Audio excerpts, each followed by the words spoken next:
A serene, angelic figure poses a hypothetical to a young man. What if he were whisked away to another world for a second chance at life? But this grand scenario is just the intro for a radio broadcast, where an unseen streamer's voice captivates a massive audience. Despite the fame, streaming isn't for the faint of heart.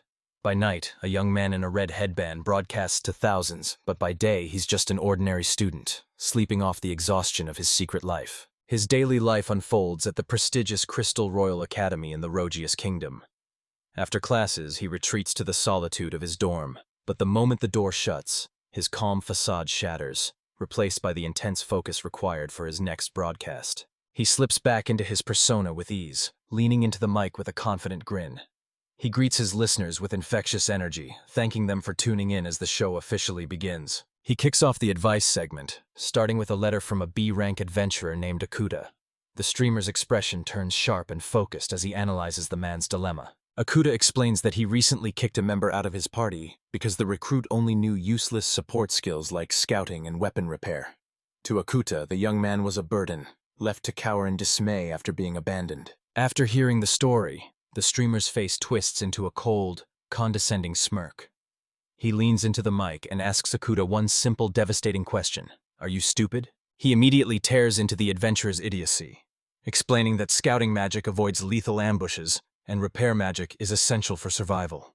As he dismantles Akuta's logic, the chat erupts, branding the adventurer a toxic and arrogant leader. His voice rises with intensity as he delivers a final verdict. He doesn't care about Akuta's rank. The man's judgment is pathetic. He asks if Akuta plans on waiting until his entire party is dead to realize his mistake, suggesting he resign immediately. Akuta is left stunned by the verbal onslaught. His audience of 10,000 reacts with fervor, praising his brutal honesty. The consensus is clear, perfectly summarized by one listener. Akuta needs to get on his knees and beg that support user for forgiveness. He moves on to the next letter, hoping to avoid further drama. The new message comes from a high-ranking noble, who reveals that he is currently in an arranged engagement. The sender admits he's fallen for a new transfer student and wants to dump his fiancée. The message ends with a shocking, selfish demand. He wants his current fiancée to die so he can marry the new girl, leaving the streamer, Kanata, utterly appalled. This outrageous sentiment sparks an uproar across the kingdom. In one household, a family listens in disbelief, shouting in anger and questioning how someone could be so heartless toward their own kin. Even royalty is incensed. A king, seated upon his throne, declares that such a vile mindset cannot be dismissed lightly, his guards nodding in grim agreement. The condemnation is universal, even crossing racial boundaries. A group of demons chimes in, advising the noble to earn his fiancée's trust and stop judging people based solely on their looks. As she watches the stream, Rebecca's expression twists with envy. Seeing a mocking chat message, she fantasizes about confronting the streamer and calling him a total moron for wanting a girlfriend, much to the bewilderment of Akuta sitting beside her. Wrapping up his broadcast for the day, Kanata leans back with a sigh of relief and bids his audience farewell. Holding his streaming device, he reflects on how fun the experience is, wondering if this was the same thrill streamers felt in his previous life. Alone in his room, the truth behind the anonymous streamer is revealed. His name is Kanata, and in this world he's a recently arrived transfer student. The following day, an instructor lectures the class on how magic is fundamentally fueled by imagination, illustrating his point by manifesting a delicate, shimmering crystal at his fingertips. While listening to the lecture, Kanata reflects on his journey, realizing it's been quite some time since he was first reincarnated into this magical realm. He recalls his initial excitement upon discovering magic, but now that he's surrounded by peers who can all do the same, the novelty has completely worn off. To him, it's no longer anything special. After realizing his immense potential, Kanata aced the ranking exam with an S rank, earning him a spot at the prestigious Royal Academy.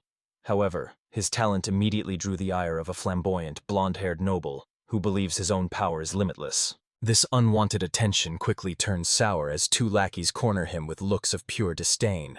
One sneers that a nameless commoner isn't welcome, while the other bluntly tells the pleb to get lost. The social divide is immediate and harsh. Kanata realizes that in the eyes of these nobles, a commoner's status is a permanent stain that no amount of effort can ever change. Choosing to kill them with kindness, Kanata offers a serene smile, and calmly suggests that if they have a problem with his presence, they should take it up with the teacher. His polite but sharp deflection leaves the bullies fuming. The tension is broken by Maria Adorashisu, who rushes onto the field apologizing for her tardiness. When the blonde prince begins to berate her, Kanata interjects, telling the royal that if he has time to talk, he has time to perform. Ignoring the drama, Maria thanks the instructor for his patience. The teacher dismisses her apology with a kind wave, reassuring her that it's fine and noting that she was likely busy with her household chores. The prince's ego flares when the teacher mentions Kanata's high-ranking achievements. With a confident smirk, he brushes back his hair and declares he'll take the first turn, shoving past a completely unfazed Kanata. Standing before the practice targets, the prince confirms that the fireproof seals are active before channeling his mana. With a roar of fire, he unleashes a devastating blast of magical energy. Once the prince's spell strikes the center of the target, the teacher announces it's finally Kanata's turn. With the prince and his cronies watching on with smug grins, Kanata steps forward, ready to show them his true capabilities. Kanata unleashes his power, triggering a colossal explosion that completely obliterates the target. The sheer force leaves the onlookers paralyzed, their faces twisted in a mixture of shock and disbelief. Even Kanata seems taken aback by his own strength, muttering that he might have gone a bit too far. As the dust settles, the teacher, clutching what little remains of the target, addresses the class with a smile, praising the magnificent display they just witnessed. He dismisses them for individual training, but the other students simply slump over, their motivation shattered by the impossible gap in skill. As Kanata leaves the training grounds, the prince glares at his back, his face contorted with pure rage. He seethes, unable to fathom how a mere commoner could possess such overwhelming strength. His fury is cut short when Maria approaches, demanding to know what the prince and his lackeys are up to. One of them, trembling with indignation, loudly accuses Kanata of being a blatant cheater. Maria's expression instantly hardens at the accusation. She drops a cold, suffocating glare that immediately silences the two nobles, who recoil in terror at being addressed so sharply by Lady Maria. With a sharp crack, she drives her fist into a nearby stone pillar, shattering the rock into pieces. She warns them to cast aside their foolish pride, declaring that true talent has nothing to do with social status. She explains that people like Kanata possess a rare quality, the kind of drive that allowed them to pass the exam in the first place. Meanwhile, as Kanata finds a quiet spot, a young woman with elven ears calls out, catching him off guard. She tells him his magic was breathtaking and that she was genuinely impressed. Kanata can only offer a humble thanks as, in the background, the prince and his followers bow respectfully, addressing the elf as Your Highness. She smiles warmly at his response and formally introduces herself. She confirms that she is indeed Lady Maria, a member of the royal family and the youngest of the three princesses. She begins to explain why conflicts over social status are so prevalent, but Kanata is already overwhelmed by the intense stares of the other students. Internally, he just wishes the conversation would end so he can finally escape the spotlight. He tries to brush her off, saying it's no big deal, but she darts ahead and blocks his path. Her expression turns serious as she insists that he needs to hear what she has to say regarding the weight of his actions. She winks, pointing a finger at Kanata as she offers one final piece of advice. He shouldn't go around provoking people, even if he's in the right.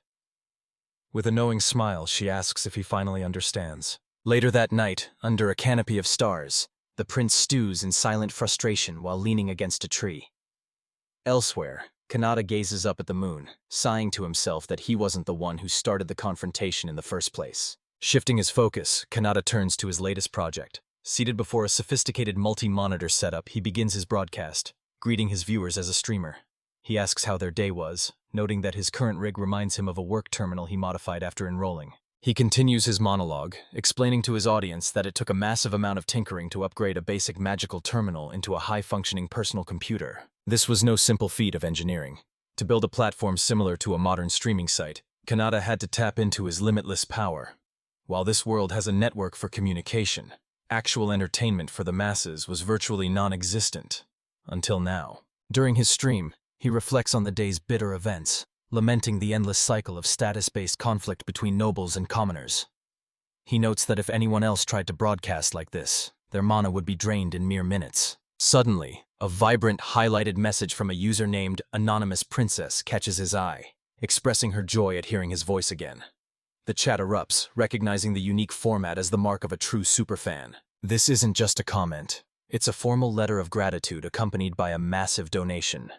As Kanata reads it in confusion, we see the human princess, Maria Atarashisu, praying for his well-being. A notification sound rings out, confirming a transfer of 10 gold coins, the heavy clink of currency echoing through the stream.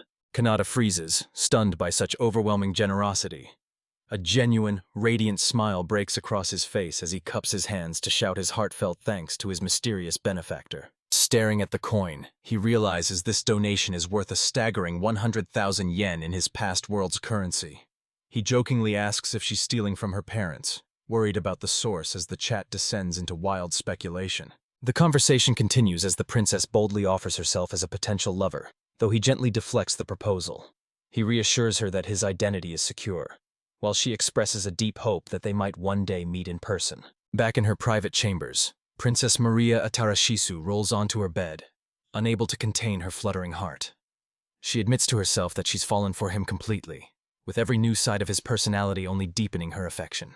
A deep blush stains her cheeks as she clutches her chest, completely overwhelmed by the sheer intensity of her emotions. With a soft sigh, she tosses and turns on her bed before reaching once more for the device that serves as her only connection to him. Gazing at the screen, she marvels at how mysterious he is, appearing like a comet from nowhere to captivate the world with his charisma and influence. To her, he is a guiding light and a savior who has already healed countless souls through his kindness and profound wisdom. She admires his iron will and clear objectives, but most of all, she loves his fearlessness in facing any and all backlash head-on. Pressing the device to her ear, she shivers as his voice resonates through her mind, feeling as though every inch of her being is being marked by his presence. This profound connection cements her resolve.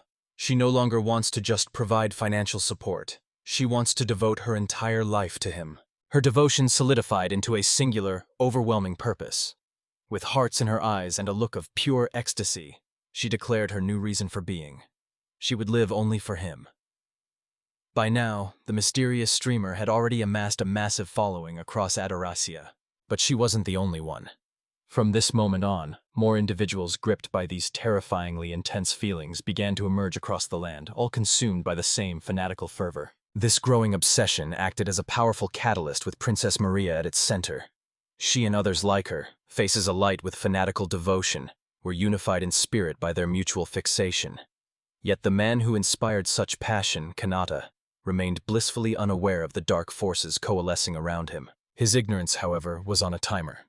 A major incident was brewing on the horizon, an event that would inevitably force a collision between him and his most obsessive fans, all of whom were eagerly awaiting his next livestream. In this new world, the reincarnated Kanata carefully conceals his limitless power, operating as the realm's only interdimensional streamer. Despite the harsh treatment he endures at school, his secret career provides a steady income, signaled by another 10 gold coins chiming into his account. His streams have attracted a peculiar audience, one overflowing with obsessive listeners. Chief among them is the yandere princess, who has already declared her intent to support him by any means necessary. Seeking to avoid the crowds, Kanata takes a detour down a quiet path on his way home from the academy. With his hands laced behind his head, he casually approaches a grand estate. His thoughts drift back to a recent incident in the library. Rebecca had complained that life had become a hassle ever since the explosion magic incident, while the prince and his lackeys scoffed nearby, dismissing Kanata's high grades as a mere commoner's fluke. He also recalls a more dramatic spectacle. The prince cornering the elf girl, Maria, loudly proclaiming his undying love from the bottom of his heart. Kanata, who just wanted to stream and lift his spirits, could only watch the awkward scene unfold. He remembers wondering if the prince was actually the third princess's fiancé, thinking there was no way he'd succeed.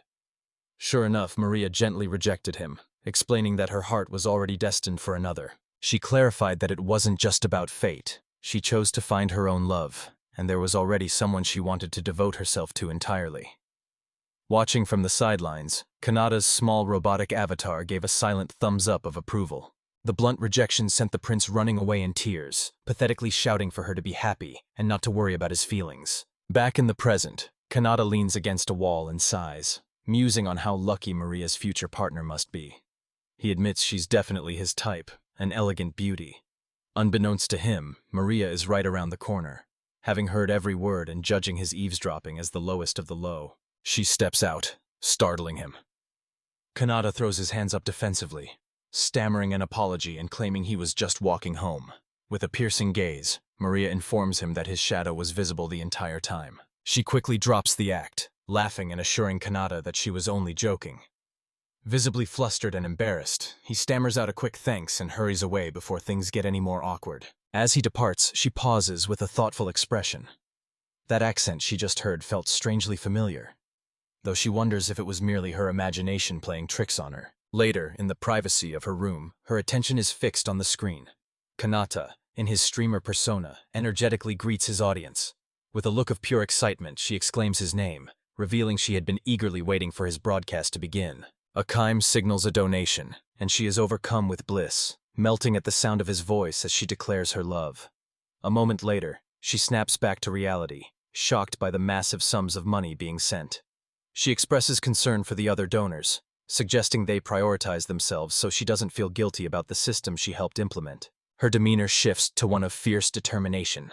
She declares that she is the one who truly provides for the streamer and decides it's time to focus on the first letter of the day. On the stream, Kanata reads a viewer's question aloud, pondering if living peacefully with demons is truly so bad, as conflict only leads to more suffering.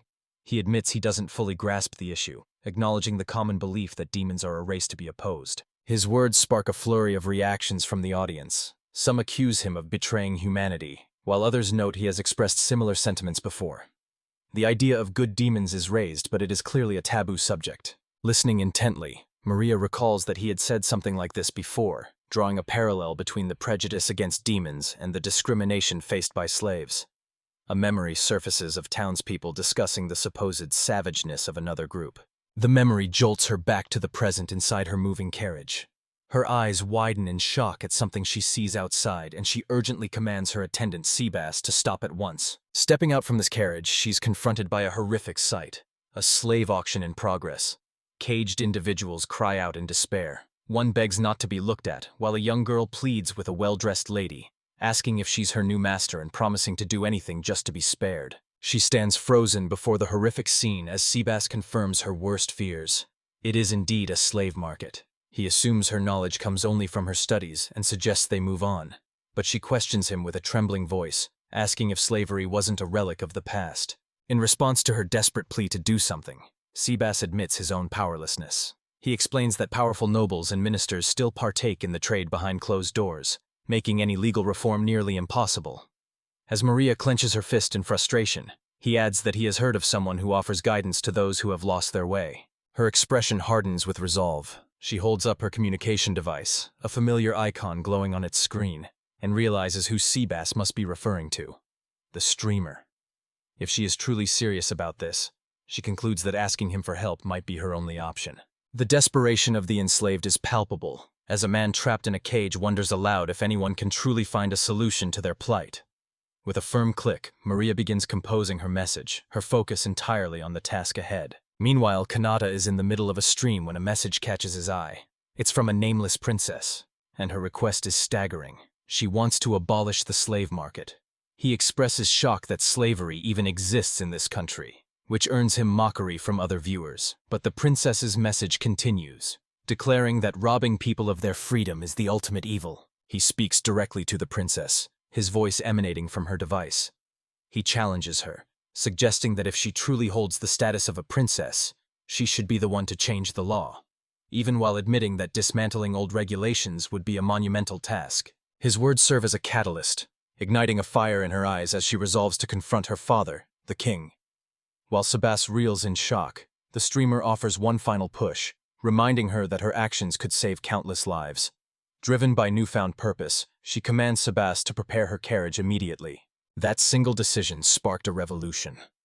Maria spearheaded a movement that swept the nation, eradicating slavery and ensuring it would never return. In a flash forward, a blindfolded Maria stands beneath the moonlight, vowing to forever follow the man who showed her the path to redemption. Now she stands at the academy, applying that same fierce conviction to a new challenge. Declaring discrimination a threat to peace, she proclaims her intent to act as the ultimate mediator between the commoners and the nobility. Suddenly, her device chimes. She glances down, only to see the comment section devolving into a petty brawl over who deserves the streamer's affection. The jarring contrast between her noble ambitions and this trivial bickering leaves her absolutely speechless. Her confusion quickly curdles into pure rage. She lashes out at the other viewers, calling them trash, and with manic intensity, declares herself the only one worthy of the streamer. backing up her claim with a relentless flurry of donations. Her outburst receives a hesitant response from the streamer. While flattered, he admits he can't stand people who pick fights in public, flatly labeling her behavior as a total nuisance. His words hit her with the force of a physical blow. Tears stream down her face as a devastating realization takes hold. The streamer hates her behavior, and in her mind, that means he must hate her too.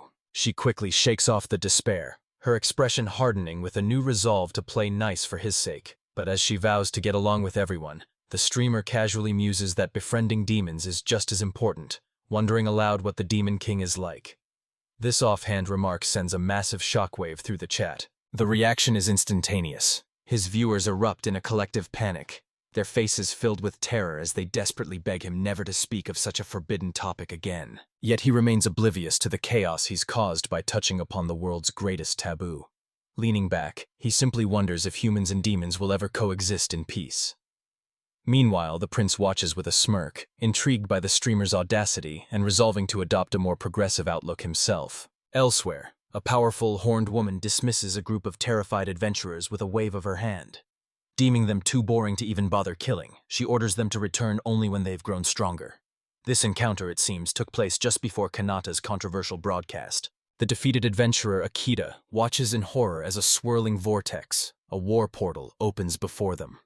The horned woman mocks their weakness, asking if they truly believe they can stand against a power humans would classify as SSS rank. Her expression softens as she clutches a pendant against her chest, lost in thought.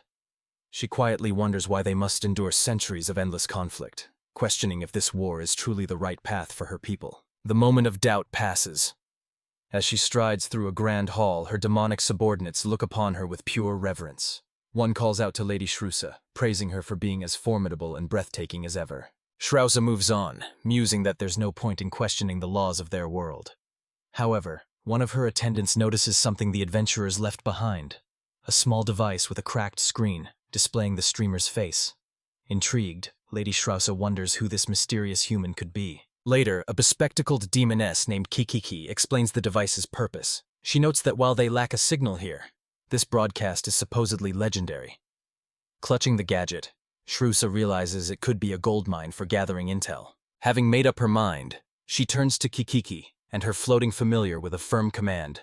Build something capable of intercepting this signal immediately. Kikiki eagerly sets to work. Not long after, Shrusa sits poised before a custom-built computer terminal. Kikiki and the familiar watch nervously, waiting for their leader's expert assessment of the new tech. Suddenly, she bolts upright with a sharp clatter, nearly giving her attendant a heart attack. Shrusa declares this project will be a perfect way to kill time, leaning in as her focus narrows entirely on the screen. On stream, the host casually asks his audience what they ate, mentioning his own breakfast of egg toast. Shrusa, who had meat, is floored by how incredibly mundane the conversation is. She slumps over her desk, her face flushing with frustration. She curses herself for even thinking about sending a message, convinced a streamer like him would never notice someone like her. Yet, despite her inner turmoil, tuning into his broadcasts has become the highlight of her day. Her initial view of him as a mere distraction is shifting into something much deeper. As she sips from her cup, she ponders his true identity. Broadcasting magic across such a distance requires staggering power, leading her to a terrifying conclusion. This human possesses more mana than even she, the Demon Lord. This revelation gives his next words a heavy weight. The streamer questions the futility of the war between humans and demons, arguing that it only leads to senseless death. The sentiment hits Shrusa so hard her cup slips from her hand, prompting her attendant to ask if she agrees. He continues, clarifying it's just his opinion, but he believes if leaders stopped fighting, peace talks could actually begin. Shrusa listens, completely spellbound by his idealism. A faint, amused smile plays on her lips as she hides her face, calling him a fool. But in that moment, her perspective shifts. She now sees him as a comrade. Of course, her profound thoughts are immediately interrupted by a more urgent crisis. What should she have for dinner? Driven by her new sense of kinship, she sends a massive donation that leaves the streamer speechless. He thanks the anonymous donor, but tells them to look after their own finances first. Little does he know, Shrusa has already vowed to be his ultimate protector. She cackles with manic glee over her secret patronage until a notification ruins everything. Another massive donation from the nameless princess. Strauss's joy turns to pure rage, snapping at her subordinate that things are very much not okay.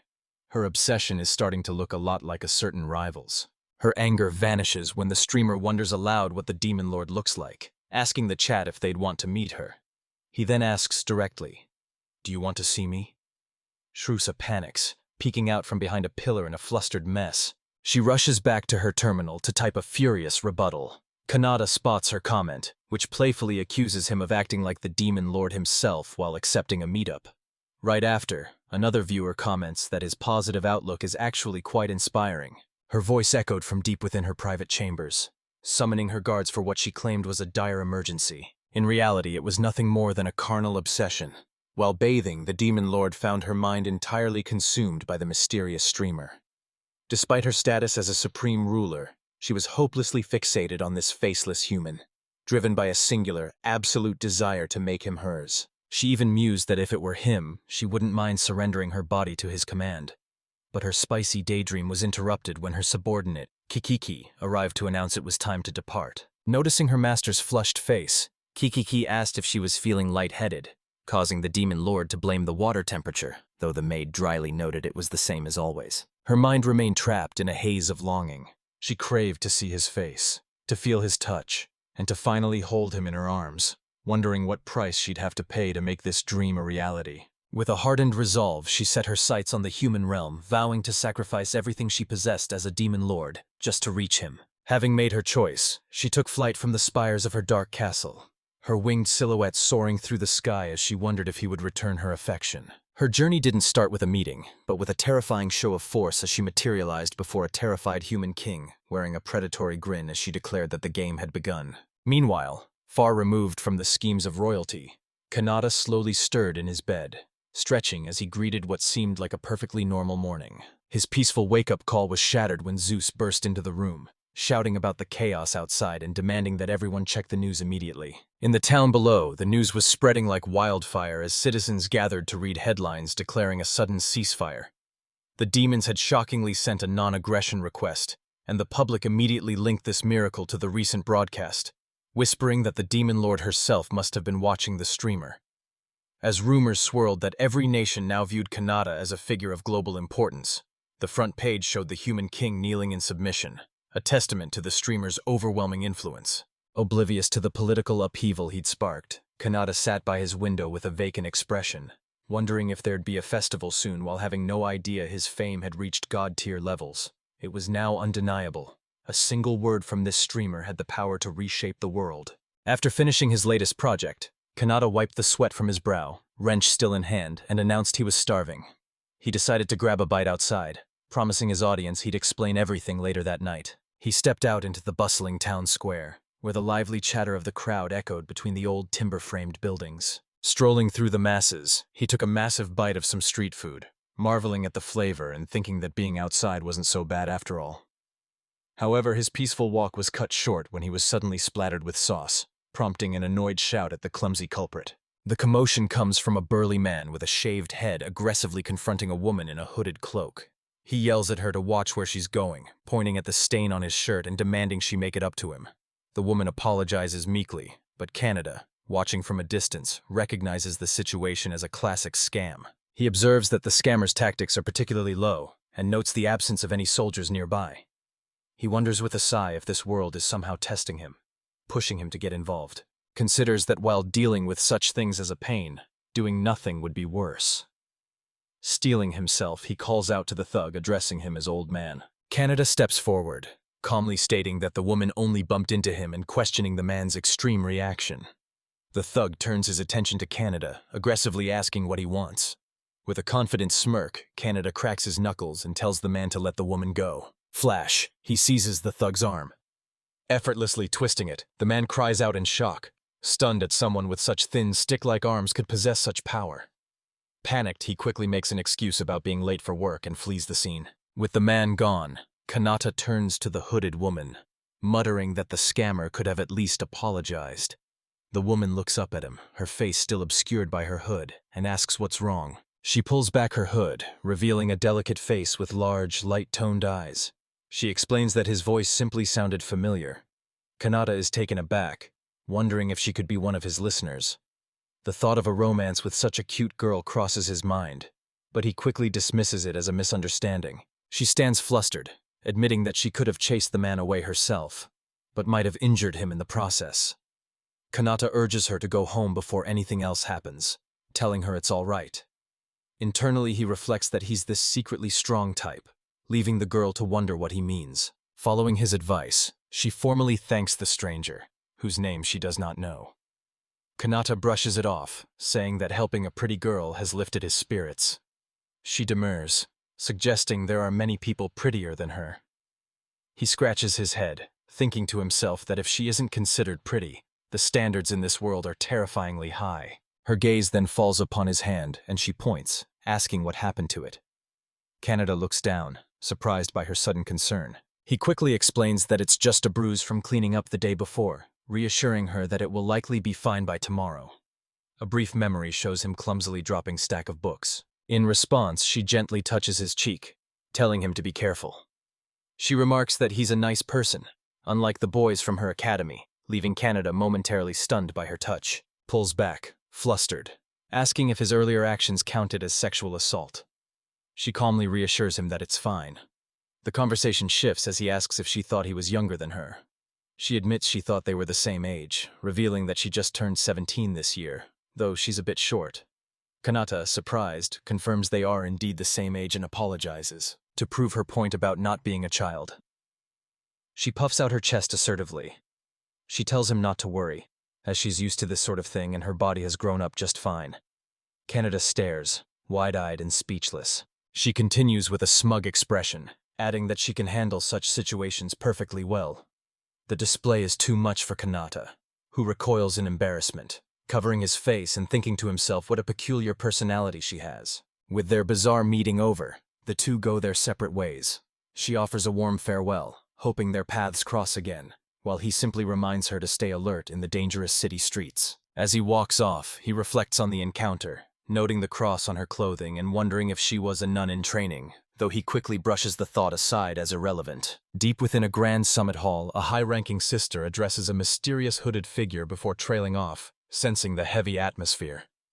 Meanwhile, the saintess Maria Adarashisu makes her grand entrance, ascending the massive stone staircase. Coming face to face with Maria, the sister voices her alarm over reports that the saintess was nearly swindled by a fraudster, arguing that such disrespect would never happen if Maria's true status were common knowledge. The sister laments the risk, reminding Maria that she is the kingdom's most vital asset in international negotiations, but Maria simply turns her back and walks away in icy silence. Stunned by the cold shoulder, the sister calls out to her, praising her legendary mercy, which causes Maria to pause and piously remind her that their doctrine commands them to hate the sin, not the sinner. Later that night, alone in her private chambers, Maria reflects on the day's events, finding comfort in the memory of the kind gentleman, whose voice sounded disturbingly familiar to someone she admires. After a cautious glance to ensure she's truly alone, her stoic mask shatters, replaced by a frantic, nervous energy as she pulls out a small communication device and switches it on. The moment it activates, Maria erupts in a fit of pure ecstasy,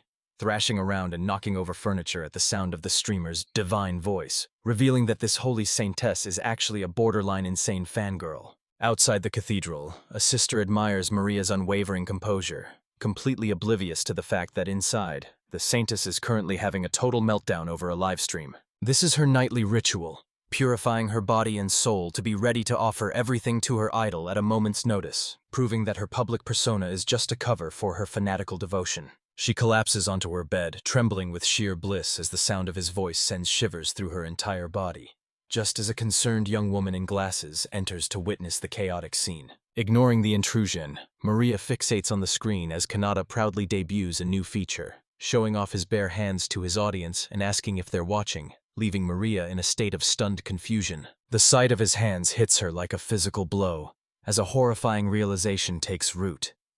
Looking at the architecture behind him on screen, she realizes he's accidentally revealed his exact location. Unaware of the panic he's causing, Kanata continues his broadcast, showing off a custom magic item he built to act as a hand cam, while asking his viewers if the quality is clear enough. He checks the feed on the secondary device, noting the crisp quality. He explains to his viewers that the bruise on his hand hasn't healed, which is why he's still sporting a bandage. He briefly considers wearing gloves to hide his identity, but laughs the thought away. He confidently declares that there's no way anyone could identify him just from his hands. Elsewhere, 2 viewers react with alarm. While Lady Shrusa worries about his injury, Princess Maria stares at her screen in shock, instantly recognizing those hands. Unaware of their panic, Kanata reads the flood of concerned comments. He reassures them, claiming he was just a klutz around a bookshelf that morning, realizing his hands caused quite a stir. 2 hours later, he remarks that the audience's energy is making the stream a blast. But as he prepares to move on, a notification pings and his expression darkens with confusion. It's a video message. A blatant threat. A scarred, burly man introduces himself as Mantis, leader of the Thief Guild, who finds the very concept of streaming intensely annoying. The message continues with Mantis's shadowy subordinates, who collectively promise to track down the streamer and end his life in the most painful way possible. After being told to spend his last days trembling, Kanata grins defiantly and retorts, "Right back at you." He concludes that these thugs are simply blinded by envy. Meanwhile, as donations pour in, Maria watches with growing frustration. She can't understand the hatred directed at him when he's simply earning a living through his content. She reflects on the guild's threat under a stormy sky. Threatening someone is a serious offense, one that could easily land the culprits in a cold prison cell. This leads her to wonder, what truly happens when you threaten a famous streamer, and just how much power do his devoted followers actually possess? Hours later, the consequences begin to unfold. In a desolate, rocky hideout, the members of the Thief Guild lie defeated amongst their shattered weapons. Emerging from the carnage, a single figure flees into the night. Mantis, the guild's leader, gasps for breath as he scrambles away from his fallen comrades. His frantic escape is cut short. He can't fathom how they tracked him down, but standing before him is a line of armored soldiers and the very streamer he threatened. The sight drives him into a blind rage. He blames the streamer for his humiliating defeat, screaming in defiance as he smashes the communication device that started this mess. His outburst was met with swift retribution. An invisible force sent him flying, and he cried out in agony as he slammed into the dirt. A new figure stepped forward, calmly watching him struggle as she mocked the Mantis for being so pathetic. This was Maria, now dressed in the robes of a holy sister, clutching a cross in her hands. She chided the man for making things difficult, while the adventurer Akita stood beside her, dryly asking if she could stop causing so much trouble. Hidden from view, another pair watched from the shadows. A powerful winged demon cursed his luck, wishing he'd avoided the area entirely had he known humans would arrive first. Beside him, Lady Shrusa stood silently, her expression unreadable. Crushed into the dirt and utterly defeated, Mantis could only stare up in terror at the foot pinned against his back, desperately demanding to know who these mysterious assailants were. The forces descending upon him were a terrifying coalition united under one banner: the Believers of Streamer. A horned demon lord, a serene nun, and a stern elf princess all delivered the same verdict: judgment must be passed, while their subordinates stood ready to carry out the sentence. 2 figures loomed over the terrified thief. The nun declared they were passing an emergency judgment, while her companion Akita seethed with rage, questioning how such a hopeless fool dared to target someone under their protection. Broken and defeated, the thief watched as the 2 demons, observing from a distance, took flight.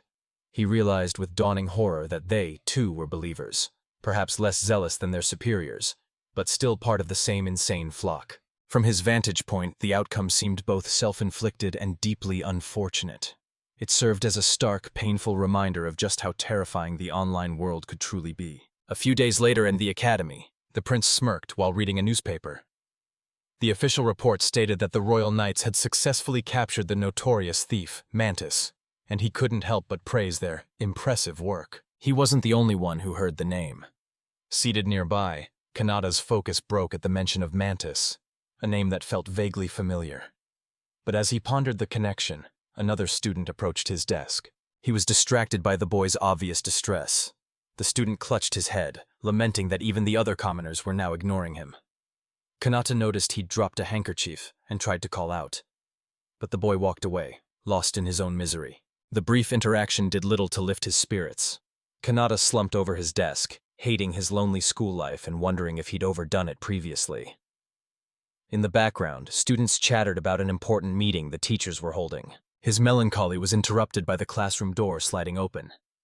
A teacher entered, ordering everyone to take their seats. From across the room, another student glanced at Kanata, noting how lifeless and drained he appeared. Standing before the class, the teacher made a sudden announcement. A special guest would be joining their class temporarily. The news sent a wave of excited murmurs through the room, but Kanata could only watch with a weary, troubled expression. As Kanata sat stunned by the announcement, the subject of the class's excitement made her way down the school corridor. However, this was no ordinary transfer student. She was a figure of immense importance to the capital, maintaining close ties with the royal family themselves.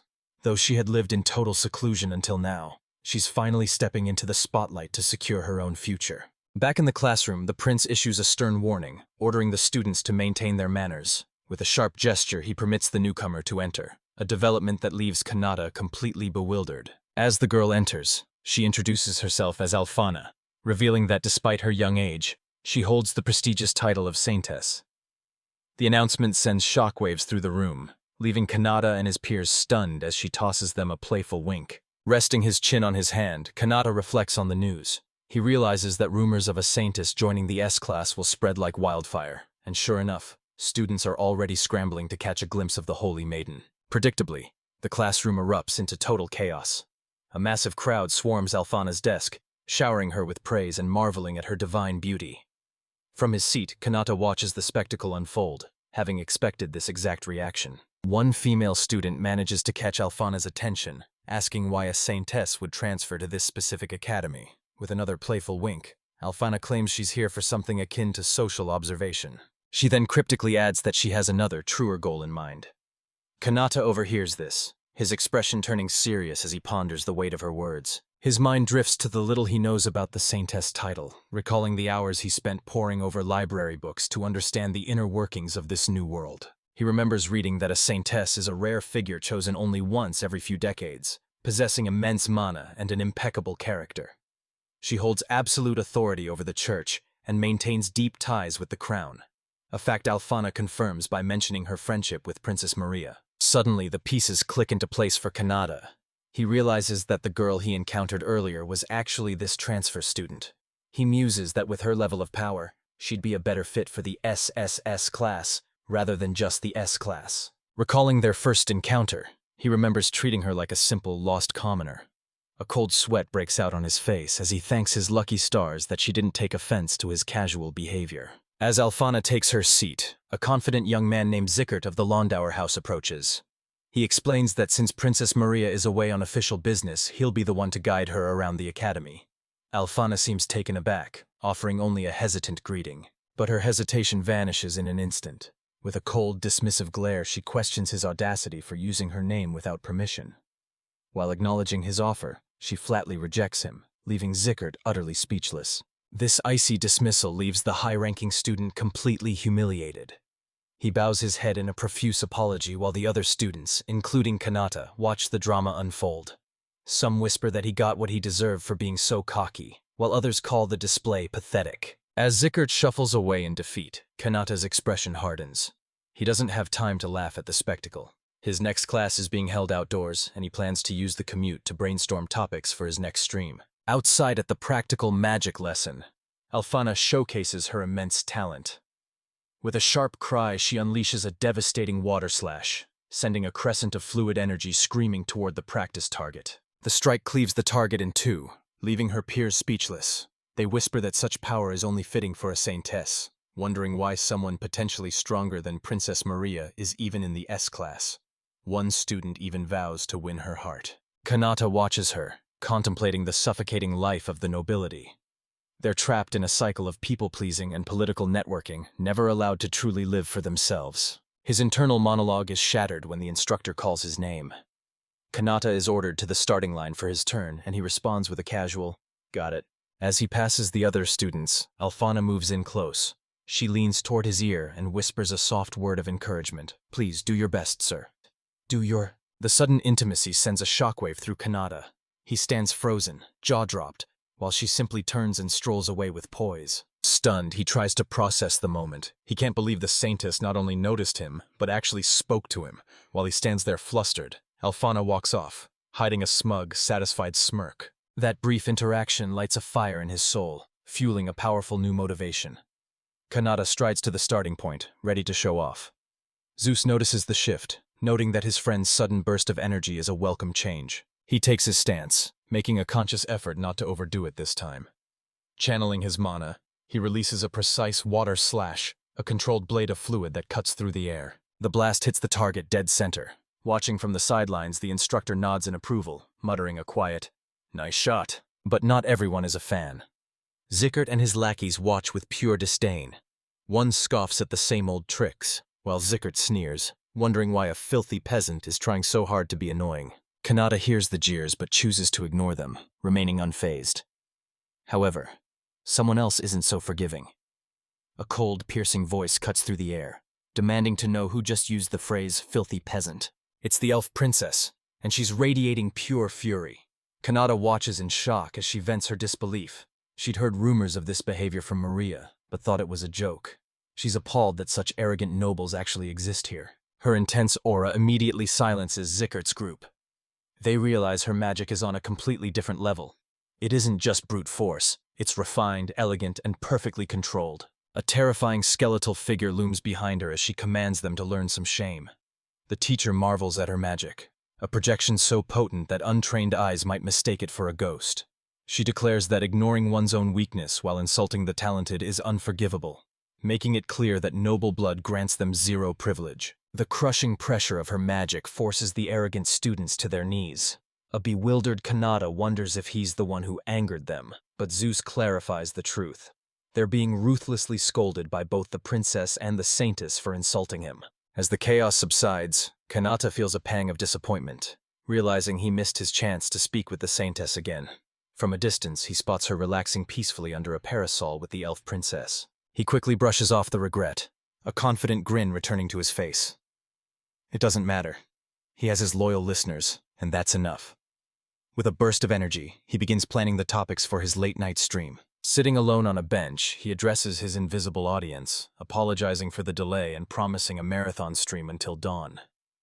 Unbeknownst to him, the elf princess, who had been lingering nearby, quietly slips away into the shadows. His quiet meal is interrupted by a sudden reunion as the saintess, Alfana, appears before him. He blurts out her title in shock, but while she smiles, her eyes are sharp. She clearly saw his previous guest, leaving Kanata internally panicking. Earlier, while exploring the campus, Kanata's path led him to an elegant structure where he found Alfana standing alone.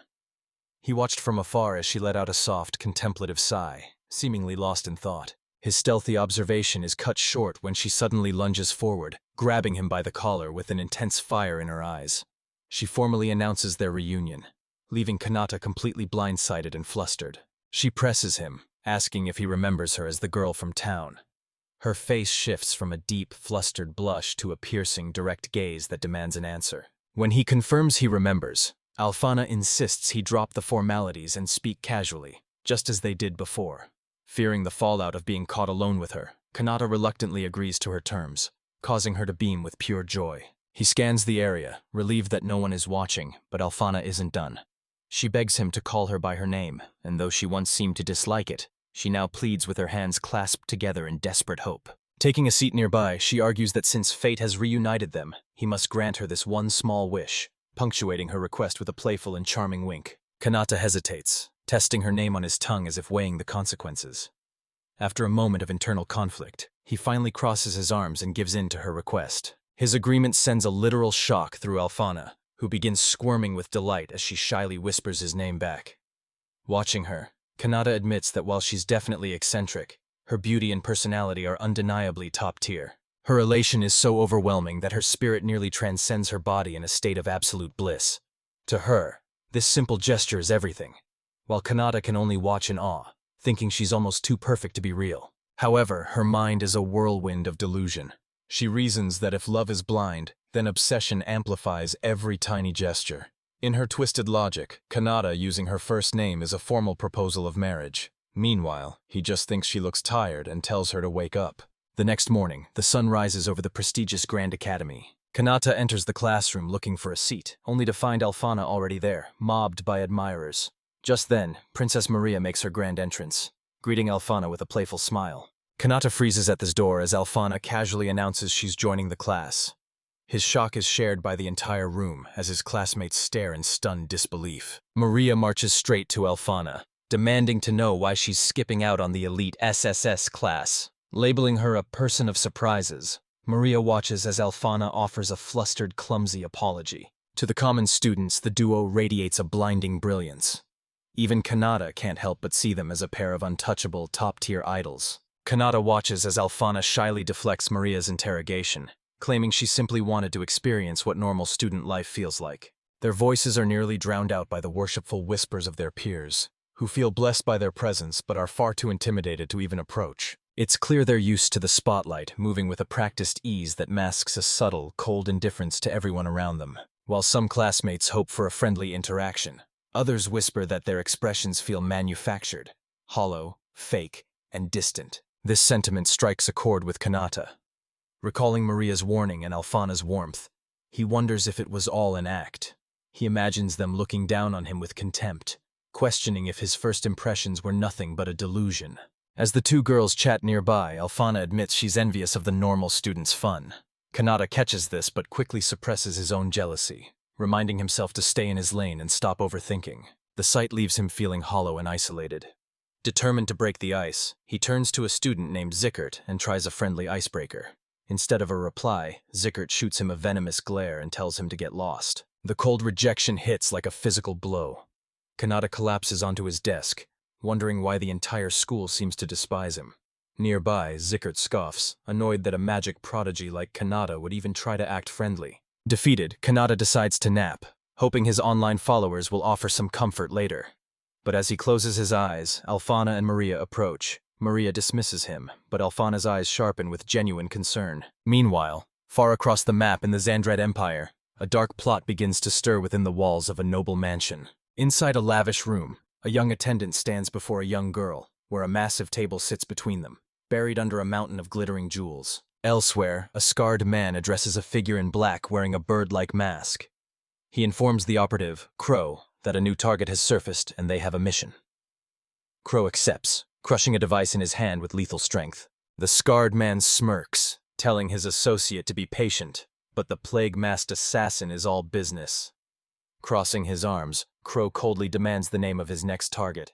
That name echoes through Kanata's mind as he gazes out over the school grounds, unable to shake the feeling of unease. Back in the classroom, Kanata rests his head on his desk while Alphana and Maria discuss the same rumors.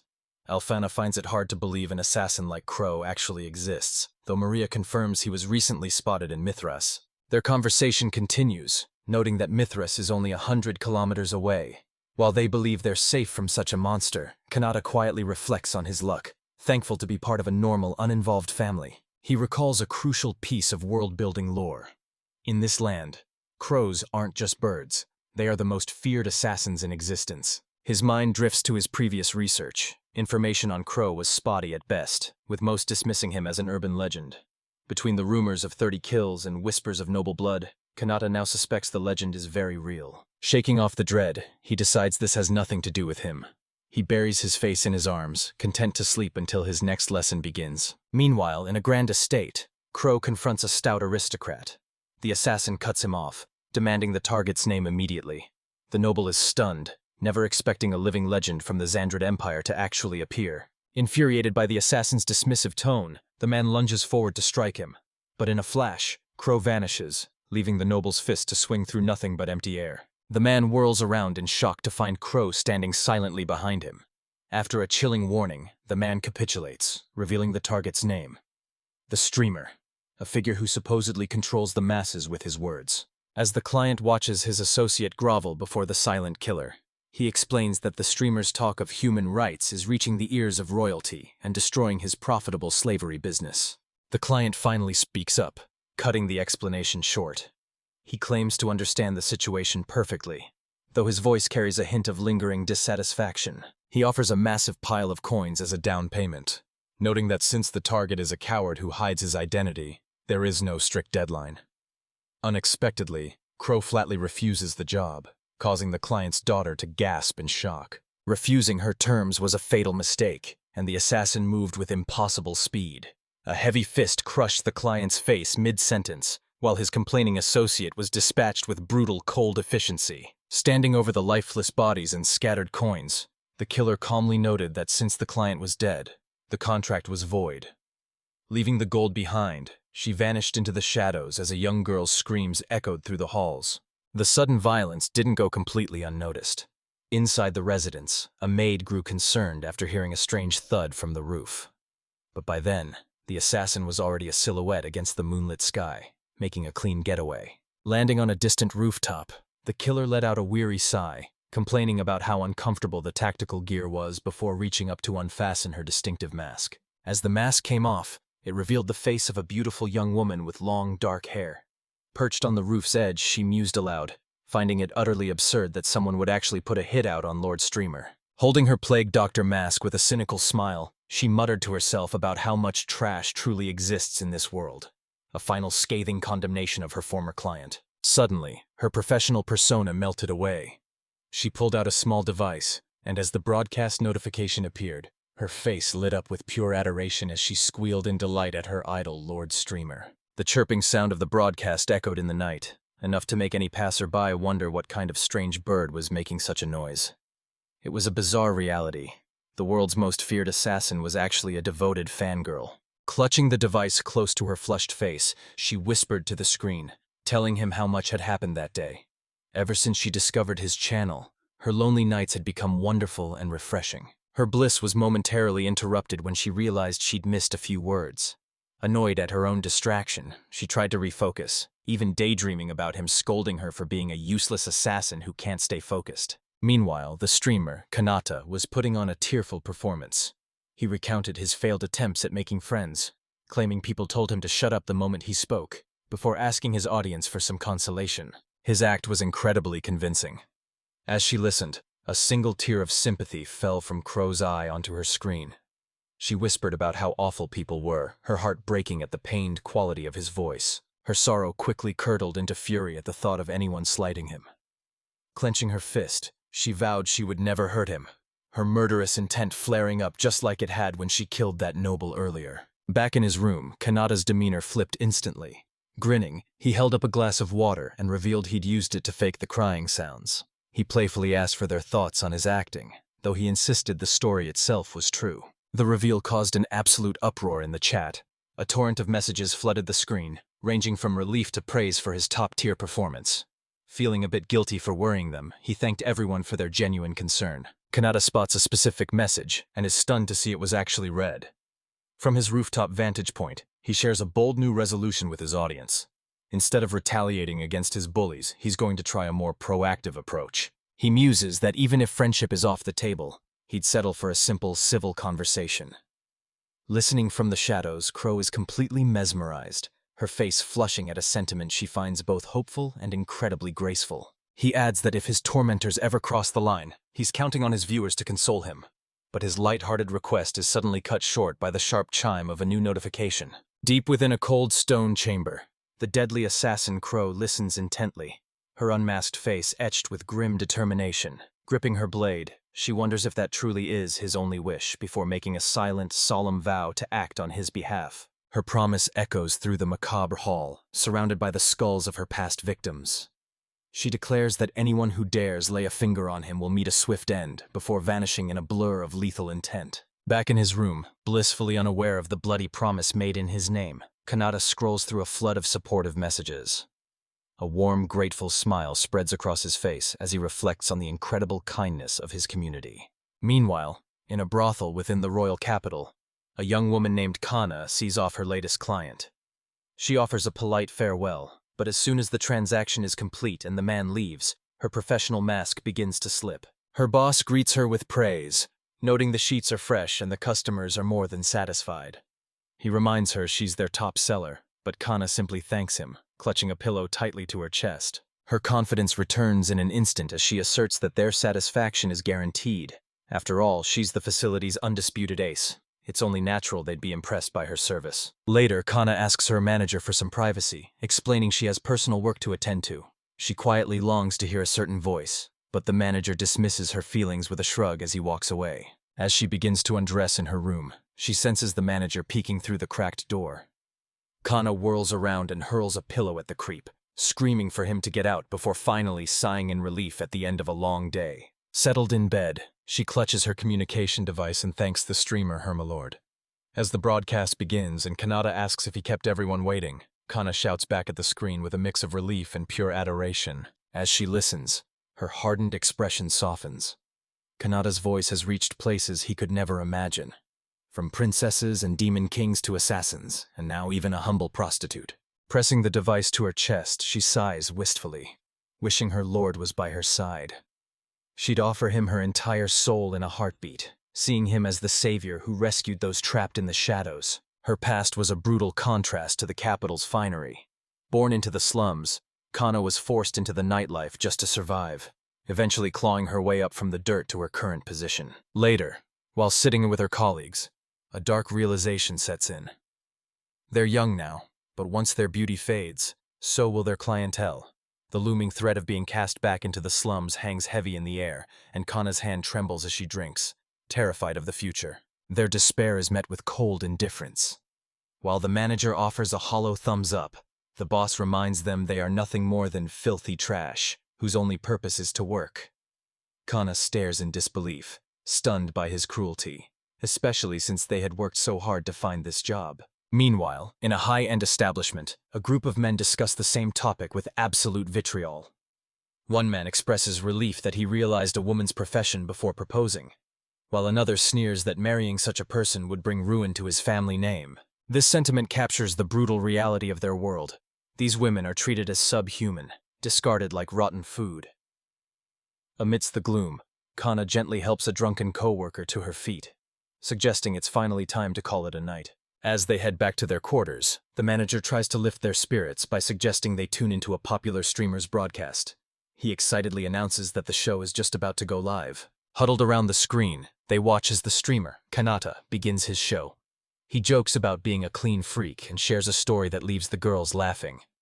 Even the manager notes how charismatic he is as Kanata prepares to read a letter from a listener. The mood shifts instantly as Kanata reads the letter aloud. It's a hateful message calling prostitutes filthy harlots who stain the city. The words hit Kana and her friends like a physical blow, killing their laughter. But Kanata looks genuinely stunned, demanding to know who the listener thinks they're talking to. Outraged by the hate, Kanata launches into a passionate defense, arguing that selling one's body to survive is not a crime. He declares that these women are brave for doing what they must to live, and his words spark a wave of support. For Kana, who has never heard such kindness, his message is a life-changing revelation. The stream echoes across the kingdom, sparking a shift in public perception and moving many, including Kana, to tears of joy. Lying in bed, she reflects on how much better life has become within the kingdom thanks to this change. She quietly thanks the streamer, hoping she can repay his kindness one day. Even with the societal shift, Kana's personal struggles persist. She recalls a recent attempt to make friends, only to be told to shut up the moment she opened her mouth. It was a pathetic, agonizing memory that still stings. Spiraling into despair, she clutches her device and wonders why people are still so cruel. Suddenly, a knock at the door interrupts her thoughts. The manager enters to discuss the next day, but her boss looms behind him with a manic grin, asking if she can console them for a while. However, the aftermath of the broadcast takes a dark turn as public sentiment sours. Kanata's identity becomes a heated debate, and the admiration of his former fans curdles into a blinding rage. Furious cries to exile him echo through the city as the mob turns on their former idol. A week later, Kanata wanders the streets alone, his stomach growling with hunger. Just as he's looking for a bread stall, a gentle voice calls out to him. He turns to see a familiar face with long, pointed ears. Princess Maria.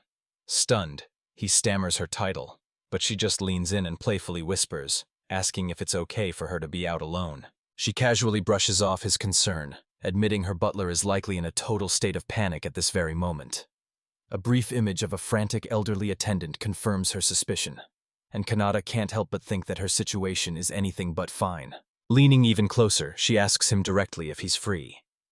Flustered by her sudden proximity and royal charm, he can only manage a shaky stammered yes. With his availability confirmed, she cheerfully suggested they go for a walk together. The proposition sent Kanata into an internal panic. He knew that if anyone saw him with her, his school life would be over.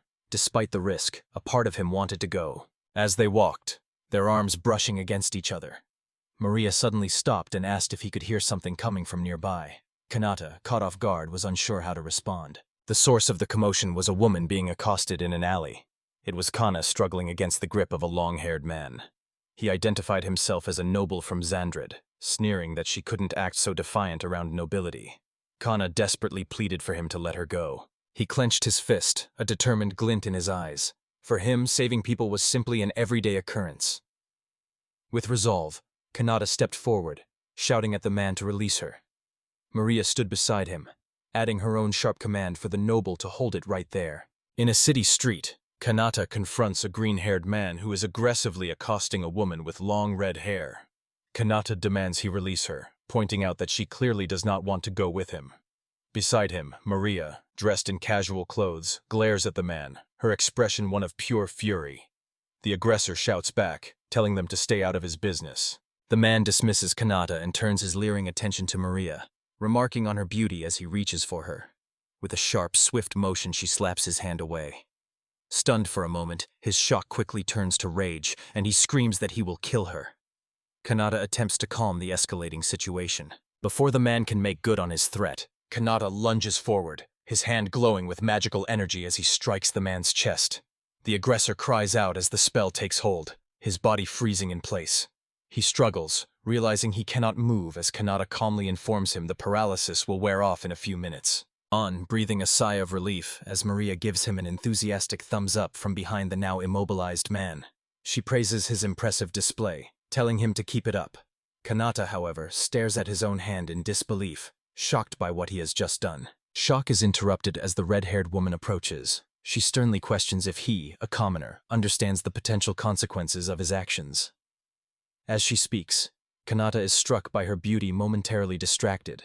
He wonders who she is, and if the other girl, Maria, was truly the princess. It softens her tone, reassuring him that she is fine, and explaining that the man had been chasing her, attempting to purchase her. The term confuses Kanata. He asks if she is all right, his mind reeling with the thought that in this world, beautiful women must constantly fend off such advances. "The ground!"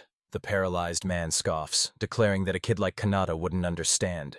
He crudely calls the woman a prostitute, ranting that he had offered to take her in because he liked her, but she had the gall to refuse. Kanata glares down at the man, his expression hardened. The woman flinches at his degrading words. Enraged, Kanata grabs the man by his collar, demanding to know who he thinks he is to discriminate against her for her job. He questions what crime there is in selling one's body. The commotion draws attention, and the paralyzed man smirks, noticing that a crowd is gathering. Seizes the opportunity, shouting to the onlookers that he is a noble and that Kanata is a thief, offering a reward for his capture.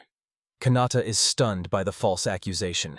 Just then, Maria steps forward calmly and asks the noble if he is an idiot, revealing that she was the one who called the people over. She winks at Kanata, apologizing for the delay, as the paralyzed noble curses her. She explains to Kanata that she informed the arriving city guards about a brave student saving a woman from a perverted noble. With a pointed look towards the armored figures, she adds for clarification to be precise. Reveals her authority with a calm smile, explaining to the stunned onlookers that the man being arrested is not just any noble, but a pervert. The woman Kanata saved looks on in shock as Maria's identity is declared for all to hear. Maria Ataraxis, the third princess. The green-haired noble, now held fast by the city guards, can only stare in disbelief with a calm smile, explaining to the stunned onlookers that the man being arrested is not just any noble. With the situation handled, Maria turns to Kanata, her expression softening as she thanks him.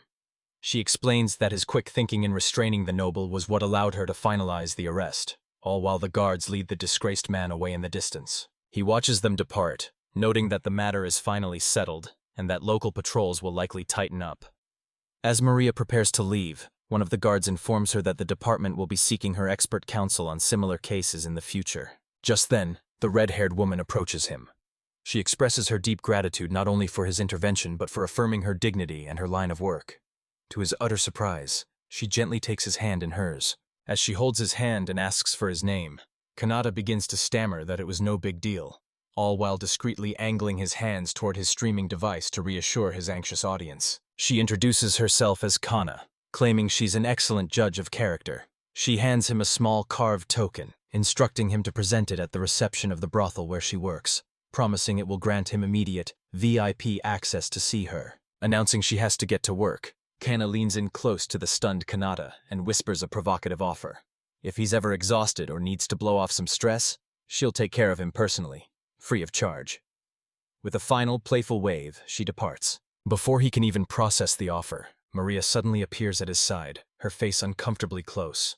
He yelps, startled by her proximity, as she coolly remarks that Kana seems to be a very perceptive woman.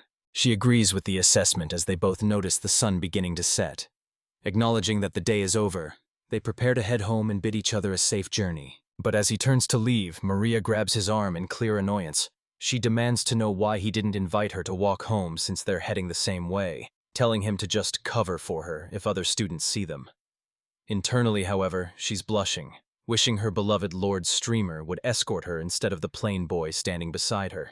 As the city guards drag the disgraced noble away, his face twists in a mask of fury. He screams about his humiliation, vowing that the commoner brat who caused this will pay. Nearby, a sharp-featured man with reddish-brown hair listens intently to the outburst, a bead of sweat trickling down his temple as he processes the noble's blind rage. Walking away from the commotion, Kanata sighs, muttering that dealing with people like that is a total pain, though he tries to distance himself from the drama. As Maria walks silently beside him, the mysterious observer smirks with satisfaction. He now has the lead he needs, a commoner named Kanata living in the capital. During his next stream, Kanata contemplates the sheer weight of his influence, posing a hypothetical to his audience. What would they do if he declared his intent to conquer the world? The response from his yandere devotees is immediate. One vows to gift him every country she conquers, another offers to reset the world to 0 for him, and a third pledges to eliminate anyone he desires. He laughs nervously, quickly dismissing the comment as a joke, and noting he has 0 interest in world domination. He reminds himself to be careful with his words, recalling the toxic online conflicts of his past life. Despite his nerves, messages of unwavering support flood the chat, prompting him to consider an IRL stream, though he realizes he can still only show his hands. Suddenly, a message from the nameless princess appears, declaring her love for her lord and sending a massive donation of 10 gold coins. Caught up in the fan service, Kanata replies that he loves her too. In a classroom far away, Maria hears his words and collapses onto her desk in a fit of ecstatic, muffled screams.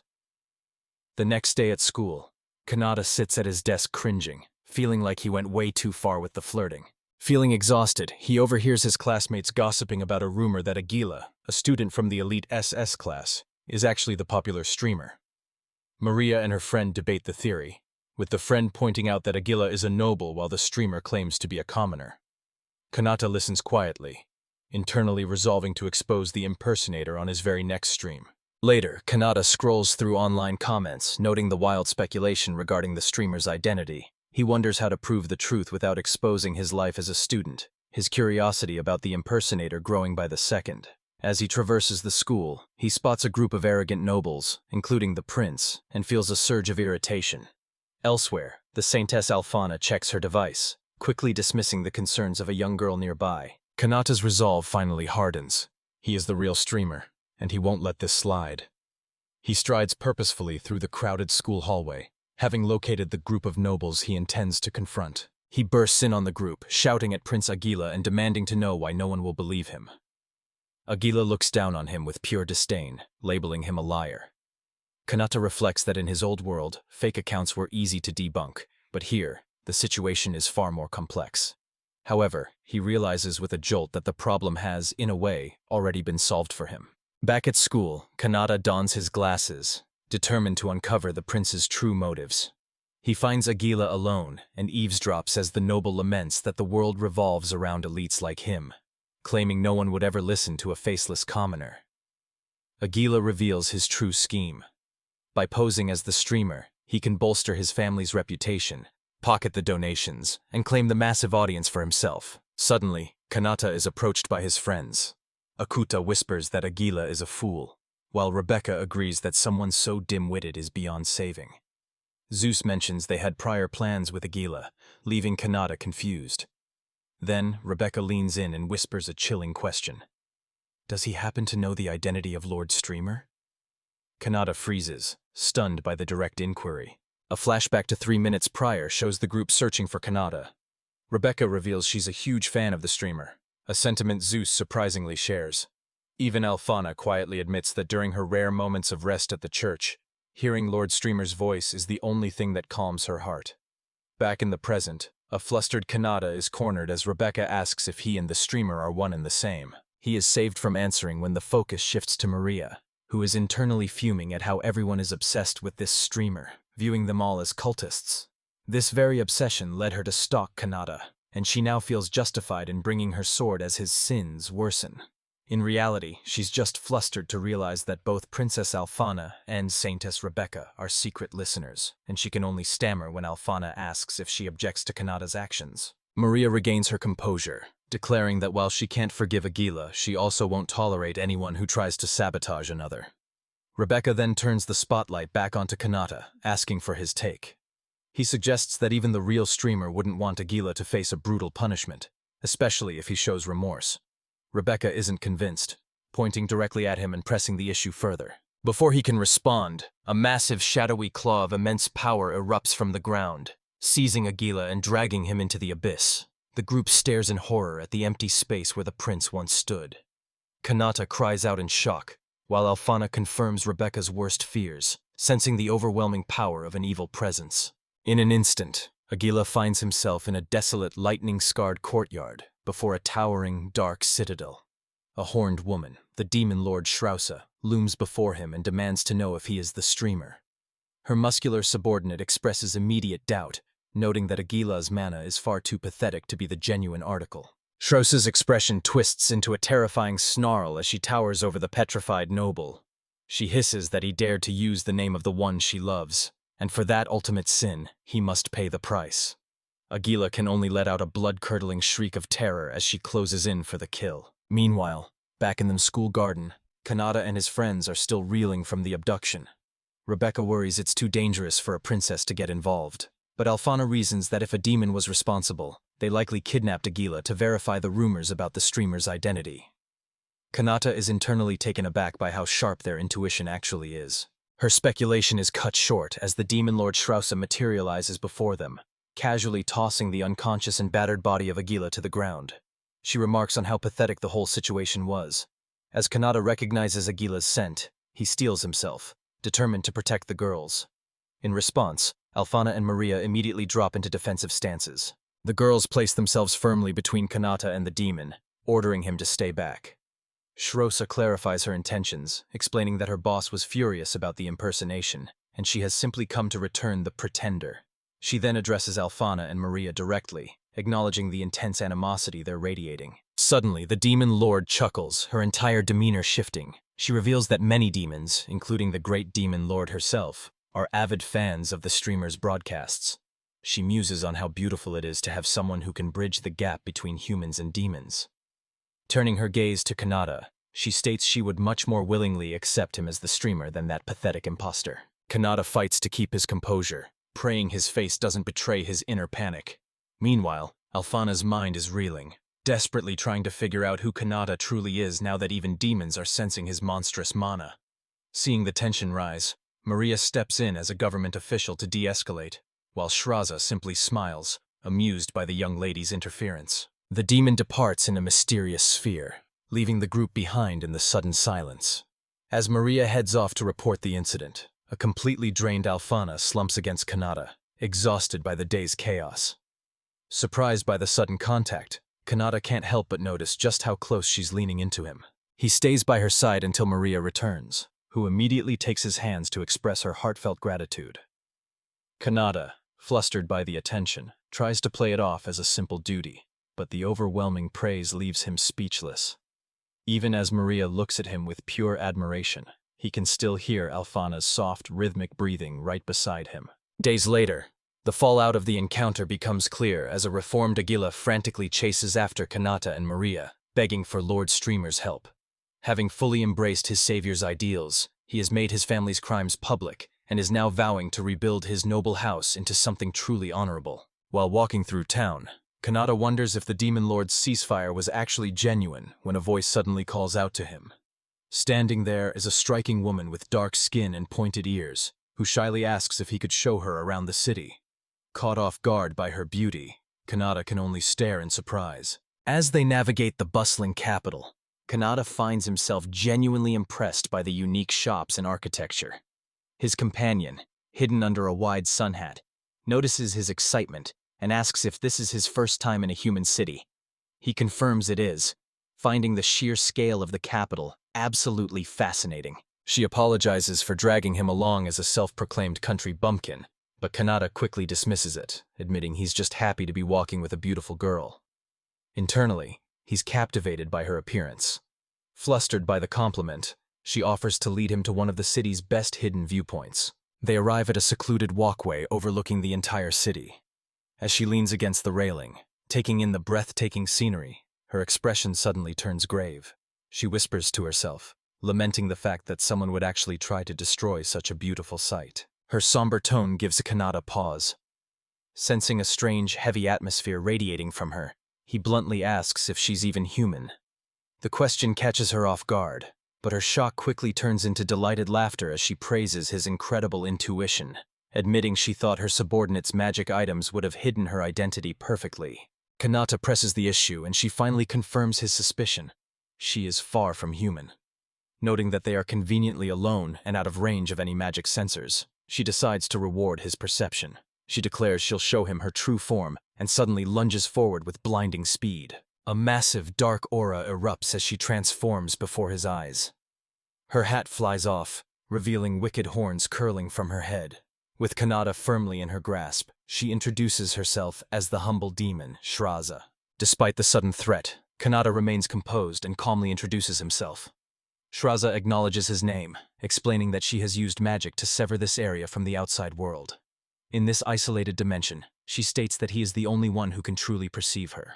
When she asks for his thoughts on her kind, Kanata reflects on his previous experiences and offers an honest answer. He believes that despite the long history of bloodshed, humans and demons should strive for peace.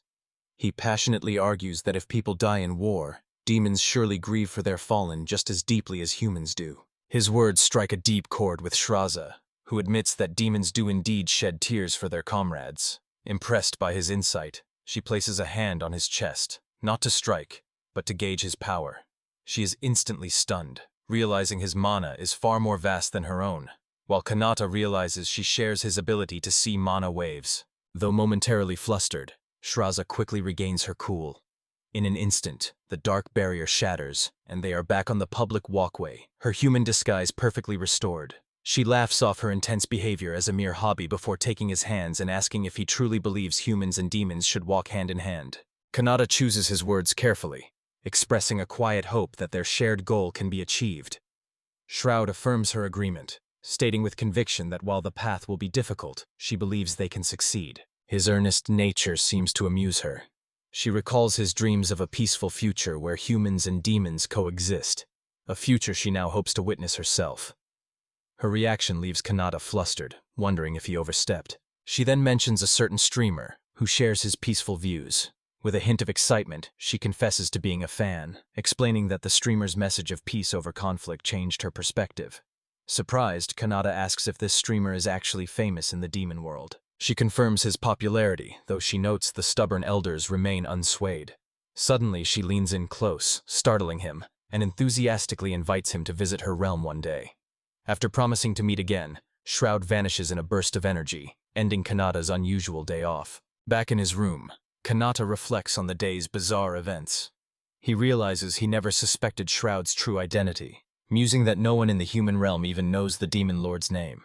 He ends his stream early, advising his viewers to rest before collapsing into bed, exhausted from his role as a tour guide. He falls into a deep sleep, but his rest is far from peaceful. Hovering silently above his bed is a mysterious figure in a dark coat and a plague doctor's mask. The intruder, Crow, observes the sleeping streamer and lets out a soft, ominous laugh. Kanata's day isn't over just yet. A few days prior, a deadly contract was struck. A young woman with reddish-brown hair met with the master assassin, Crow, to confirm the hit. With a sinister smile, she asked if Crow remembered the perverted noble who was exiled because of Maria and Kanata. Her request was simple. She wanted his head. Her voice twisted with rage as she recalled her public embarrassment, vowing never to forgive him for making a fool of her. Crow accepted the job, noting from the file that the target was just a plain commoner in the capital. The job seemed easy. The target simply had poor luck. Back in the present, the true identity of the assassin is revealed. A young girl, the real Crow, lands silently on a city rooftop. She remarks that it's been a while since she last visited the capital. With her objective clear, she begins her mission by gathering intelligence. An hour later, her reconnaissance is complete. It was surprisingly easy. Her findings painted a picture of a kind young man, a student who saved a woman from a harasser and protected his sister from a scammer. She concedes that he seems like a good person, making the job feel heavy, but she resolves to proceed. Standing in a shadowed alley, she wrestles with her conscience. The grim thought of returning to a life of crime crosses her mind, but she pushes it aside, determined to work as Crow. Her mind drifts to the streamer, a man she only knows through a screen, yet who gave a lonely assassin a reason to live. She feels a sense of kinship with him. The streamer hides his true self, just as she hides behind the mask of Crow. This perceived similarity fostered a deep parasocial bond. Though they only met by coincidence as fellow citizens, she never expected to grow so fond of her target. She recalls listening to his streams countless times, falling completely under his influence. During one broadcast, he had brought up the topic of assassins, asking his audience if they knew of those who lived by the blade. The subject was dark, and she was shocked that the person she admired knew so much about her world. He acknowledged that assassins are feared and used as tools for crime, hiding in the darkness to eliminate their marks. Then, he dropped a bombshell. He thought they were actually pretty cool. From his perspective, people in that line of work were fascinating. The unexpected praise left her utterly stunned. Her heart flutters at the memory. She adores him and finds his gullibility endearing. Shaking herself from her reverie, she focuses on the task at hand. She has arrived at the target's house. To her surprise, a window is left open. As she prepares to slip inside, she whispers a silent apology. "Forgive me, Kanata." She slipped inside, only to find Kanata awake and prepping for a stream. Before she could strike, he simply announced it was showtime. With a swift kick, he sent her flying out the window, casually shutting it to keep the noise in. The legendary assassin was left reeling outside as her target began his broadcast. Kanata started his stream, completely oblivious to the shadow clinging to his wall. But in that moment, whether by an assassin's sharp eye or a fan's intuition, Crow realized the shocking truth.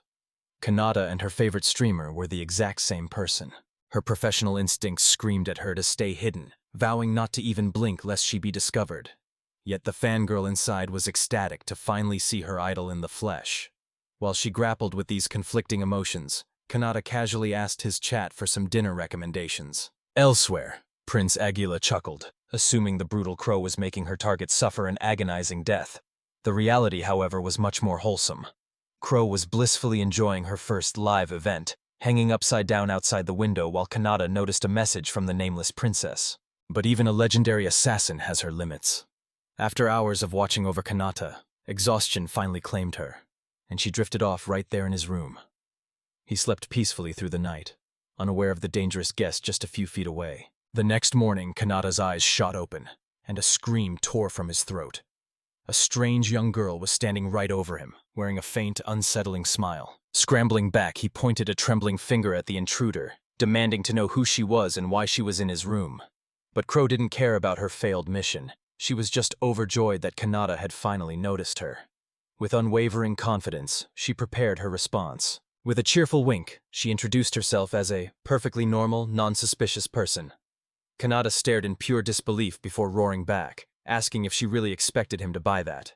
He didn't know it yet, but his life as a streamer was about to spiral into total chaos. Kanata was stunned as the young assassin, Mira, revealed herself. Panic set in as he realized she knew his secret identity. She pleaded for him to believe her, claiming to be his biggest fan, before formally introducing herself as Mira, also known as the legendary Crow. He glanced at the discarded plague doctor mask on the floor and hesitantly asked if she was truly the infamous assassin. Mira cheerfully confirmed it, leaving Kanata in a state of utter shock and disbelief. His mind raced, questioning why a notorious killer would sneak into his room just to watch him sleep. With unnerving intensity, she repeated her reason. She's a fan. Kanata realized with a grimace that this conversation was going absolutely nowhere. He wondered aloud if he was the source of her troubles, and she immediately confirmed it. This was nothing like his previous life. Misinterpreting his distress as rejection, Mira's expression hardened. She bid him farewell and suddenly drew her short sword. As she moved to take her own life, Kanata lunged forward, shouting for her to stop. She ignored his plea, calmly stating that her life was over as she pressed the cold blade against her own throat. He grabbed her, frantically demanding to know why she was trying to die. She replied with chilling simplicity. She had caused him trouble, and therefore had to pay. Horrified, he ordered her to put the weapon down immediately. Her expression remained unnervingly calm. She explained that if she was a nuisance to him, then she had no value as a human being. The declaration sent a shock through Kanata, his heart pounding as he collapsed to his knees in disbelief. He remained slumped on the floor, completely defeated. He realizes her obsession is so extreme that it defies any label he can imagine, and the sheer weight of her devotion makes him want to burst into tears. Struggling to process the absurdity of the situation, he runs a hand through his hair, admitting that this is a far cry from what he wanted.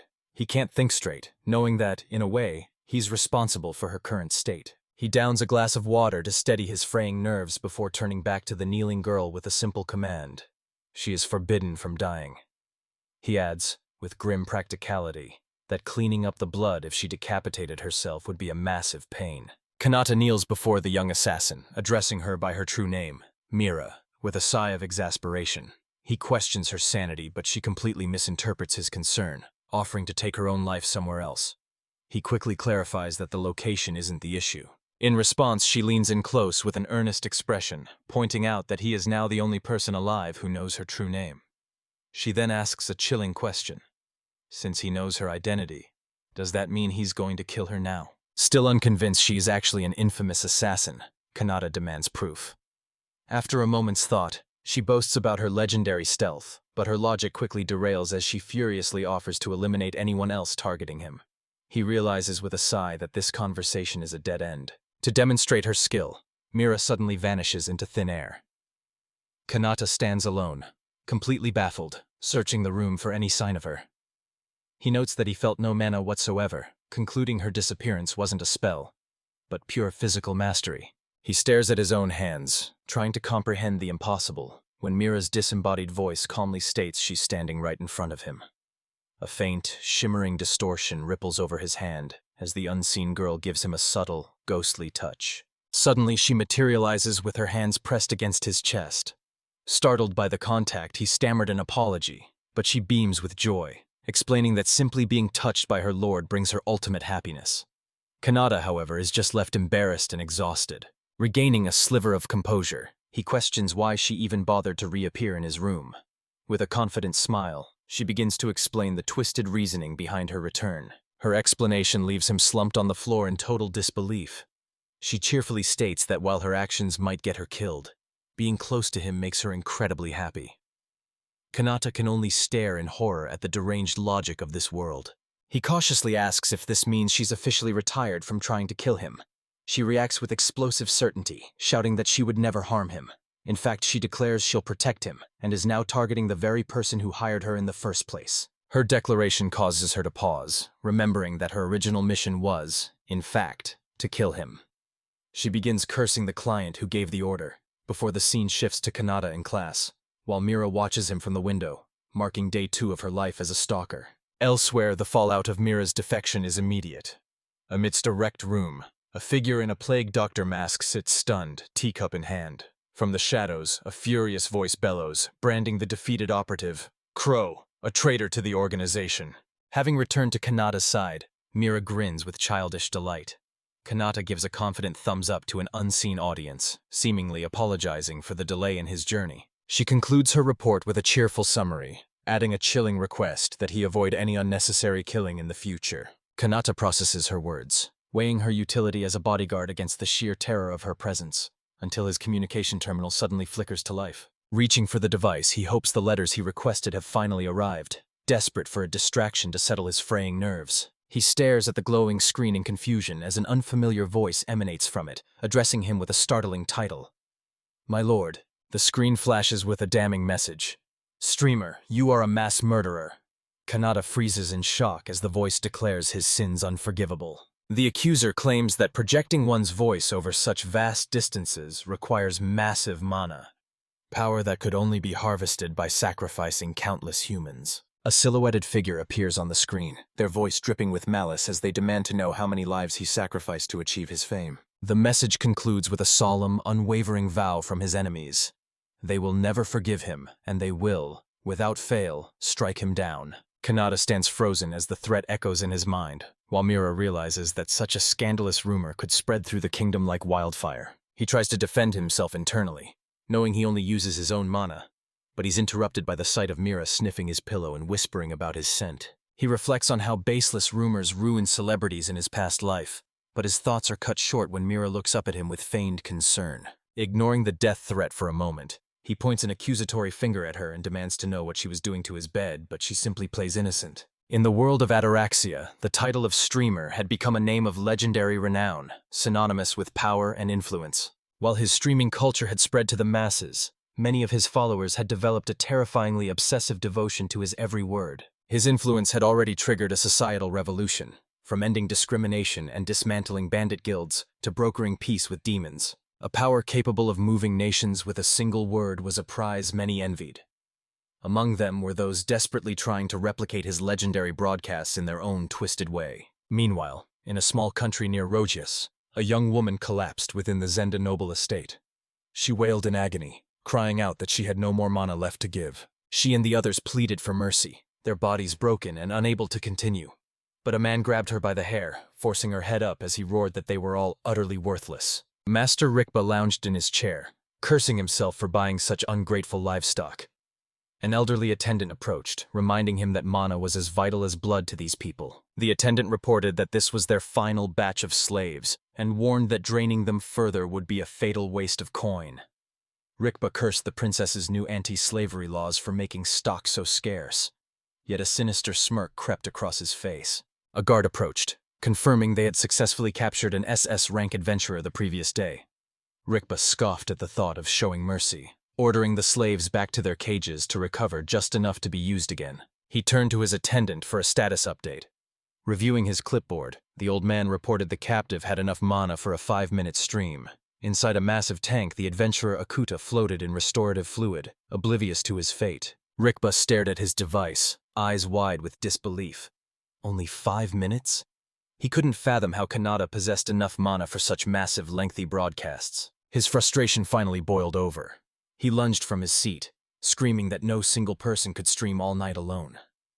He demanded to know how many lives the streamer had sacrificed to fuel it, and thus the dark rumors began to spread. Fueled by this twisted conviction, he addressed his soldiers. Their mission was clear: expose the streamer's crimes and drag him into the abyss. He ordered them to flood the system with anonymous reports, and they shouted back in loyal unison. To set his plan in motion, he demanded the mana necessary for a 5-minute broadcast.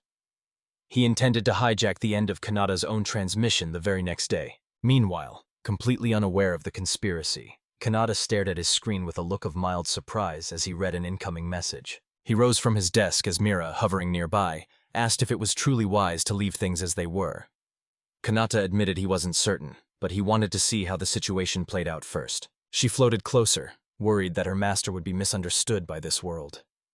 Kanata just rubbed his neck, wondering when she planned on actually leaving. Suddenly donning a pair of glasses, Mira offered to handle his problems without any killing, leaving Kanata to wonder where she even got the eyewear.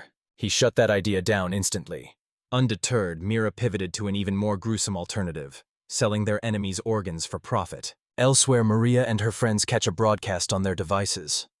Watching one of her fans literally lick the screen, Maria sighs, mourning her naive belief that her followers were actually civilized. Back in his room, Kanata decides a walk is needed to clear his head. Mira immediately volunteers, and he agrees, on the condition she stays invisible. When he asks what she wants in return, she simply claims that his company is more than enough. Under the glow of the full moon, Kanata stretches and enjoys the night air. Beside him, a flustered Mira clenches her fists, defensively insisting she's definitely not a stalker. His peace is shattered by a sudden vibration from his phone. A new broadcast begins, featuring a voice mocking the fools who follow the streamer.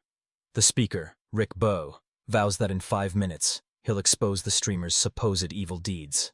Across the city, citizens stop in their tracks to listen. Murmurs ripple through the crowd as doubts begin to fester. Even Alfana, Akuta and Rebecca listen with growing dread as the narrative of the streamer being a mass murderer starts to take hold. Elsewhere, Maria stares at her screen in wide-eyed shock. "Really?" she whispers, the gravity of the slander sinking in as her expression hardens with cold disbelief. Her shock quickly ignites into explosive fury. With a scream of rage, she declares that there's no way he'd ever do such a thing, crushing her device in a powerful grip. The broadcast's reach extends even further. Lady Shrusa listens to the accusations, her face contorting with silent, menacing rage as she glares at the source of the transmission. Back on the rooftop, Kanata calls out to Mira, sensing her distress. She remains silent, trembling with a destructive impulse so strong that only Kanata's presence prevents her from annihilating everything in sight. Meanwhile, Ripa meets with a mysterious individual. A foolish nobleman has unknowingly stepped on a sleeping tiger's tail. His new contact asks for a favor, acknowledging the treacherous path they're now walking together. After Akuta and Zeus head out, Kanata sits alone on a campus bench, pondering his next move. Nearby, a clock chime signals the start of the day's lessons. While there, he overhears Maria and her friend discussing his stream. They debate the murder rumors and express disbelief that anyone could possess such a massive mana pool, noting the chaos his broadcast has caused. In class, he reflects on the endless questions he's received about how his streams work. He's dodged every inquiry, knowing the only real answer is the simple truth. He can do it because he is who he is. He possesses a unique gift from his reincarnation: infinite magical energy. This allows him to spam high-level magic without a care for mana consumption and makes him immune to energy drain. However, one slip-up could result in him accidentally obliterating everyone around him. He does his absolute best to keep this power a secret to avoid complications. As long as he can keep his streams going, he's perfectly content. Walking through the school halls, Kanata worries that the conspiracy theories about him are escalating. Suddenly, he's startled by the abrupt appearance of the assassin, Mira, who apologizes for the delay. She presents him with a letter, stating she did her best to gather the intelligence he requested. Visibly flustered by her proximity, Kanata asks for some space, much to her confusion. He thanks her for her hard work but gently requests that she refrain from using violence. Mira blushes, admitting she had to use a bit of force, but affirms she'll do anything if it's an order from him. The praise is too much for the assassin, who is overwhelmed at being thanked by the one she calls Lord Streamer. Mira loses consciousness and collapses from exhaustion, leaving Kanata to watch in surprise. He opens the document she provided. The intelligence points to a noble from the kingdom of Rogeas, a small, distant country, as the one pulling the strings. Reviewing the documents, he realizes the situation is far worse than a simple rumor. An entire organization born of envy has formed against him. Mira, the source of this intel, watches on, pleased with her work. Impressed by her efficiency, he notes how quickly she uncovered the truth. Mira, kneeling before him, offers to gather even more information if he wishes, though Kanata wonders if she's truly okay with such tasks. Without hesitation, he gives her a new assignment via his communication device. He instructs her to use her network to infiltrate a specific stream, and eager to serve, Mira immediately accepts. Later, dressed in his school uniform, Kanata reviews the malicious rumors being spread. The documents outline a narrative claiming he gains the trust of former slaves only to drain their magical energy. He reads on, scoffing at the creativity of the slander. The text claims his supporters are brainwashed, and that his death is the only solution. As he absorbs this, Mira departs on her new mission. His composure finally cracks. Slamming his fist against the wall, he lets out a bitter laugh, furious that their selfish assumptions are now targeting not only him, but his loyal listeners as well. Meanwhile, in the demon realm, Kana flies into a destructive rage over the rumors, forcing her comrades to restrain her. Lady Shrusa watches calmly, noting the repair costs will be significant. Back at the academy, Kanata walks through the courtyard and overhears students, including Maria, discussing the rumors. One admits the slander is frighteningly plausible, proving just how far the lies have spread. Finding a quiet place to sit, he contemplates the situation. He knows a simple explanation won't be enough to resolve the misunderstanding, and ignoring it will only allow the problem to fester. Suddenly, an idea strikes him. Looking at his audio-only setup, he realizes he could show his hands during a broadcast, mimicking the school entrance exam to finally change the narrative. The key to his plan was an item Maria recognized instantly: the mana measurement orb from the entrance exam. It was a specialized device used to gauge magical capacity, and she realized it was exactly what he needed. He knew that if he could use the orb during a live stream, it would serve as undeniable proof to his audience that his broadcasts were fueled by his own immense power. However, as he sat alone on a campus bench, The weight of reality hit him. Such orbs were incredibly expensive and never lent to ordinary students. From afar, Alfana and Maria watched him, sensing his growing distress. Maria noted that he was just like her. While Alfana questioned if she meant the lying Lord Streamer, Maria clarified that she understood his burning desire to purge the world of sinners, a goal they both shared. Having made their decision, the two girls approached, their voices calling out and snapping him out of his troubled thoughts. He quickly stood up to face them, his surprise evident as he acknowledged Princess Maria and Alfana.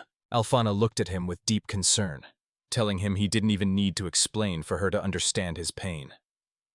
Internally, she felt an overwhelming urge to help him, struggling to keep her blossoming feelings in check. She reminded him of his noble character, recalling the times he had selflessly helped others.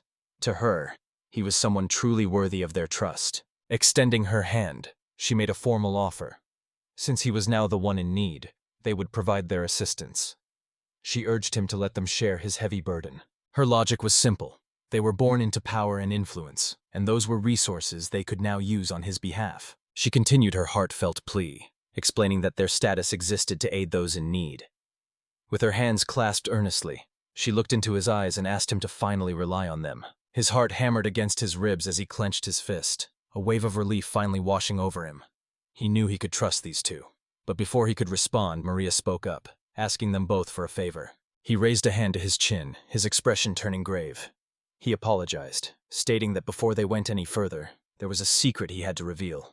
He confessed that he was the streamer. Alfana and Maria froze in place, their eyes widening in pure shock as the weight of his revelation settled over them. Canada fidgeted nervously with his arms crossed, worrying his confession was far too sudden. Doubting they would even believe him, he muttered a quiet apology for the abrupt bombshell. Their conversation is interrupted by Alfana, who calmly reveals she's known his secret all along.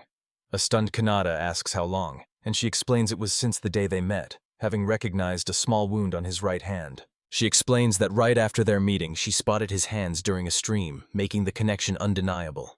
The gravity of the situation finally dawns on Kanata. Suddenly, Maria freezes, her face a mask of horrified realization. The truth finally hits her. Kanata is the legendary Lord Streamer. Alfana adds that it was surprisingly easy to deduce, especially given his distinct accent. A flustered Kanata realizes he's been inadvertently leaking information this whole time. Alfana and Maria shrug it off as an obvious conclusion, before Alfana steps forward, gently taking his hands in hers. She holds them firmly, reassuring him that even with his secret out, they remain his loyal fans and would never do anything to cause him trouble. Her expression shifts to one of deadly seriousness as she declares that if they ever betrayed him, they would have no right to call themselves fans at all. Maria steps forward as well, placing her hand over theirs in solidarity. She agrees with Alfana, adding that they simply want to keep hearing his voice and witnessing his fearless attitude. She then leans in uncomfortably close, demanding he drop the formalities and stop calling her princess. Overwhelmed by their combined intensity, Kanata can only stammer out his agreement. He stands there dazed as Alfana and Maria officially declare themselves his allies. Alfana, invoking her status as a princess and priestess, offers to grant him anything he desires, leaving him only able to acknowledge them by name. They each take one of his hands, and Kanata reflects on the fact that despite knowing his identity, neither of them leaked his secret. They had kept him safe. He realizes he can truly trust them, yet a strange feeling creeps over him. Their demeanor feels different than usual, almost unnervingly intense. They lean in, their faces unnaturally close as they stare him down. A wave of panic washes over Kanata as he glances around, terrified that someone might see them or overhear their conversation. With a confident wink, Alfana reveals she anticipated his concern and already cast a spell to ensure their privacy. A relieved Kanata thanks her, but she quickly turns serious, stating they must discuss the conspiracies surrounding his identity. She elaborates, explaining that she asked her parents to investigate the matter. Thanks to a mysterious informant, they've already traced the rumors to their source. A level of progress that leaves Kanata stunned and Maria beaming with pride. Alfana continues her report, noting that while the rumors brand him a mass murderer, the investigation found no evidence to support the claims. However, they did uncover one truth. His activities as Lord Streamer require a level of mana that far exceeds any normal human. This revelation led her parents and world leaders to two potential conclusions. Either he possessed the world's highest mana capacity, or he was using a forbidden device to power his streams. Maria clung to his back, reminding him that he wasn't alone. She explained that the title of Lord Streamer carried immense weight, and the common people were already rising up to silence the malicious rumors. The news left him stunned. His loyal followers were ready to go to war for him, but while he was grateful, he refused to let others clean up his mess. He resolved to clear his name with his own 2 hands. He declared his trust in both Maria and Alfana, despite the blushing embarrassment of their current posture. The 2 girls looked up from the ground, disoriented but filled with newfound resolve. After they composed themselves, he began outlining his strategy. Alfana, never one for patience, urged him to reveal exactly how he planned to turn the tides. His gambit centered on a specific object, the mysterious orb they saw upon entering the academy. It was a legendary artifact, strictly forbidden and locked away in the deepest reaches of the school. Now huddled together on a bench, he explained with absolute conviction that this was a burden he had to shoulder personally to truly settle the score. In response, Alfana and Maria leaned in dangerously close, their faces mere inches from his. Alfana vowed to use her royal authority to secure permissions, while Maria granted her blessing as the priestess, leaving Kanata completely flustered. He was thankful for their unwavering support, though he desperately wished for a bit more personal space. With this powerful alliance forged, the stage was set for the streamer and his believers to strike back. As classes concluded for the day, Kanata met them outside while carrying a broken monitor. He thanked them for their help, confident that everything would be ready for the big reveal tomorrow. Finalizing the operation, he confirmed the details with a determined smirk. The plan was set to go live at 6 o'clock the following evening, and both girls nodded in solemn agreement. Later, a sharp knock echoed at the door. Maria opened it, wondering who could be visiting at such an hour. It was Alfana, marching into the room with a grim expression. When Maria asked what was wrong, the princess's only concern was Kanata. She had finally realized that her legendary idol was actually her classmate. Overwhelmed by the revelation, she seized Maria by the shoulders and began shaking her frantically. Maria pleaded for her to get a grip, but Alfana screamed that there was no way she could remain calm. Her shock exploded into a destructive frenzy, shattering furniture and glass as she processed the fact that her idol was her peer. Maria could only dodge the flying debris, begging the princess to stop wrecking the room. A moment later, the room is magically restored. Maria looks down at a bandaged, flustered Alfana, who insists she wasn't lying. She always had a gut feeling because his voice felt so familiar. As Alfana continues to daze out over Kanata's name, Maria leans in with a devious suggestion. Stop whispering and use their private meetings to make Lord Kanata fall head over heels for her. This sparks an instant drastic shift in Alfana's mood. Suddenly, she's standing before a chalkboard covered in equations, calculating with intense focus which name she should use to address him. Her mind immediately leaps to the most absurd conclusion. Since they know each other's secrets, they are practically married. Maria can only watch from the sidelines, dryly pointing out the massive flaws in that logic. Alfana's inner thoughts manifest as a brutish version of herself, roaring that she will be his bride, not Maria. Kanata's voice echoes in the distance, warning that Alfana becomes truly unhinged when she invokes her royal authority. The aggressive fantasy fades, replaced by a chillingly serious demeanor as Alfana warns Maria not to cause trouble at school. To the world, he is Lord Kanata, not the streamer, and she won't forgive anyone who interferes. This intensity triggers a childhood memory for Maria. A 5-year-old, feral-looking Alfana once admitted to replacing Maria's alarm clock with a literal bomb over a minor transgression. Back in reality, Maria urges her friend to think clearly. Once this situation settles, they will be the only 2 people in his daily life who know his true identity. She explains that this gives them a massive advantage over every other fan, allowing them to provide him with direct personal support. Logic that finally pierces through Alfana's obsessive haze. This is their ultimate edge. The circle of people who know the streamer's true face is incredibly small, consisting only of Kana, Maria, Alfana, and Rebecca. Meanwhile, another member of that inner circle, the demon lord Shrusa, stares at her monitor in utter despair, wondering why there's no stream scheduled for the day. Back in the room, Maria and Alfana reach an agreement. They will support him from the shadows and ensure his secret remains safe from the rest of the world. Alfana declares that this is how true fans should behave. Perhaps calling them Obsessive was a mistake. They've finally found their true calling as his secret guardians. This new pact fundamentally shifts their dynamic. They aren't just fans anymore. They're partners in a secret mission. The alliance is sealed with a firm handshake. Maria declares them friends and allies, united by a singular goal: the unwavering support of Lord Kanata. On the surface, it appeared to be a heartwarming moment of friendship between 2 young women. But beneath this veneer of camaraderie, a fierce rivalry burned, symbolized by the spirits of a dragon and a tiger. Alphana silently vowed to become Kanata's favorite, while Maria was equally determined to be his undisputed number one. Their claims were rooted in their history with him. Alphana asserted she was the first to recognize his talent, but Maria countered, boasting she was the first in the world to discover the streamer's true identity. Any notion of simple friendship was a grave misjudgment, as they were now driven by a possessive, all-consuming fervor. Returning to the matter at hand, Alphana held up a small device, noting that Lord Kanata was busy preparing for the coming revolution and wouldn't be streaming. Since Maria was just as big a fan, Alphana proposed watching his archived streams to boost their morale for the next day.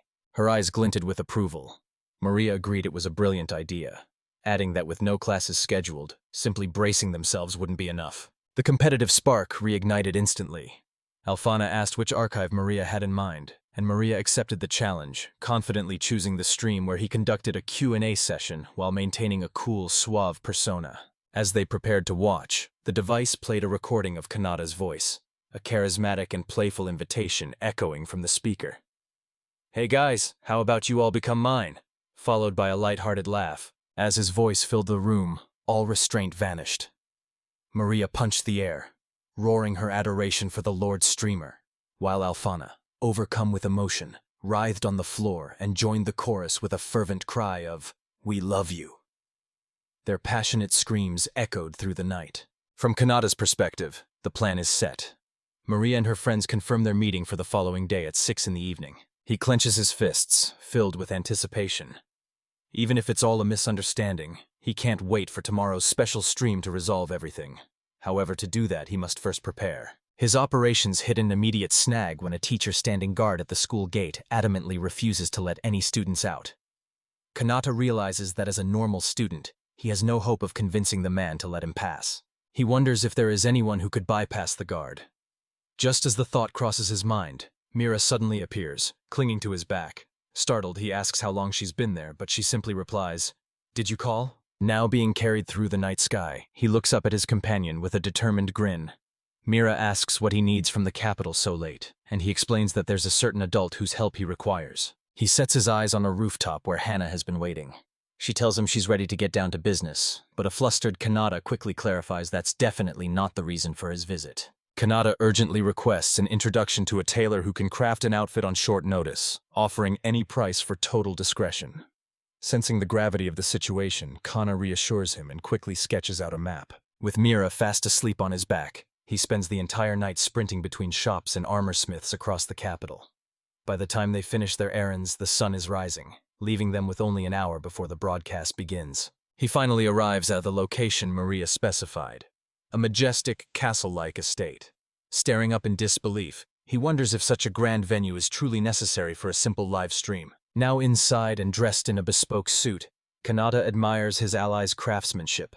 He inspects his new detachable streaming camera and begins his final preparations, only to be interrupted by a knock at the door. He finds Alphana and Maria waiting, both visibly trembling with nerves.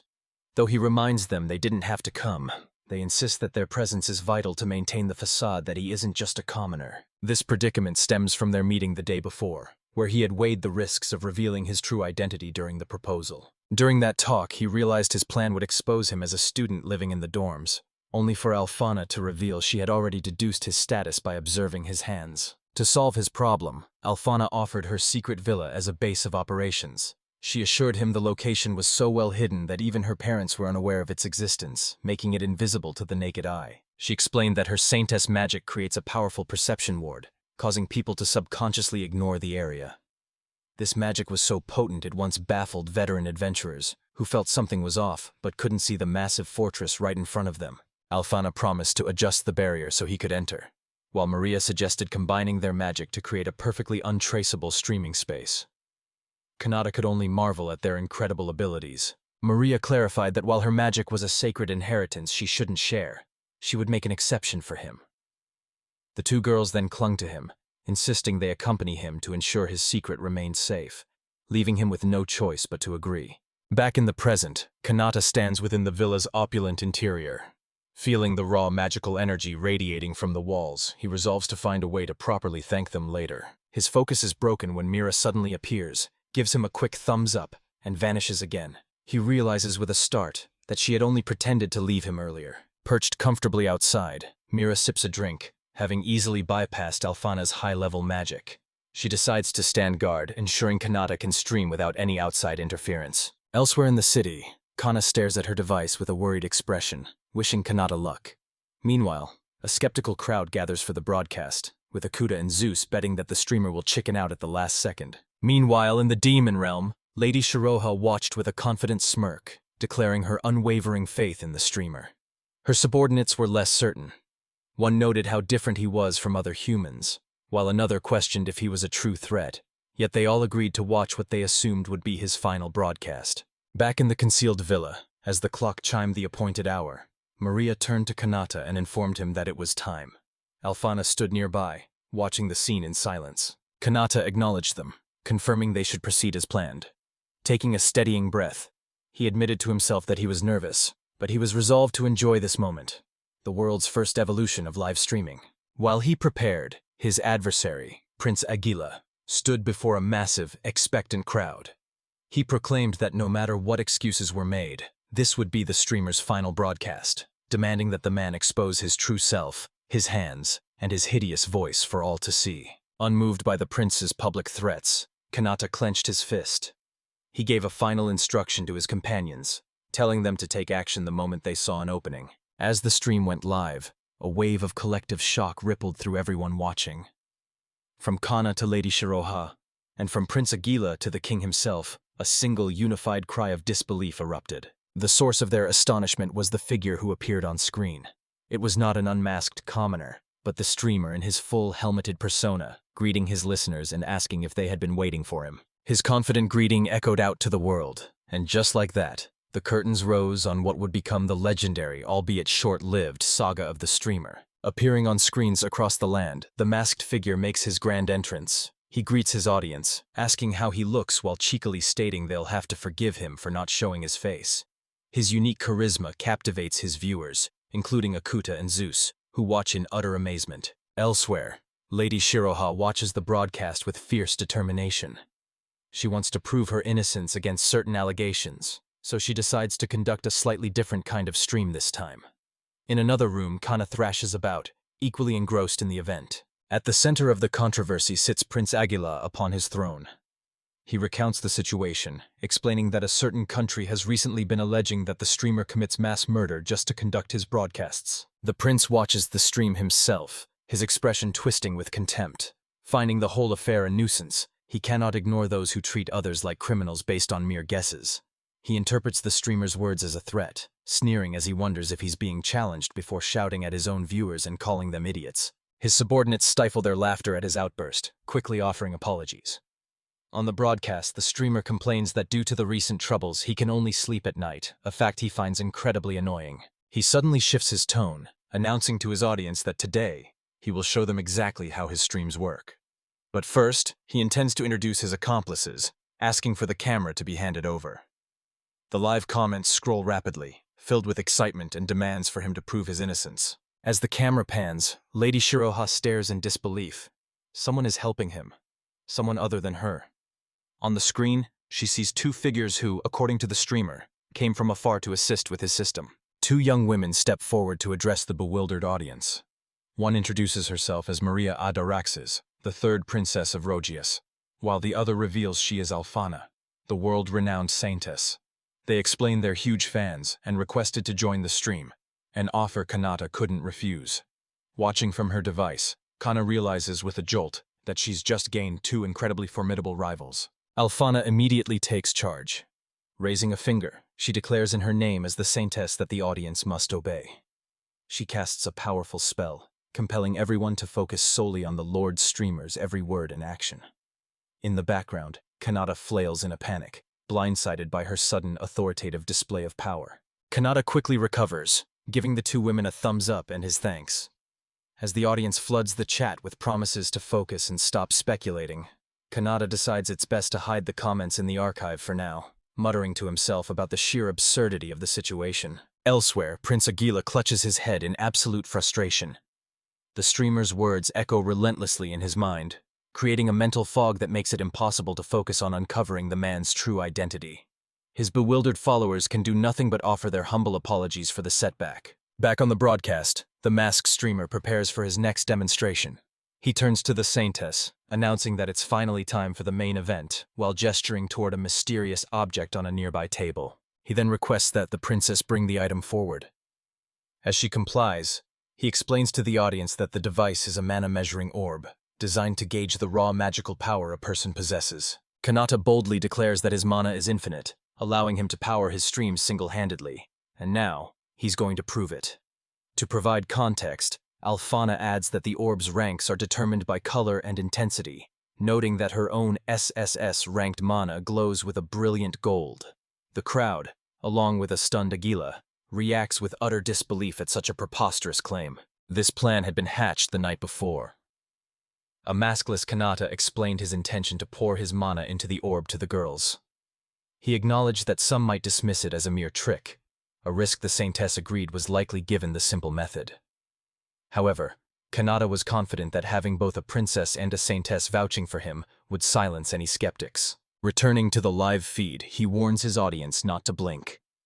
With a look of pure determination, he reaches for the orb, stating that he is fully committing to this demonstration of power. He places both hands upon the crystal sphere, and a surge of overwhelming energy immediately begins to course through it. The result is completely unexpected. Maria and Alphana watch in confusion as the orb first radiates a vibrant gold, only to shift into a creepy, unsettling void black before snapping back to gold once more. As the orb begins to vibrate violently, Kanata notes with relief that at least it hasn't shattered this time.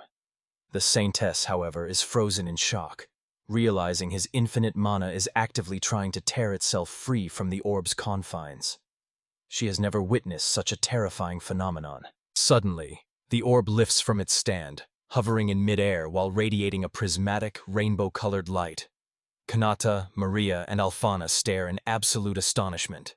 Maria cries out as the device takes flight, and Alphana remarks that she's never seen such colors before. Just as the orb shoots away like a comet, Kanata scrambles onto the roof, shouting into the night sky as the orb streaks away. "Get back here! Where the hell is it going?" Realizing he can't catch it alone, he rushes back inside and grabs both Alphana and Maria.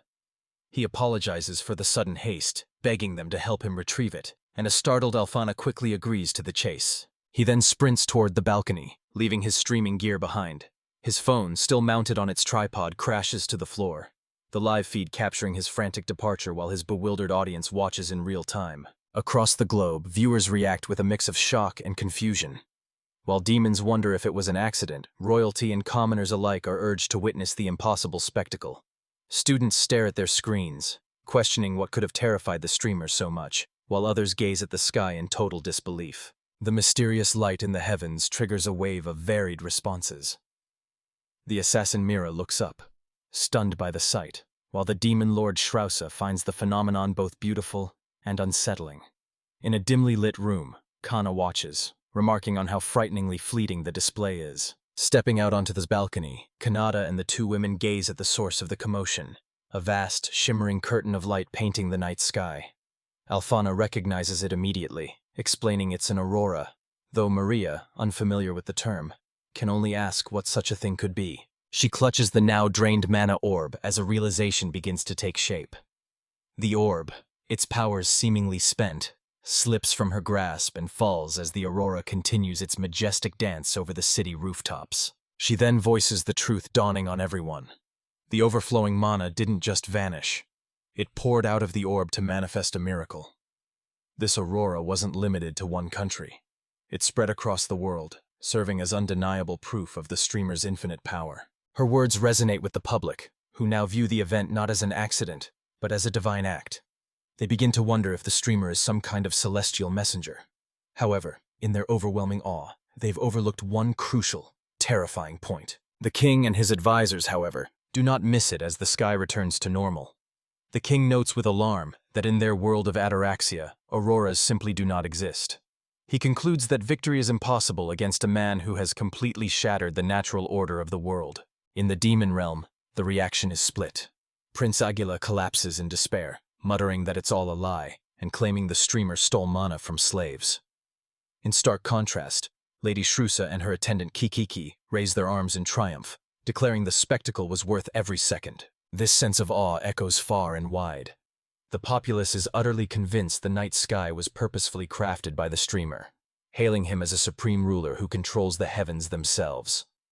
To them, the display was a one-night miracle so profound it could make one faint from wonder. This fervent adoration is directed squarely at a bewildered Kanata. Alfana, Maria, and even the young assassin Mira now look upon him with absolute devotion, pledging to follow him forever. Kanata, clutching his device, can only break into a cold sweat, thinking they are all overreacting. Throughout the capital, the excitement is electric. Citizens wave flags bearing the streamer's symbol, desperate for his next broadcast. The king observes the scene with a placid smile, remarking that he is grateful to have lived long enough to witness the birth of this new legend. Even in the demon lands, the news has spread like wildfire. A three-eyed demon asks his companion if they're tuning in, and the goat-headed demon confirms that the streamer's supposed infinite mana is fascinating, expressing hope that the man might visit their country one day. Back in his room, Kanata rests his chin on his hands with a weary smile. He reflects on his meteoric rise to fame, thinking to himself that while becoming this popular is an honor, the immense pressure that comes with it is starting to take its toll. His exhaustion is total. Between constant travel between the capital, the dorms, and Maria's estate, he hasn't slept in days. As he tries to rest, his peace is shattered by the excited shouts of students outside, marveling at his miracle and begging him not to stop his broadcasts. Later, while strolling through the school, Kanata spots Maria excitedly showing another student her device. She points out the phenomenon, calling it an aurora, which leaves Kanata stunned as he realizes they are all crediting him for its appearance. He puzzles over the term divine miracle, recalling that in his past life, auroras were well-known natural phenomena. The disconnect between his two worlds is stark. While nearby, Mira is slumped on a bench, a testament to the sheer exhaustion they both feel. The burden of his fame falls heavily on his companions as a crowd of students swarms Alfana and Maria, bombarding them with questions about Lord Streamer. Maria tries to push through the throng, but the students press closer, desperate for any behind-the-scenes details. Looking out the school window, she adjusts her glasses and reflects on her debt to her friends, resolving to find a way to thank them properly. Waving to someone outside, she bids them farewell until the following week. Meanwhile, Kanata tries to slip away to rest, but his departure incites Aguila's fury. The noble loudly questions who this mere commoner thinks he is, only for Maria and Mira to immediately snap back, accusing the noble of being blinded by simple jealousy. Kanata pauses as a realization dawns on him. Looking back at the fuming aristocrat, he understands that this very resentment from the nobility was the root cause of all the recent chaos. The narrative then shifts to the resolution of the Rikba incident. Maria explains that shortly after the stream, the royal knights located Rikba's home and forced a confession, arresting him while sparing him from total exile. Before his imprisonment, whether from genuine remorse or because the consequences had utterly broken his spirit, Rikba surrendered his entire fortune to those he once enslaved. Prostrate on the floor, he offered it all as a humble apology, declaring that he would have no need for wealth while rotting in a prison cell. However, a flashback reveals the terrifying truth. An hour before his arrest, the demon lord Shrusa held Rikba's head in her hand. She mockingly praised his apology, noting that her subordinates found him with ease because his security was pathetic. Returning to the present, Kanata walks alone, contemplating his next move. He decides he must urge his listeners to be more measured in their judgments to prevent future riots, all while mulling over the mixed reactions to his new hairstyle. As he walks, Alfana joins him. He sighs, admitting that he feels responsible for the recent turmoil and promising to be more careful with how he handles his influence from now on. Alfana greets him formally, noting his exhaustion, but they are interrupted when Mira suddenly appears inches from his face. She whispers intently, asking if his earlier somber thoughts mean he is considering an end to his streaming career. Kanata puts on a brave face, declaring that despite the unwanted attention, he will continue his streams as usual. He vows to ensure his listeners can enjoy the content while he protects his identity, leaving Alfana and Maria visibly relieved by his resolve. As he leaves, Alfana watches him with a thoughtful, intense expression. She muses that their bond is becoming something far greater than mere friendship, strengthening her resolve to support him even more from this moment forward. Later, Kanata returns to his room and calls out to the empty air, wondering where Mira went.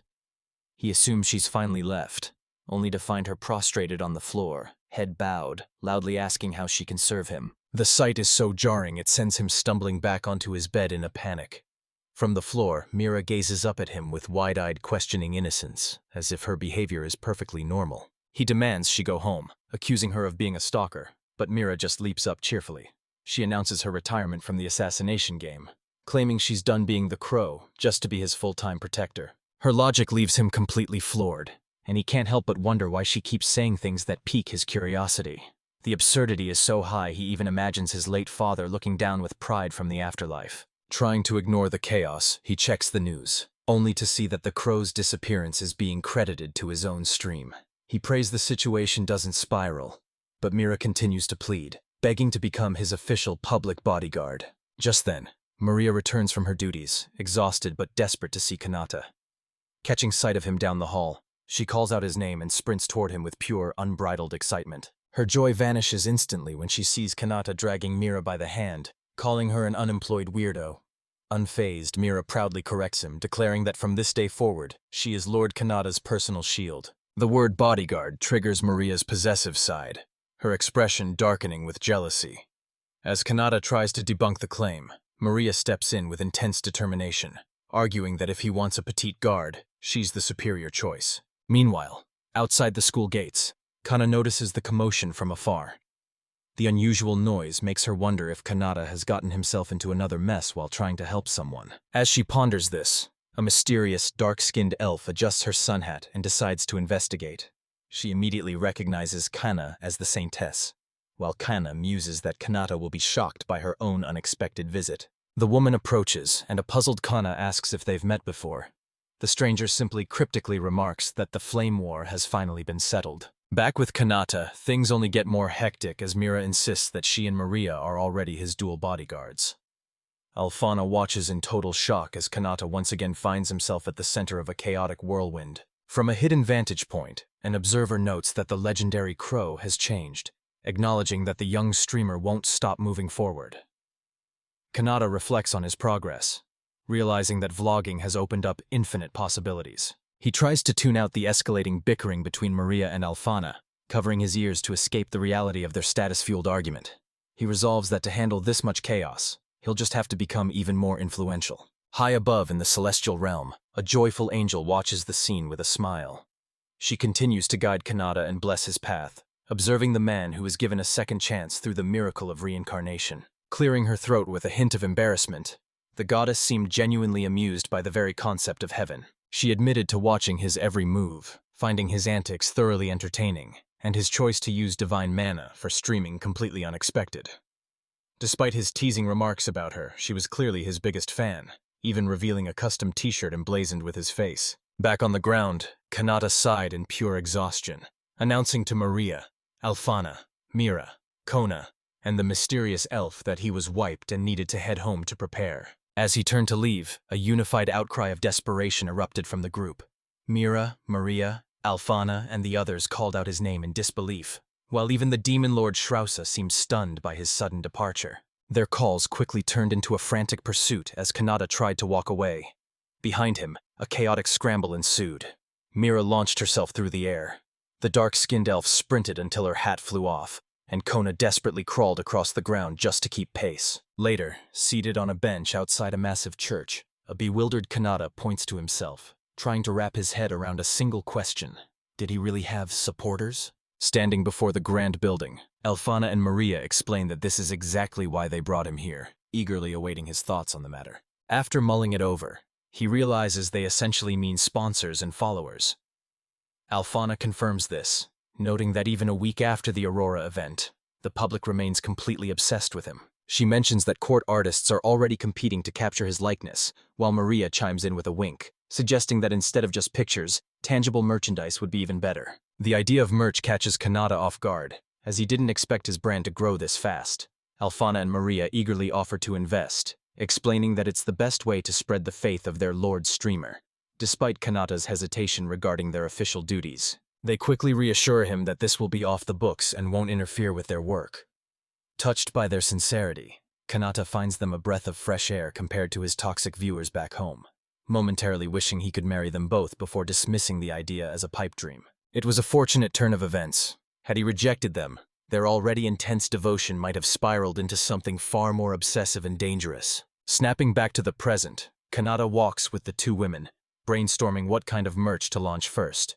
But as they chat, he suddenly freezes, his eyes locking onto something shocking up ahead. Before them stands a massive statue of the goddess, now decorated with a t-shirt bearing Kanata's face. Alphana claims it appeared overnight, and the culprit is unknown. But while Kanata reels in shock, she internally celebrates her secret victory. Maria offers a serene explanation, claiming that since the statue now features the Lord Streamer, everything is as it should be.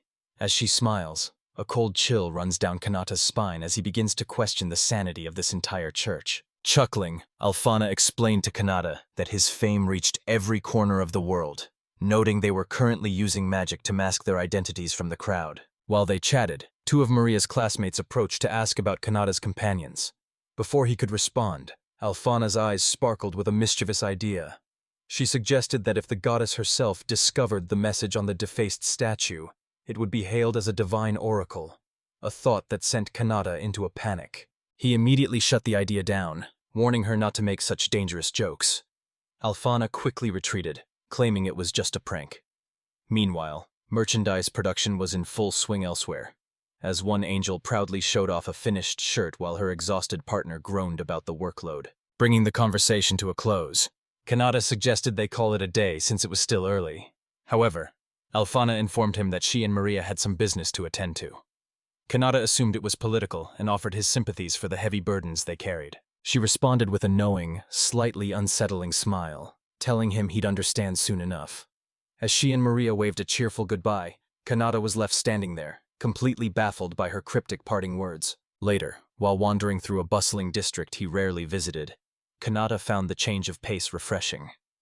His curiosity was piqued by a massive crowd gathered in front of a new shop, making him wonder what all the fuss was about. Suddenly, his heart nearly stopped as a girl appeared out of thin air, casually snacking on a treat. She pointed toward the storefront, asking if he wanted to check out the grand opening.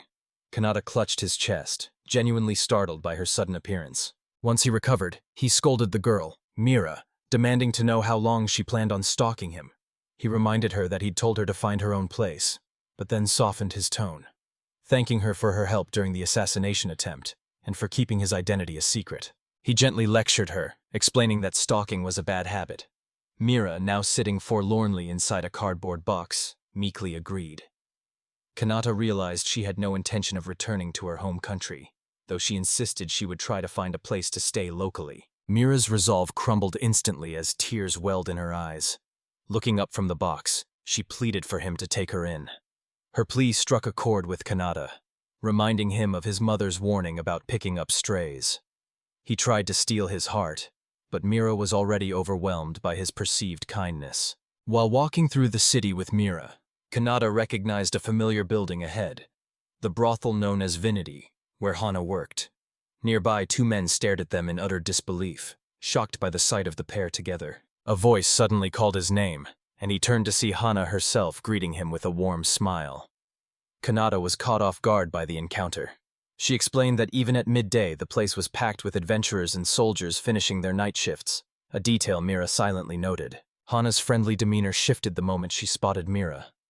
A spark of recognition flashed between them as Hana identified Mira as the girl she'd seen at the school 6 days ago. Mira's stiff expression confirmed the feeling was mutual. The air grew thick with unspoken tension, leaving a bewildered Kanata trapped between the two women as they locked eyes in a silent, intense standoff. Realizing he needed to intervene, Kanata nudged Mira forward and formally introduced her to Hana, desperately hoping to break the ice. The explanation seems to satisfy Kana, whose expression softens with newfound understanding. She remarks that she finally sees the bigger picture, leaving Kanata completely baffled by their cryptic conversation. She leads them into a lavishly decorated room, the sheer opulence of which leaves both Kanata and Mira speechless. Kanata reflects that this level of luxury was unimaginable in his previous life, and he immediately begins to stress over the astronomical cost. Just then, a cart overflowing with a gourmet feast is wheeled in. Kana casually mentions it's time for her lunch and invites them to join, noting their impeccable timing. Overjoyed, Kanata and Mira eagerly grab their utensils, unable to contain their excitement for the meal. After they polish off the magnificent feast, Kanata expresses his immense gratitude, admitting he could never afford such high-class cuisine on his own. He then asks Kana if she usually dines alone, but she confirms that she often shares meals with her business associates. Her tone suddenly shifts, becoming much more direct as she leans in close. She asks if he knows Princess Maria and Saintess Alfana. A startled Kanata confirms he does, and Kana reveals she recently dined with both of them, meaning his world is starting to get a lot smaller. Over the meal, Kana explains how she and the others met. After she dealt with a troublesome noble, some royal knights were stationed at her establishment. She and Mira bonded over dinner, and even discussed Kanata, eventually forming a business relationship with the royalty. Kana then declares her intention to create a support group for his streaming career. The revelation causes Kanata to do a massive spit take right into Mira's face. Kana, completely oblivious, casually mentions that he's looking at member number 3, while Mira sits stoically with tea dripping down her cheek. Kanata stammers, questioning the sudden talk of a fan club. A brief memory surfaces of Alfana excitedly telling Kana about making merchandise. Back in the present, Kana confirms the plan, her expression softening as she reaches for him, confessing that his words saved her, and he is now the most important person in her world. Mira, calmly wiping her face, explains that she simply overslept and missed the initial meeting, which is why she was out of the loop. Kanata watches, utterly bewildered, as Mira resumes eating with gusto. Feeling overwhelmed, he weakly excuses himself to wash his hands and stumbles away. He doesn't get far before Kana grabs him, pulling him close with a suggestive gaze. She leans in and whispers, asking if he wants her to be his first. Kanata recoils in shock, thinking things are moving way too fast, only for Kana to pull back with a playful wink, revealing she was just teasing. Sometime later, the trio departs from the establishment. They thank Kana for the incredible meal, and she invites them to return whenever they like. Kanata reflects that their time together, though brief and chaotic, was actually quite enjoyable. He wonders how to spend the rest of his day off, noticing that Mira has already vanished to look for a house. Suddenly, a hooded figure appears before him and Kana under the night sky. The figure introduces herself as Alfana, the founder of the streamer support group. Inside a nearby church, the hooded Alfana discusses matters with Kana, who finds her formal tone unusual. Alfana states that their goal is to create the perfect environment for the streamer to grow. However, their meeting is interrupted when a swirling vortex of dark energy forms behind her. The energy coalesces into a shadowy figure that lunges forward. Alfana reacts instantly, erecting a defensive barrier of dark energy while demanding to know the intruder's identity. She realizes with alarm that her attacker is no ordinary foe, as they manage to bypass her full-power detection spells. The shadowy assailant is suddenly intercepted by a flash of movement as Mira appears, striking the figure down with a decisive blow. As Kana watches in shock, Alfana quietly wonders if this is an entrance exam, a test to see if she is truly strong enough to protect him. The meeting is interrupted by two unexpected arrivals. A young girl with dark hair steps forward, boldly announcing her intent to join and revealing her past as a former assassin. Beside her, a figure draped in a light-toned robe meekly echoes the request, claiming to be nothing more than an ordinary demon. Their sudden appearance sparks a wave of mixed reactions. Lady Shrusa's lips curl into an intrigued smile, while the young assassin, Mira, seems stunned to find others following the same path. Kana and Alfana immediately recognize the pair from a previous encounter at the school, noting that since one is a saintess, they are likely allies. The robed demon accepts her inclusion with a firm voice, her resolve unshakable. Lowering her hood to reveal a determined expression, she pledges her service to the group, declaring that everything she does is for the sake of Lord Streamer. This proclamation seals their pact as they join hands in a unified gesture of allegiance. From the shadows, unseen observers watch the scene unfold. An angelic figure muses to Lady Shrusa that things are becoming quite interesting, suggesting the streamer becomes famous would be a fitting title for this new chapter. Meanwhile, completely oblivious to his growing cult following, Kanata enjoys a relaxing soak in a hot bath. During his next live stream, a viewer asks Kanata if he has a thing for beautiful girls like the princess or the saintess. He enthusiastically admits he does, lamenting that having such beauty by his side would make him the happiest man alive. This declaration sends his audience of single men into a jealous frenzy, accusing him of betrayal. Over at the academy, both Princess Alfana and the elven Lady Maria are absent, reportedly bedridden with fevers. In reality, they are both listening to Kanata's broadcast in their separate quarters, left in a stunned, blushing silence after hearing the news that they are exactly his type. Soon, combat training begins for the remaining students as the instructor explains the rules. Their uniforms are enchanted to nullify external magic, and the badges on their chests are designed to break if they take a hit that would normally be fatal. The objective is simple. Shatter your opponent's badge to claim victory. The first match pits a sneering noble against a massive, bald-headed classmate. The bout is over in a heartbeat. The muscular student shatters his opponent's badge with a single contemptuous strike, before arrogantly crushing the broken emblem in his palm and calling the display pathetic. With his victory secured, the brute immediately sets his sights on Kanata, believing he can act with impunity now that Alfana isn't around. He mockingly challenges the peasant to a fight while the crowd whispers in anticipation, but Kanata calmly accepts the challenge without hesitation. As soon as the teacher signals the start, the challenger unleashes a devastating torrent of flames. The spell screams toward Kanata at high speed, but just as it's about to make contact, the fire vanishes into thin air, leaving the attacker frozen in absolute shock. Kanata reveals that he erected a magical barrier, a defensive technique he remembered from reading fantasy manga in his past life. Although he was nervous about testing it out, the successful defense confirms his innate talent. With a confident smirk, he tells his opponent that it is finally his turn to strike. With a simple two-finger gesture, Kanata unleashes a concentrated burst of magical power. The attack strikes his opponent's chest with surgical precision, instantly shattering the protective badge into a cloud of shimmering fragments. The muscular student collapses, his uniform scorched but his body left unharmed, a testament to Kanata's incredible control. The teacher watches in frustration, annoyed that the status quo of noble superiority is being dismantled. From the sidelines, Aguila watches with a look of pure disdain, while Kanata remains focused on his goals. Once the match concludes, Kanata tries to leave but is intercepted by Aguila and his entourage, which includes the two students who just fought. Aguila eyes Kanata coldly and demands that he follow them. Kanata watches with growing alarm as the hostile group begins to close in. Kanata stands silently as Aguila, enraged, strikes his own follower for speaking out of turn and losing his match. Aguila then looms over Kanata, menacingly asking if he wants a demonstration of real power. Nearby, Maria and her friend leave in disgust, calling Aguila a coward, while Kanata just wants to head home and relax. Just as he considers walking away, the world grinds to a sudden halt.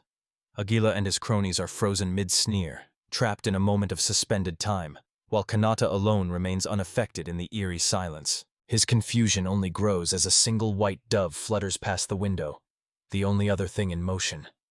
Then, a serene voice whispers from behind him, declaring it a sin for lowly humans to dare lay a finger on him. He turns to find a towering angelic figure accompanied by celestial beings.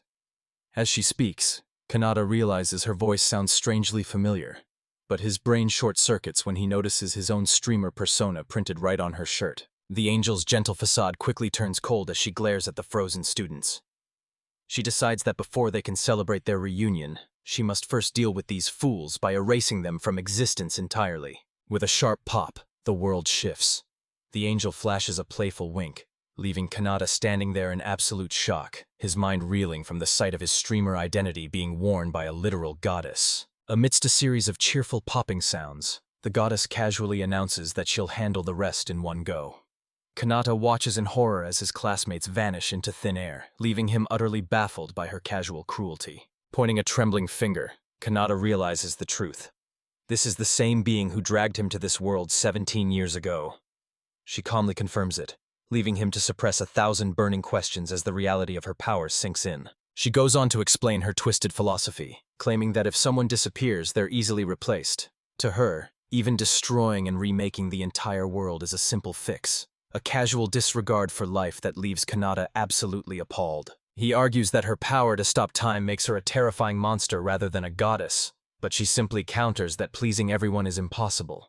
To her, this cold efficiency is just her own unique way of being human. She notes that while some of his followers are extreme, she finally understands why he tries to help the students. With a knowing wink, she claims to see his true nature, leaving Kanata sweating over what she might do next. Instead of a threat, she pulls him into a soft embrace, telling him not to worry. She admits her talk of erasure was just a hypothetical test to see how he'd react, leaving the young man flustered by the sudden intimacy. Pushing back, Kanata stammers a question about her modern outfit.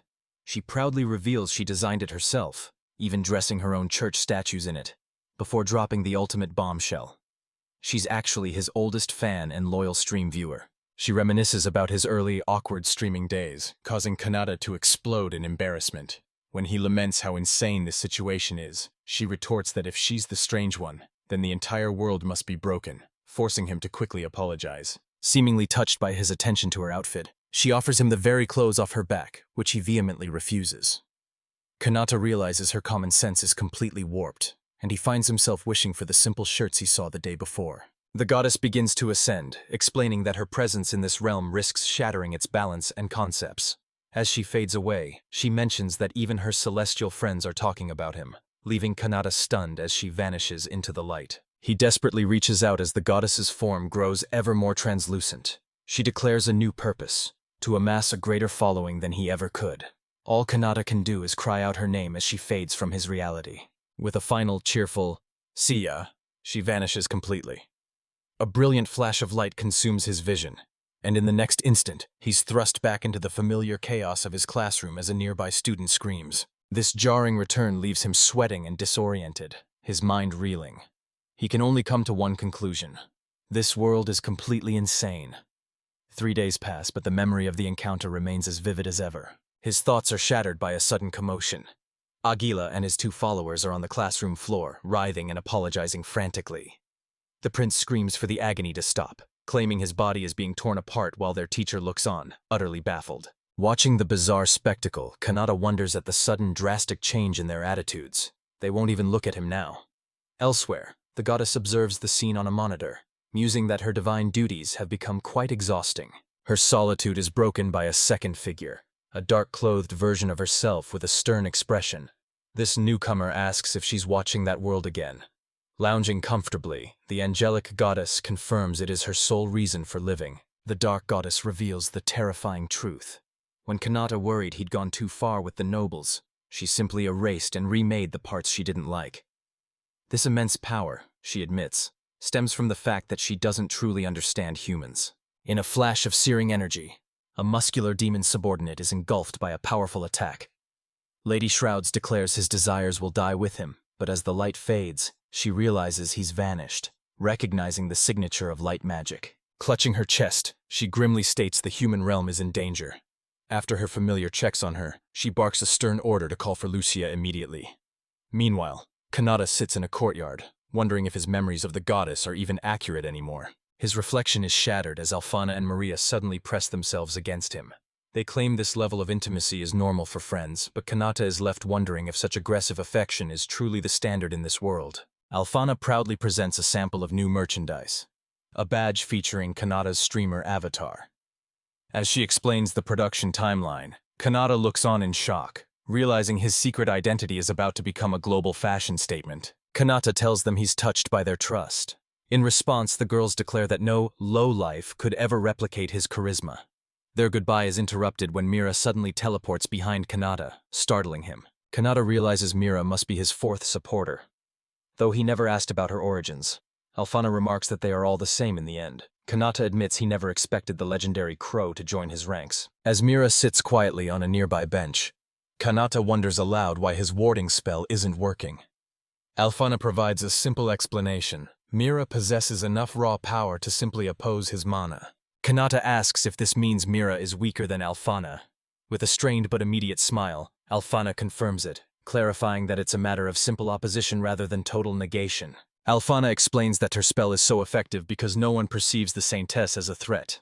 However, she warns that Myra's mana and combat prowess are top tier, prompting Kanata to realize he can't simply rely on his warning magic anymore. Later, Maria mentions that her royal family is eager to meet Alfana. Kanata is stunned to learn her parents are the king and queen, realizing he owes them a debt of gratitude, especially after waking up sandwiched between the 2 girls just the day before. He promises to support Alfana in return, but she sweetly tells him that his sentiment alone is more than enough. Meanwhile, Mira watches the pair from a distance with a stern, unwavering gaze. At a high-level interspecies summit, Demon Lord Shrosa shocks the room by trying to answer fan mail during the session. The king immediately protests, arguing that while they all enjoy the stream, personal hobbies have no place in official state business. Despite his objections, the other delegates are buzzing with excitement. One attendee even cheers, proudly claiming the first letter, sent by the vegetable-loving king, is actually his. Shrousa is privately fuming, Lamenting that this days-long meeting is keeping her from hunting down her favorite streamer, she steels her resolve to finish the work quickly, trusting her subordinate, Lucia, to handle things in her absence. Back at home, Kanata is midstream when a message pops up from a supporter claiming to have donated. He freezes in shock, recognizing the name as the same scammer from before, while his moderators realize they weren't fast enough to block him. As Kanata questions why children are sending money, Alfana tells everyone to ignore the suspicious activity. Maria abruptly cuts the feed to investigate, but before Kanata can process the chaos, his bodyguard Mira lunges at his window, scaring the life out of him. The donation fraud becomes a diplomatic crisis, with King Ataraxes pleading for help. Shrausa recognizes the chaos these scams cause and offers a deal. Since demons are expert trackers, she'll find the culprit in a single day if the king assists her. The king agrees with burning passion, seeing this as a chance to forge a human-demon alliance. Shrausa vows to crush anyone tarnishing her name through fraud, while her demonic soldiers roar with intent to restore peace to the human realm. Elsewhere, a petty criminal named Max cackles as he counts his stolen coins. He's amazed at how easy it was to trick people into donating just by pretending to be an associate of the famous streamer, basking in his ill-gotten gains. He looks at his communication device, trying to justify his crimes by claiming he's turning his life around. He even convinces himself it's not a scam. As long as he sends one coin back to the streamer, he can technically call it financial support. His celebration is cut short by a heavy knock at the door. Startled, Max wonders if the stream ended early, only to find a mysterious cloaked figure standing in the doorway demanding to know if he is Max. The visitor pulls back her hood, revealing a breathtakingly beautiful woman with long dark hair and pointed ears. Max is paralyzed with awe, unable to believe such a stunning beauty is standing in his rundown apartment. She closes the distance, her voice dropping to a seductive whisper as she mocks his reaction. Cornered and blushing, Max can only tremble as she leans in close, asking exactly what he plans to do now that they're alone. The scammer is completely captivated as she whispers that she can't get enough of his husky voice. As he tries to guess what she wants, his body, his soul, or his love, she leans in with a bone-chilling desire. She wants his heart. Her seductive facade shatters instantly. With a sadistic grin, she plunges her hand deep into Max's chest, declaring this is retribution for what he stole from Lord Streamer's fans. As blood erupts, Max can only scream in pure agony. Nearby, Kanata watches with a grim expression, noting that the air is so sickly sweet it's disorienting. Now revealing her demonic horns, the woman stands over her victim and asks Kanata how her methods compare to those of a knight. She casually sits beside the unconscious body with a smug smirk. When Kanata asks if she killed him, she scoffs, explaining she merely put him into a deep sleep, a nightmare where she is slowly dragging out his heart. Her true nature is fully revealed as massive bat-like wings unfurl behind her. Kanata realizes this is how succubi fight, musing that Lord Streamer would have preferred a peaceful resolution. To his surprise, the succubus cheerfully agrees. She explains that these demons are already trying to adapt to Lord Streamer's ideals and become good fans. In fact, Lady Shrewsa herself has ordered them to avoid all unnecessary conflict and bloodshed. Kanata thanks the succubus for her help and suggests they work together again if they meet. As she departs, Akuta arrives in full armor to find Kanata standing over the neutralized target, and the two prepare to head out. Elsewhere, the demon lord, Lady Shrewsa, ponders her connection to the mysterious streamer. While she could easily track his mana to identify him, her pride as a fan forbids it, as she eagerly awaits a coincidental meeting one day. However, her thoughts soon shift to a rogue demon named Liga.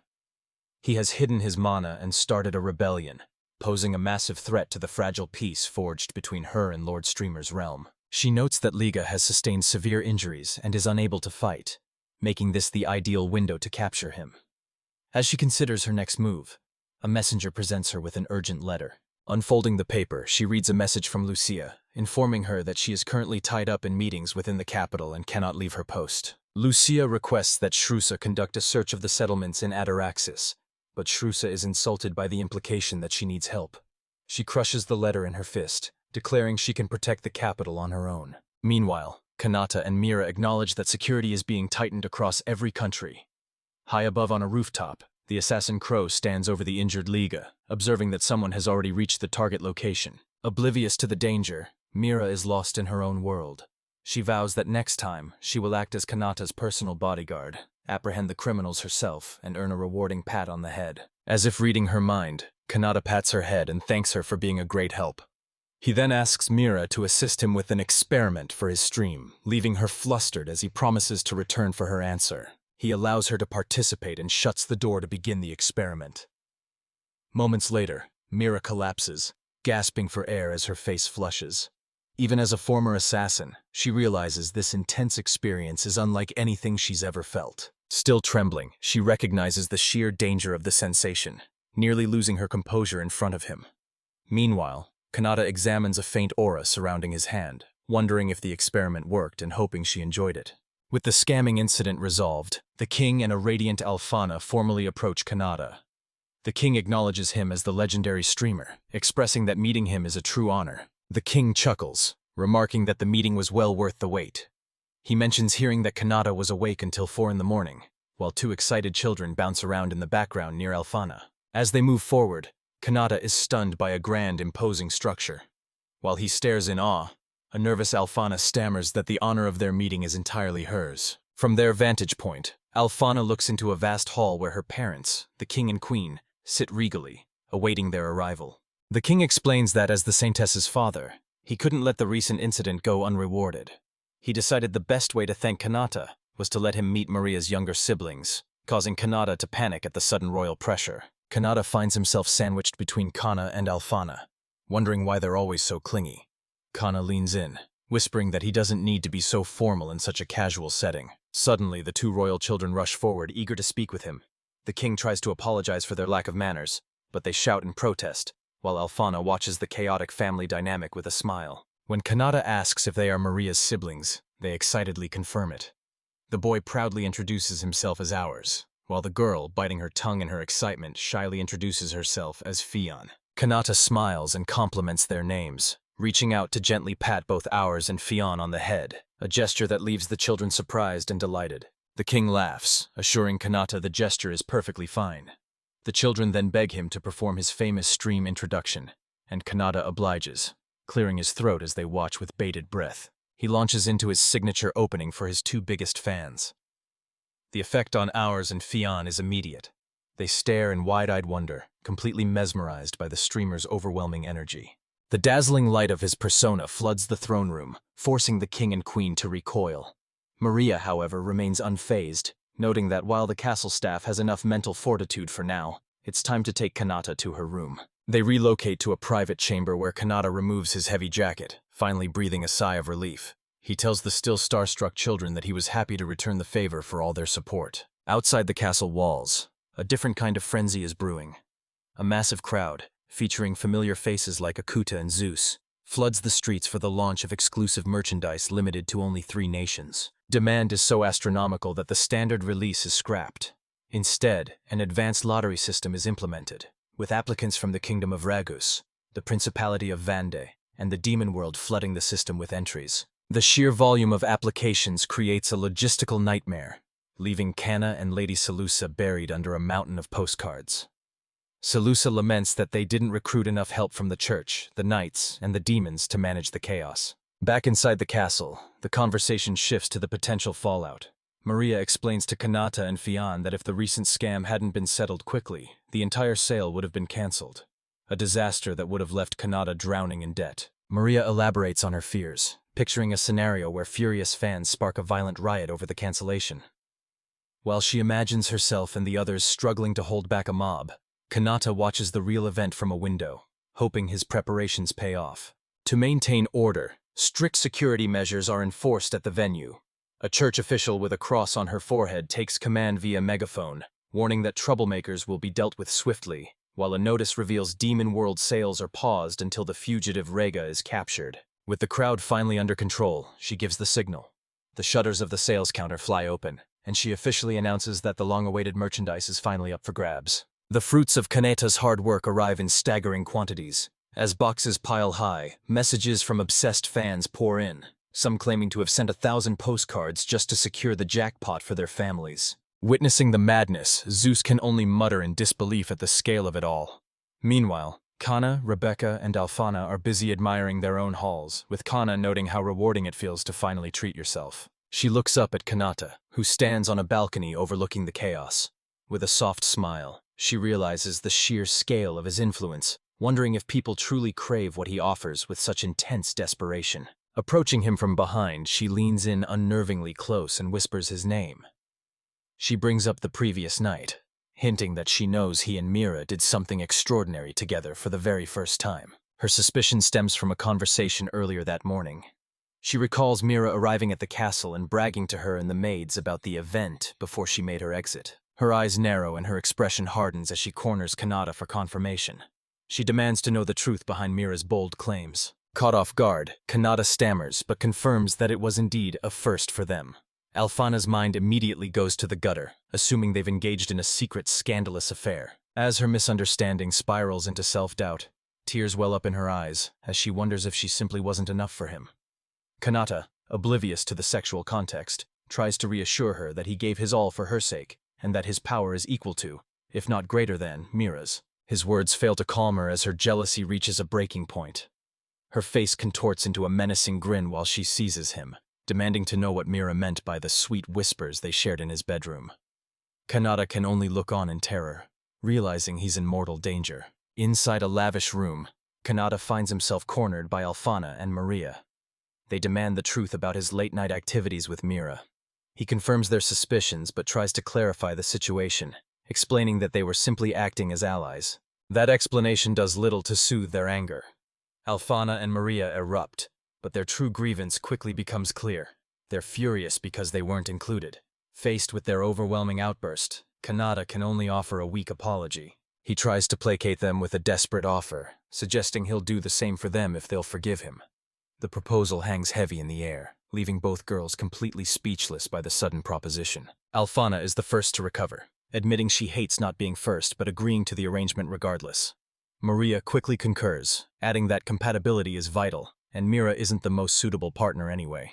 A flustered Kanata tells them to come to his room later that night, promising to be ready. As they depart, Kanata waves with a confident smile, privately thinking his sales pitch is going perfectly. However, he then remembers a crucial detail. All of his specialized tools are still back at the dorm. Later, preparing for the evening's encounter, Maria and Alfana soak in a hot bath. Maria suggests they head out, but Alfana insists they must be as clean as possible to be in peak form. A dark thought crosses Alfana's mind. She wonders if they can even stand a chance against a pro like Mira. She shakes off the doubt, grabbing Maria's hands to bolster their courage. Alfana declares there is nothing to be afraid of and that they should march forth together. Maria, her own resolve hardening, agrees that they must take the initiative. With their resolve solidified, the two stand together fully dressed. Though their hands tremble with nervous energy, they share a look of mutual understanding before finally making their way to his room. Upon their arrival, Kanata greets them with unexpected enthusiasm. He strikes a dynamic pose, announcing that it's time to begin his ASMR experiments and that he's going to collect a mountain of data. Stunned, the two girls can only stare in utter confusion. Mira, who is already present, voices their shared bewilderment, asking what on earth is going on. Kanata explains that as a streamer, he wants to test out some new content.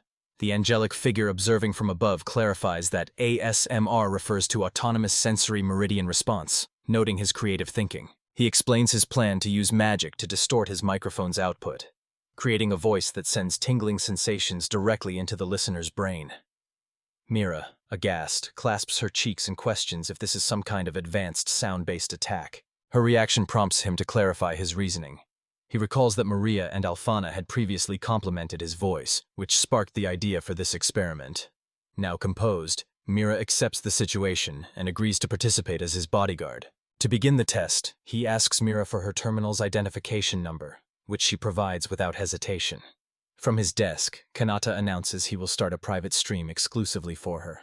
Mira is shocked, asking if such a thing is even possible. The experiment commences. Kanata mutters that the initial results aren't quite right, but he apologizes to the girls for the delay, admitting he's been eager for this too. He resolves to modify the signal even further, unleashing a powerful wave of energy that causes Mira to cry out in astonishment. The amplified effect leaves all three girls reeling. Alfana describes the sensation as his voice vibrating directly inside her skull, a terrifying experience. Maria agrees, confessing that she'd likely lose her mind if she listened for a second longer, while Mira can only stammer in a dazed stupor. Despite their obvious distress, Kanata offers a mischievous grin, apologizing for the intensity but insisting it's all in the name of data. He urges them to endure just a bit longer as the girls are completely overwhelmed by the crushing waves of sensation. With his exhausted test subjects collapsed on the bed behind him, he strokes his chin and begins to ponder.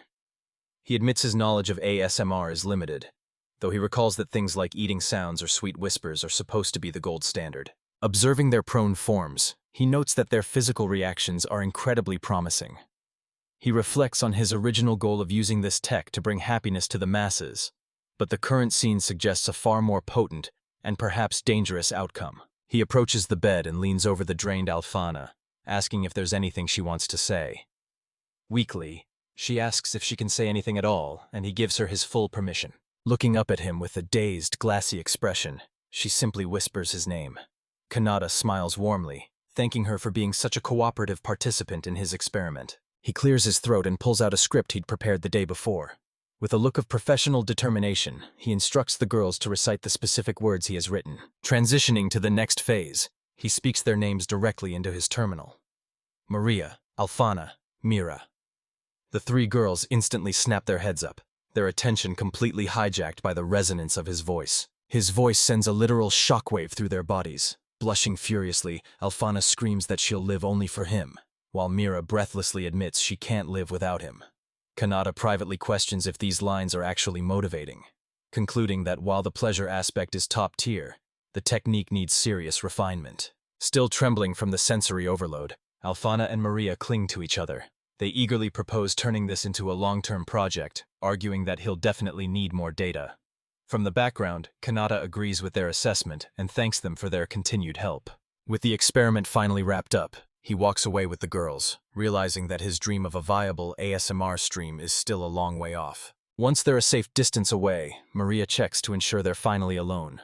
Alfana, completely drained of energy, confirms they are and confesses she's at her absolute limit, unable to even summon the strength for a basic barrier. Her strength finally fails, and both she and Maria collapse to the ground, trembling from the lingering effects. Maria reflects on this power, a force both terrifying and wonderful.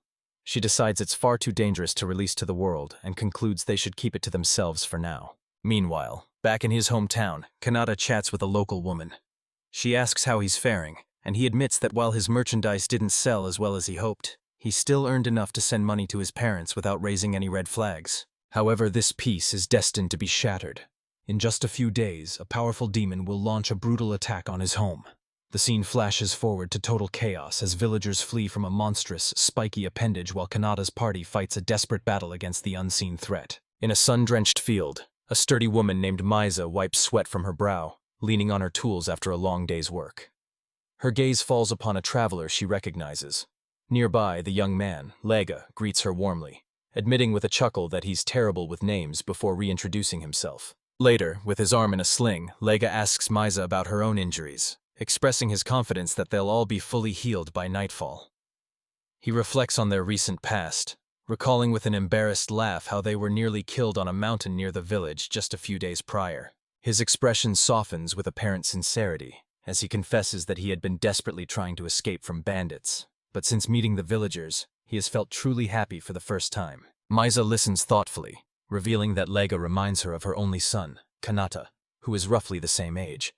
She worries if he's doing well at school, but Lega offers a reassuring smile, certain that her son must be faring just fine. When Misa's husband calls her for lunch, she thanks Lega for his concern and departs.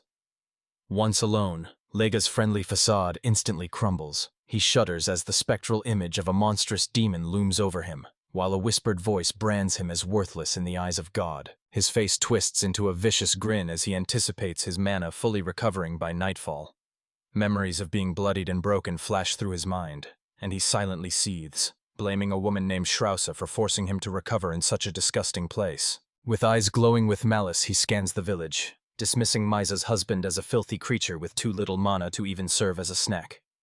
Deciding the man's death is of no consequence, he sets his sights on Misa and the others, resolving to eat, destroy, and kill everything in sight.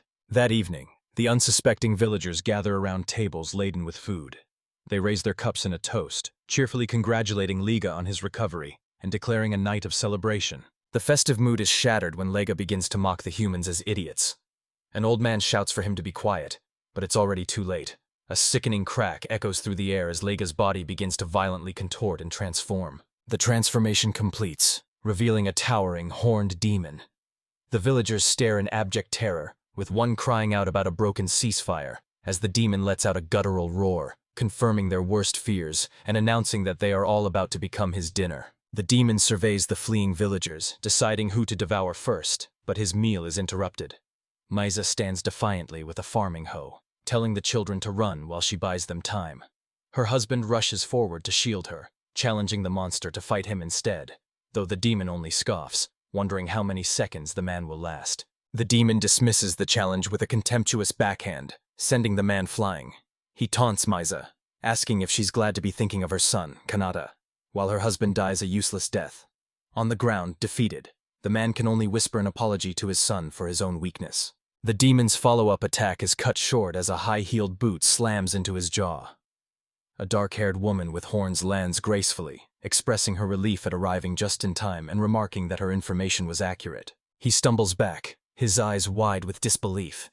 He immediately recognizes the newcomer, identifying her with shock as a powerful succubus. He demands to know how she appeared without him sensing her, only to see she is carrying the unconscious body of Kanata. She explains that she simply copied his mana-concealing skill, sending the demon into a blind rage as he screams her name, Shrausa. The two demons square off in the clearing. Lagus sneers, dismissing her as the insignificant Shrausa, but she remains deathly calm as she confirms her identity. Her attention shifts to Meza, who is still holding her ground. Shrausa then turns to Lagus, noting that based on his earlier words to the human woman, she's reached a grim conclusion. She turns fully toward him, her demonic aura erupting as her long hair whips violently in the wind. Her voice drops to a menacing growl as she utters his name. Her face contorts into a mask of pure, unadulterated fury, her eyes fixed in a lethal snarl. She roars her accusation. He was the one who tried to murder Kanata's parents. The heavy declaration hangs in the air. Panting with rage, Shrausa vows to end him for his unforgivable sins, leaving Meza bewildered as the Demon King begins her terrifying rampage. With a guttural roar, Lagus lunges forward, his fist crackling with destructive energy. He screams that Shrausa has left herself wide open, but she merely sighs at how easily he lost his composure. Before his strike can connect, an overwhelming force begins to drag Lagus backward. Perplexed, he wonders if he's being sucked into a teleportation vortex, only for Shrausa's voice to echo, asking if he's forgotten something. The previous exchange was a total farce. Alongside her subordinate, Lucia, Shrausa mocks the idea that she would ever show such a pathetic, vulnerable side of herself. Lucia explains that her specialty lies in illusions, and what Lagus mistook for a space vortex was merely her trickery. Shrausa confirms the trap was set before he even threw his punch. In a flash, Lagus finds himself in a desolate, rocky wasteland beneath a strange, gray sky. As he looks around in confusion, Shrausa appears, declaring that this isolated dimension will be his final resting place. He glares at her, a mask of pure energy now shielding his face. Shrausa explains that while she can't isolate the entire world, she can trap him here in this pocket space. Lagus retorts that he's evolved, his mana surging tenfold. Boasting that his power has increased 1,000 times over, Lagus delivers what should be a devastating blow. The punch hits Shrausa squarely in the chest, but she remains completely imperturbable as the dust begins to settle. The haze clears to reveal Lagus collapsed on the floor, a massive, bloody hole where his chest used to be. He stares up in disbelief as Shrausa's boots enter his field of vision, her voice cold as she confirms his nightmare is real. Standing over his broken body, she speaks with absolute conviction, questioning how he could fail to see the kindness in humans. She recalls demons and humans living in harmony, a strength she refuses to abandon. A powerful image of a demon groom carrying his human bride flashes through her mind, fueling her rage toward Lagus. To her, his hatred of humanity isn't just a difference of opinion, it's an insult to everything she believes in. With her arms wide, she reaffirmed her grand ambition. Once the world finally accepts her kingdom, she will legalize marriage between humans and demons. This vision was fueled by a deeply personal motive. As she blushed, she vowed to herself that her reward would be nothing less than the streamer's child. Liga was left stammering in disbelief, demanding to know if she'd lost her mind and forgotten the centuries-old tradition of slaughtering humans, but she simply dismissed him as a relic of the past. As he prepared to strike, her cloak reacted to her will, morphing into a pair of massive obsidian wings that shielded her entire form. Those wings weren't for defense, but for momentum. She lunged forward and buried her fist into Liga's face, screaming that this strike was for every victim, for the villagers, and for Kanata. Her onslaught didn't stop there. She unleashed a barrage of jabs, dedicating each punch to the man she loved, their future peace, and the family she hoped to start. Suddenly, the physical strike stopped as an invisible force hoisted Liga into the air, leaving him paralyzed and confused while she coldly prepared a final introduction. Pointing a single finger at the helpless demon, she declared Kanata as her official spouse, telling Liga he could ponder that reality while he rotted in hell. With judgment passed, a sphere of dark energy erupted from her fingertip, completely vaporizing Liga, as she lamented the fact that she'd never even been on a date. The pocket dimension shattered, returning them to the ruined village where Kanata and the others were busy with repairs, just as Shiza approached Lucia for a status report. But the toll of the battle and 5 days without sleep finally caught up to her. Shiza collapsed from pure exhaustion as Lucia screamed her name in terror. Shiza eventually jolted awake in an unfamiliar bed, greeted by a cheerful woman who asked if she was finally among the living, while a worried Lucia looked on. The woman introduced herself as Mesa, Kanata's mother, and thanked the pair, though she couldn't hide her shock that her son was friends with the actual demon lord. Lucia turned to her master and apologized, explaining that while she tried to keep their identity a secret, she eventually felt it was best to come clean about the situation. Now fully dressed, Shiza listened as Mesa thanked her for saving the village, delighted to find that the current demon lord was a protector rather than a conqueror. Hearing guests approach, an embarrassed Lucia explains the truth behind the late-night broadcasts. With no other choice, she had to let her lord rest in Kanata's bed. She reveals a familiar set of armor, explaining that Kanata claimed it was just a cosplay costume for a school festival and sent it to her mother's house because she had nowhere else to store it. The revelation hits Shusa like a physical blow. This is the streamer's genuine armor. She grabs Lucia, demanding confirmation that Lord Kanata is indeed the Lord Streamer. Lucia confirms it, noting that the secret is safe since the villagers don't understand live broadcasts, and the mayor lacks the skills to use his soul tablet. Lucia further clarifies that she cast an illusion on the armor, ensuring that only those already familiar with the streamer would be able to recognize its true form. Now that the truth is out, they realize they are likely the only ones in the loop. They agree immediately. For Kanata's sake, this secret must remain buried. She and Lucia listen as a village woman chats amiably. However, Lucia notices something odd, asking if there were clothes on a nearby rack just a moment ago. The woman confirms someone was already sent to collect them. The woman continues the friendly conversation, commenting on how beautiful their black hair is. She mentions her own husband had black hair, a rarity among her people, and recalls jokingly telling her son that if he ever dated, he should choose a girl with hair like that. Her words strike the two demons with unexpected force. With steeled gazes and intense expressions, they internalize the sentiment. Unbeknownst to the humans, these two passionate demons are already spreading the streamer's legend across the land while masking their true identities. But that's a story for another time. The narrative shifts back to the previous night, where a distant Kanata was observing a city, her gaze drawn to a mysterious flash of light. This was the city of Randall, far from the capital and the events unfolding back home. As her friend Okudo calls out, Kanata continues to watch the distant flashes, wondering if they were fireworks. Kanata and her colleagues react with shock to an unexpected proposal. A trip to the city of Randall in another territory. A young noblewoman with long, light hair extends her hand, apologizing for the short notice. She explains that Alfana spoke of their open-mindedness regarding social status, especially Kanata's, and formally invites the group to join her the following day.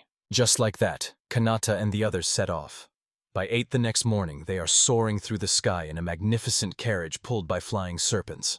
Later that night, Kanata realizes she has no broadcast scheduled for the next 2 days, making this the perfect time for a getaway. Upon arriving in Randall, Maria wonders why Alfana isn't with them, before remembering her complicated situation regarding the capital's sanctity. Elsewhere, Kanata whispers to a colleague that this city is famous for its magical items, tools that could be incredibly useful for her future streams. Hearing this, another girl finds the situation regarding the Holy Maiden quite romantic. Kanata, however, dismisses the notion, stating they can't do much to change her circumstances and should simply focus on the trip. Their conversation is cut short by the noblewoman who invited them, Athena Faratoa, the daughter of a duke.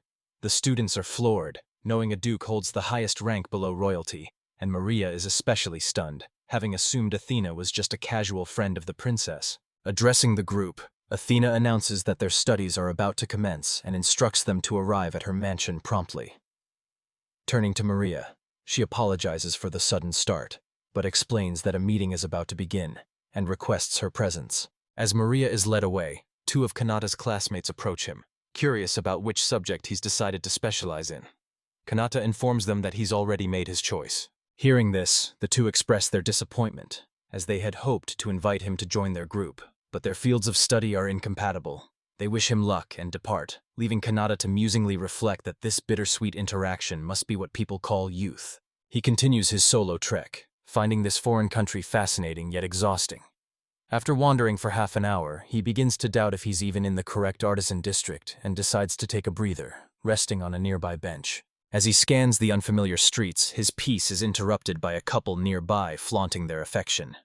Revolted by the display, his eyes drift to a lone girl sitting by herself, radiating a quiet, introspective aura, until a sudden wave of dread washes over him. It was in that moment Kanata discovered the terrifying reality of obsessive listeners. The girl was suddenly looming over him, clutching a doll crafted in his image. Her face inches from his as she whispered about the softness of his lips, and addressed him as Lord Streamer. She then pulled back, sitting demurely on the steps and apologizing for being noisy while playing with her dolls. Kanata, still reeling from the shock, realized with growing horror that the doll was a perfect handmade replica of himself, confirming she was a dangerously devoted fan. When she approached him again, he noticed the doll even featured a specific brooch he had forgotten to remove earlier. Realizing he was trapped in this interaction, he listened as she fervently declared him to be the absolute best. Her interrogation began in earnest, confirming his status as a student before grilling him on his relationships with the princess and the saint. Her expression twisted with possessive jealousy, though she claimed to forgive him since everything was part of his divine will, leaving Kanata disturbed by her fervor. While he found her undeniably beautiful, her intensity was bone-chilling. It reminded him of his first unsettling encounter with Mira, making this entire situation feel far more precarious. Sensing his hesitation, she clutched the doll to her chest. Her expression was one of solemn devotion, as she explained with complete sincerity that his words had literally saved her life. Attempting to pivot, she began recounting a story from months ago. Seizing the opportunity, Kanata asked if she could first direct him to the artisan district for his report, and she happily offered to escort him while she continued her tale. As they walked, he reflected on the encounter. He had dealt with obsessive fans in his old world, but this was on another level. He wondered if she was the only one this unhinged in this world. But a mental montage of other intense faces suggested she was far from alone. They finally arrived at a building adorned with artisan tools. Kanata gave a slight nod, formally thanking her for the conversation. She clasped her hands together in delight, returning the sentiment and expressing her profound gratitude for the chance to speak with him. He watched as the graceful young woman apologized for her delay, explaining she was just an ordinary peasant who mistook his good looks for nobility. Reflecting on Lord Streamer's words that social status is irrelevant, she bid him farewell, leaving Kanata momentarily speechless. Exploring his surroundings, he took in the artisan district's landscape, finding simple pleasure in the view. However, he soon noticed the area's harsh reality, a clear divide where exclusive shops refused commoners and students, while others welcomed everyone. His observations were cut short by a sudden commotion as a muscular man stormed out of a shop, shouting that the establishment was a pathetic waste of time. Kanata watched in concern as the man sneered that a commoner's skills were worthless. The bully grabbed the young artisan by his collar, telling him his work was trash and he should just give up. Seeing someone's passion and hard work treated with such contempt lit a fire in Kanata, and he lunged forward to seize the bully's wrist. Holding up a flash drive, a relic from his own world, Kanata declared that even if others saw the artisan as trash, he saw someone amazing. The bully, enraged at being challenged by a brat from the capital, prepared to launch an attack. But instead of striking, the man suddenly recoiled in pure terror, apologizing profusely and begging for forgiveness as he scrambled away. Kanata stood there in total confusion, unable to fathom what had just terrified the man so deeply. Before he could process the event, the young craftsman rushed over with wide, admiring eyes, praising Kanata for his insane display of intimidation. Kanata introduced himself, and the craftsman smiled, introducing himself as Shido, the shop's artisan manager. This chance meeting between Kanata and Shido was more than a mere coincidence. It was the birth of a partnership destined to one day shake the foundations of the world, though that is a story for the distant future. For now, Shido greets his visitor, Kanata, noting his exhaustion after the long journey from the capital. Offering him tea, Shido suggests they drop the formalities since they are the same age. Another customer, a young woman named Lisa, clutches a mysterious dark object to her chest, her face flushed with excitement as she confirms it is hers. In the background, Shido notes that serving 2 customers in one day is a rare feat. Sitting down with Kanata, Shido opens up about his financial struggles, admitting he barely survives by taking scraps from the nobility. Kanata suggests that having such high-end work as a portfolio must be a benefit, which only draws a dry laugh. Adjusting his glasses, Shido explains the grim reality. As a commoner without fame or connections, he is exploited, receiving only 30% of the standard pay for his craftsmanship. Kanata listens with a grim expression, realizing Shido's circumstances are even more dire than his own. Despite the weight of their social standing, he sees that Shido still clings to a flicker of hope. That hope ignites Shido's passion as he stands and declares his dream to change the world. He wants to create items that bring happiness to everyone, regardless of class, believing that discrimination is born from a lack of vision. His speech is interrupted by a girl with pigtails who treats his shop like a junkyard. While Shido laments his habit of making useless inventions, Kanata rummages through a box and finds a pair of headphones, tech that shouldn't exist in this world. Shido explains that his inspiration came from a famous streamer whose voice is so captivating, fans use it as background noise. But who exactly is this streamer? Kanata's expression is one of total shock. Shido imagined that for fans like Ms. K, hearing that voice directly in their ears instead of through a speaker would be the ultimate listening experience. Testing them out, Kanata is stunned by the results. When asked how they work, Shido admits there's still some background noise, as he lacks the proper tools or magic to perfect the invention. Struggling to explain the complex mechanics, he keeps his response simple. Internally, he knows that explaining how he mimicked Bluetooth technology by manipulating mana waves would be impossible. As Kanata places the devices in his ears, his eyes go wide. He can hear the vivid sound of a rushing river. Shido starts to ramble about his dream, but Kanata quickly hushes him so he can focus on the audio. Blown away, Kanata offers 6 gold coins for 6 pairs. Shido is stunned by the massive payment, while Kanata suddenly remembers something and abruptly cuts himself off. Later, Kanata uses the headphones during his own stream to play relaxing water sounds. When Shido notices the music matches a certain streamer's BGM, a flustered Kanata quickly changes the subject by offering Shido a gift. Kanata reflects on his obsession with the streamer, realizing his dedication to recording and editing the broadcasts is a passion that transcends gender. He's relieved to have escaped suspicion, but at what cost? As Kanata prepares to leave, Shido looks at the gift in his hands. He realizes Kanata's encouragement has given him a new lease on life. He urgently calls out, asking Kanata to wait. He catches up, his voice trembling with genuine emotion. He thanks Kanata for giving him hope and promises they'll meet again, ending their encounter with a solid fist bump. This gratitude wasn't for the streamer persona, but for Kanata himself. It was the moment he made his first true male friend. Elsewhere, Alfana and Kana watch the broadcast with glowing smiles. Shifting back to the present, Akita and Ju call for Kanata to rejoin the group. As he turns to head back, his eyes are drawn to what looks like fireworks lighting up the horizon. The noise leads them to a massive celebratory banquet.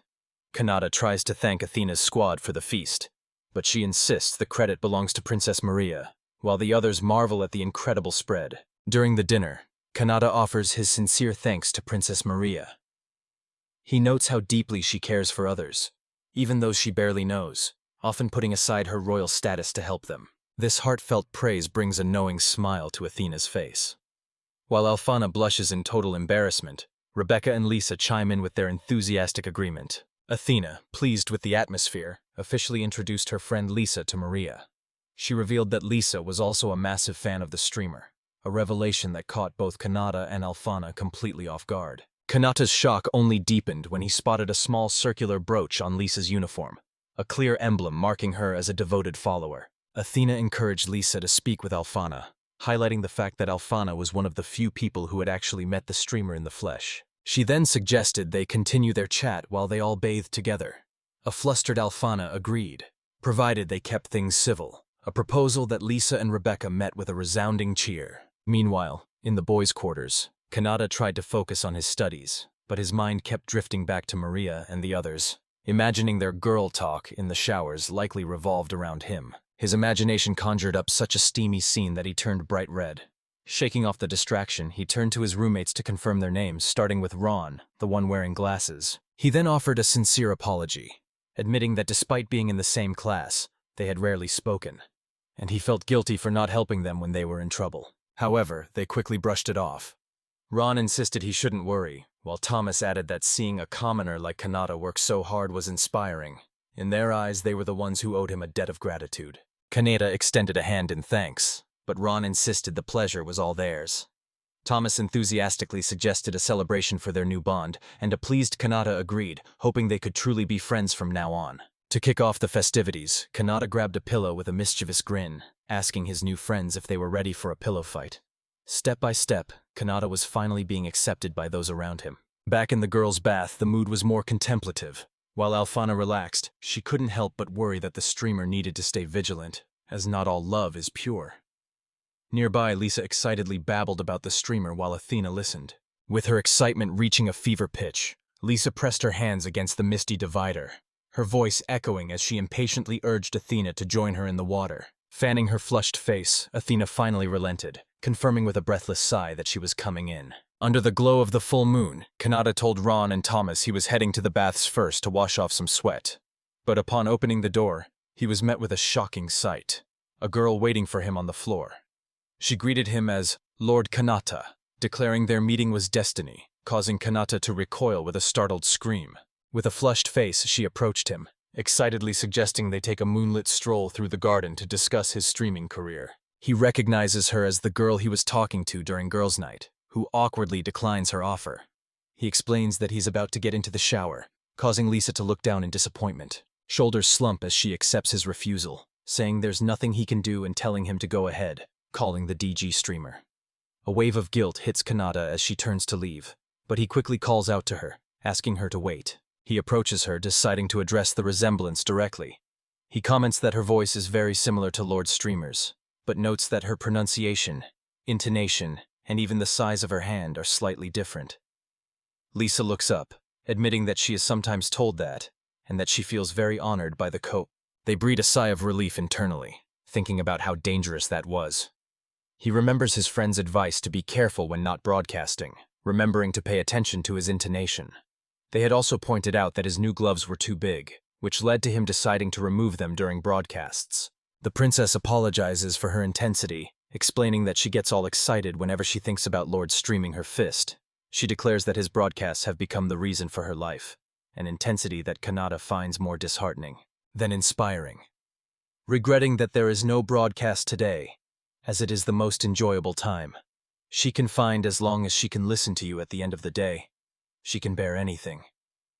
Having said what she wanted, she announces her departure, and Kanata watches her go. Walking down the hall, he reflects that although her fervor was frightening, hearing such direct feedback for the first time made him happy. This reminds him of her connection with Athena, and he begins to wonder if Lisa is really just a commoner. As he turns a hallway, he comes across Maria and he asks Princess Mary and Athena's law if they just got out of the bath. Athena, holding her fan, confirms yes.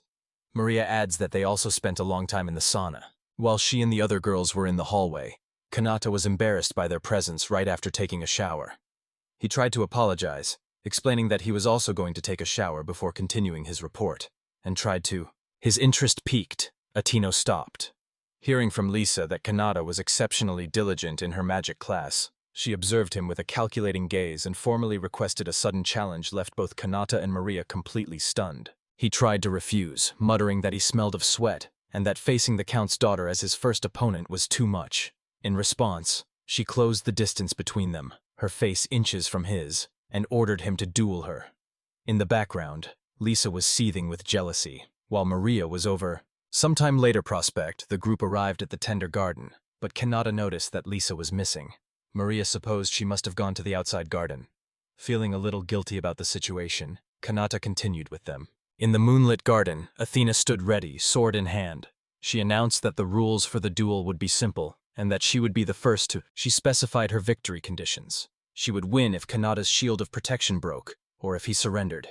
In response, Kanata declared that if he could resist her attack, victory would be his. With Maria acting as referee, the duel began.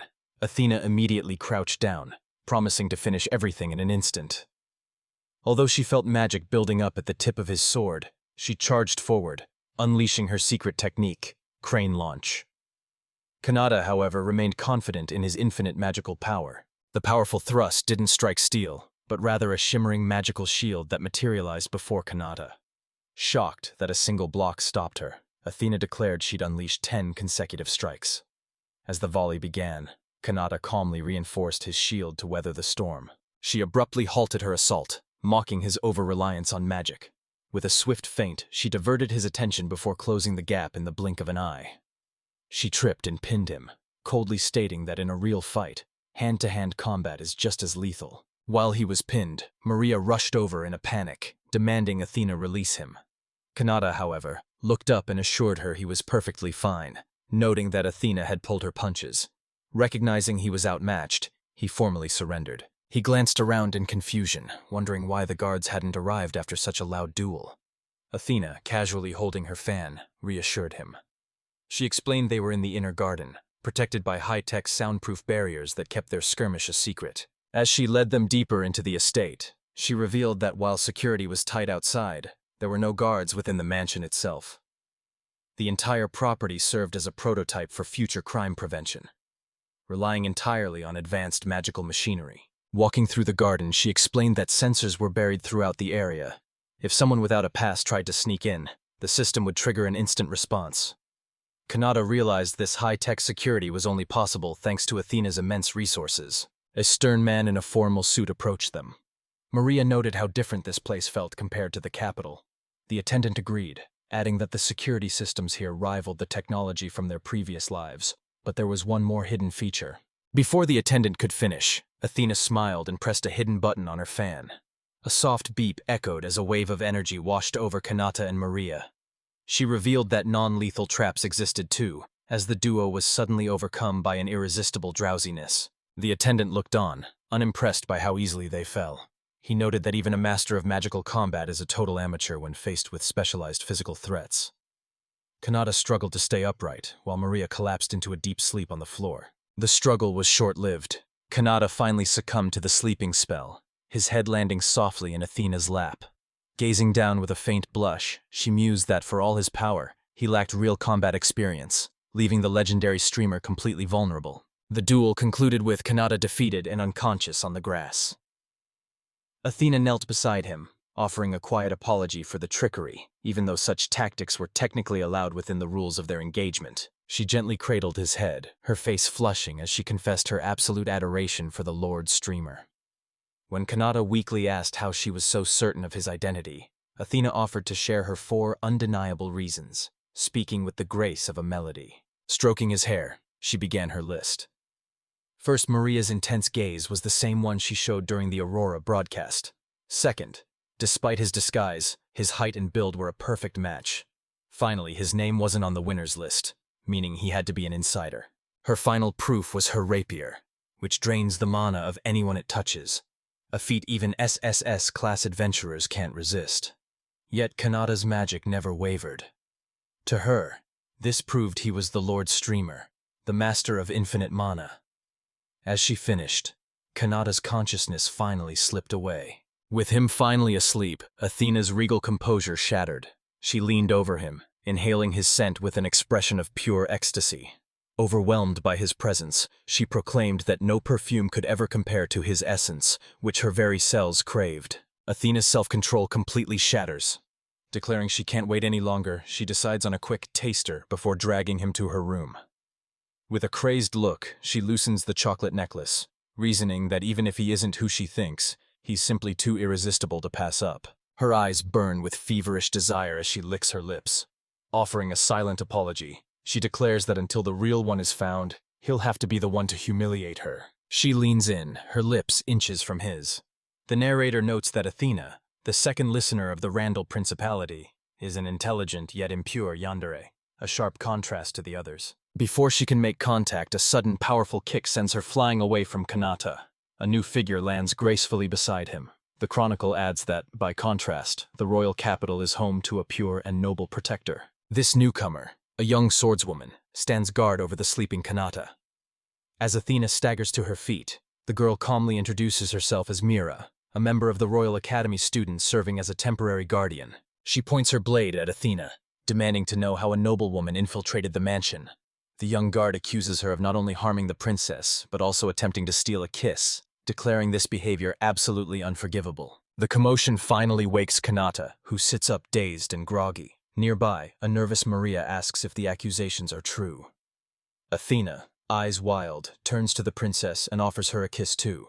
Noting that while her calculations said Kanata would sleep longer, his reaction confirms he is indeed the streamer. Maria is stunned by Athena's observation skills, admitting she never saw Kanata as anything more than an ordinary student.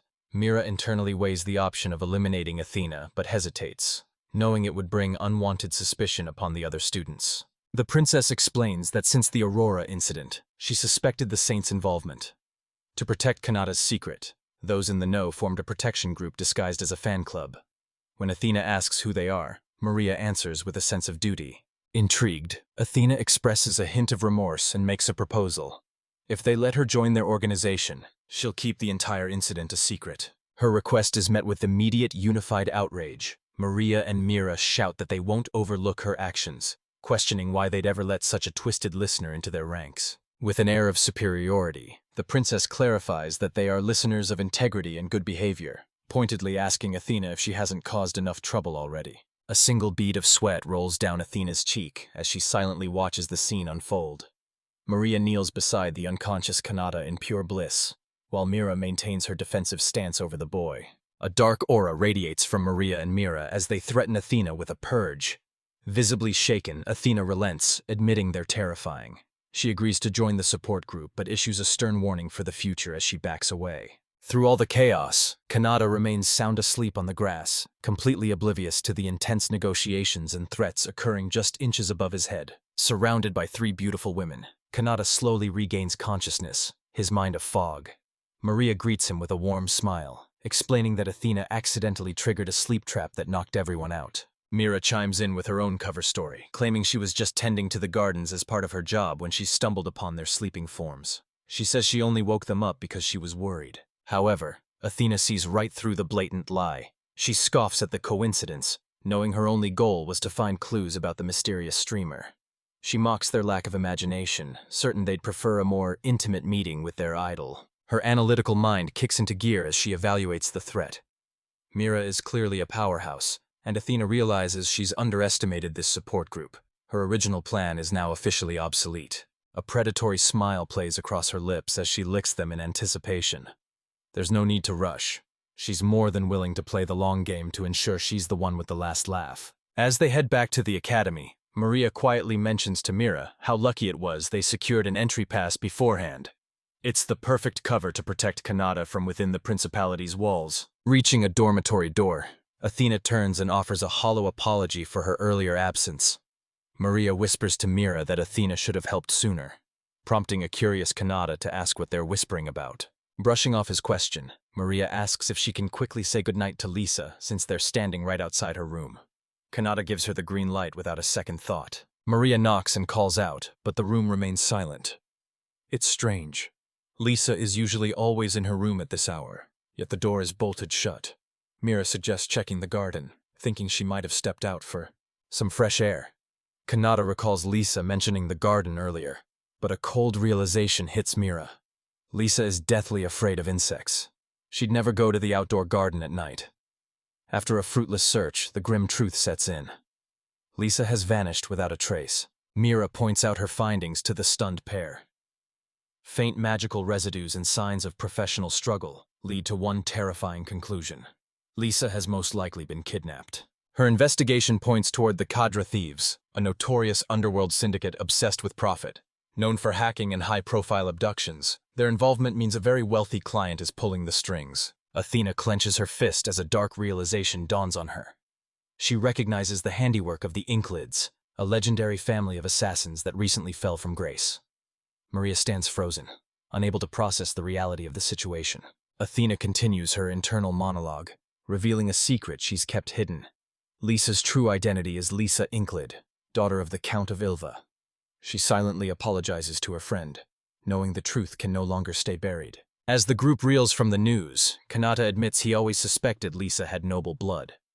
Maria adds another piece to the puzzle, explaining that Lisa was mysteriously disinherited by her family just before. As her mind races, a chilling question lingers. If Lisa has been disinherited, and her family legacy is in ruins, why would anyone still want her? The answer lies elsewhere. Beneath the glow of a full moon amidst crumbling ruins, Count Enclid performs a dark ritual with Lisa suspended in a magic circle. The Count mocks his own daughter, calling her a failure who is finally useful as a catalyst. As her hair turns white, the thieves remind him they only care about the money. Suddenly, a vision of a distressed woman appears, pounding against an invisible wall. She wails a dire warning. Because of him, the world is doomed to destruction. Count Enclid roughly grabs Lisa's chin, demanding she wake up. He prepares to seize everything, heartlessly using his own flesh and blood to achieve his goals. Back at the house, Lisa's desperate face haunts Kanata's thoughts. He clenches his fists with newfound resolve. Since she saved him, he will now be her savior. Athena reveals the dark truth. The Enclid family were secret drug and slave traders who raised Lisa only to be a political pawn for a foreign marriage. When the engagement fell through, the family's hatred shifted toward Lisa. Maria finds it hard to believe a family of mages would treat their own child so cruelly. Athena suspects they are using Lisa as a catalyst for forbidden illusion magic to seize power. Hearing this, Kanata's face darkens with a grim realization. As the gravity of the situation sinks in, Maria recalls a vital detail. Lisa's former fiancé was a nobleman from the Xander Empire who was recently exposed. The mention of the disgraced noble hits Kanata like a physical blow. He realizes with horror that he is the reason the engagement was actually called off. He remembers a previous broadcast where he gave love advice to a listener, who he now knows was Lisa. His advice exposed her fiancé's slave trade involvement. Athena confirms that Lisa began to worship Lord Streamer for saving her from that marriage. Crushed by guilt, Kanata vows to fix the mess he inadvertently started. Kanata begs Maria to let him join the rescue, feeling responsible for the chaos. Seeing his sincerity, Maria and Athena agree to let him help save the girl. The rescue team sets out, with Kanata leading the charge on a white horse. Maria deduces the Count must be hiding nearby and they must strike before he escapes. Mira reports back to the group, explaining that she found faint traces of magic in some nearby ruins, a detail she only noticed after re-examining the map's layout. Maria praises her for scouting an entire country in just half a day, but she can't help but comment on Mira's unusually cheerful behavior. Moving with caution, the group advances toward the ruins, knowing the sound of their horses could give them away. Maria turns to Kanata, urging him not to feel guilty. She clarifies that while she doesn't condemn the goal of freeing slaves, the kidnappers' criminal methods still demand justice. She advises him to stay focused on the mission and return safely, suggesting he can repent for his worries later. With a teasing smile, she adds that if he were currently broadcasting, he'd probably be thanking his viewers, leaving him visibly embarrassed. Upon arrival, Kanata spots the structure and senses that Lisa must be held underground. However, his concentration is quickly broken by Maria, who has drifted into a daydream about becoming his strict future wife, a role that apparently includes 100 kisses. Their arrival is immediately met with an ambush as a masked Kajaro thief lunges at Kanata, but Maria moves instantly to intercept the blow. Athena tells the group to stick to the plan, noting that since she and Maria are experts in enhancement magic, they will use their superior reserves to overwhelm the enemy's dark arts. She orders Kanata to use body strengthening on his feet and dive underground at the first opportunity. As Maria watches him prepare, she feels a wave of nervous pride. She knows his vast magic makes him the perfect counter for dark mages, even as Athena realizes they are currently outnumbered. Maria launches a devastating frontal assault, her crushing force leaving the Kajaro thief reeling in shock. Nearby, Mira easily restrains another thug, casually mentioning that she is only holding back her true strength because Kanata is watching. Maria brings her staff down with brutal finality, proclaiming that the bandit's punishment will be heavier than death itself. Meanwhile, Mira notices a signal flute on one of the thugs and realizes that to ensure Kanata's escape, they must eliminate every last enemy in the area. In response to the signal, dozens of hooded Kajaro thieves emerge from the forest, completely surrounding the small group. The defeated bandit sneers, mocking them for thinking the battle would be over so easily. But Athena remains undeterred as she prepares her counterattack. As Kanata watches intently, Athena, Maria, and Mira unite against the horde. Athena issues a chilling warning, declaring that their enemies will soon understand the consequences of harming Lord Kanata, just as the image of Count Enclid is revealed as the true mastermind. Deep in the moonlit forest, Athena Fireglow stands her ground against the mass of killers. With a confident smile, she teases the hooded figures, beckoning them to come closer and mocking them for their hesitation. Meanwhile, Kanata rockets through the air toward the enemy base, his face a mask of terror despite the body-strengthening magic protecting him. Below, a watchman hears the commotion and frantically blows his emergency flute to warn the others that Athena's group has arrived. Inside the hideout, Count Enclid reveals his true, twisted intentions. He explains that he never planned to risk his life for his daughter. Now that the ritual is complete, he believes Liz will wake up and protect him while he finishes his dark incantations. His monologue is interrupted when Kanata bursts into the room, confronting the nobleman directly. The Count recoils in shock, mistaking the intruder for a royal knight or one of Athena's elite, and frantically demands to know his identity. Kanata ignores the Count stuttering, his gaze fixed with fury on the unconscious girl. He asks the Count if he is prepared to pay for his crimes, and when the perplexed nobleman asks again who he is, Kanata simply states that he is an ordinary student. The client, Count Cleed, gloats that it is already too late. He reveals that through the use of black magic, Lisa has become their mindless puppet. As her wounds miraculously vanish, he commands her to awaken and slaughter the man before her. Her eyes snap open, burning with an unearthly light. Breaking her chains, she responds in a chilling monotone, "Yes, father." Before she can strike Kanata, a grotesque shadowy claw erupts from her back and impales the Count through the chest. As he writhes in agony, the entity controlling Lisa coldly asks why he won't answer her. Kanata can only watch in horror, stunned by this gruesome turn of events. He stares in terror as the entity fully reveals its malevolent presence. "Who are you? You're not Lisa!" he cries out. The being explains it was once sealed within a spellbook and has now claimed this body as its vessel. A wicked grin spreads across Lisa's face as the entity recalls its long-dormant desire to lay waste to the world. Kanata's mind flashes back to Lisa's gentle smile and kind heart. Seeing this monster's twisted expression, he demands she give Lisa back. The creature merely mocks him, dismissing him as a mere human boy who will serve as a warm-up.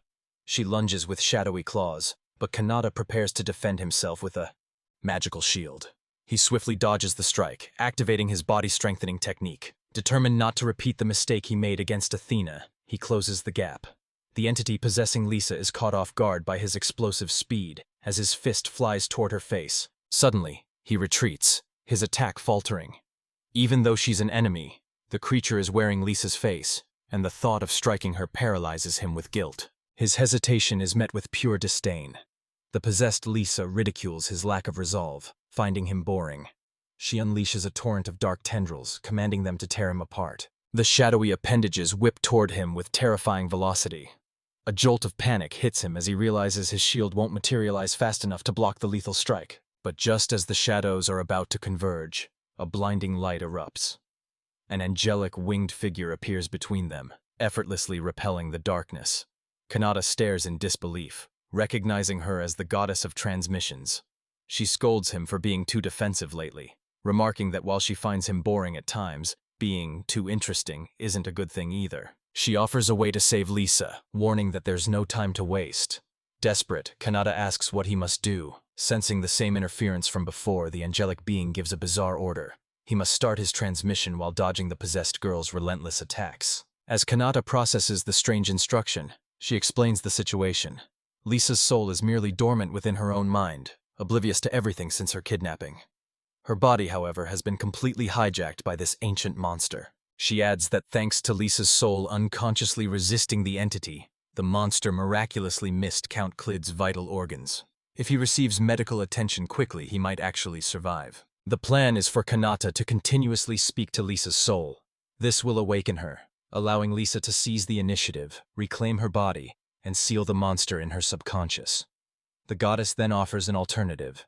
If he can't do it, she'll simply destroy the monster herself. He immediately declines, declaring that since he caused this disaster, he must be the one to end it. The angelic creature finds his unwavering kindness admirable. Fueled by new determination, Kanata transforms into his masked streamer persona, promising Lisa he'll save her before returning to his normal life. With the transformation complete, the angelic being hugs him from behind, wishing him luck. As she holds him, she whispers that it would be incredibly troublesome if he failed now. Across the ruined chamber, the possessed Lisa watches, stunned by the sudden change. The situation shifts instantly. His attack is parried with blistering speed, and standing before the entity is Kanata, now donning a mysterious horned mask.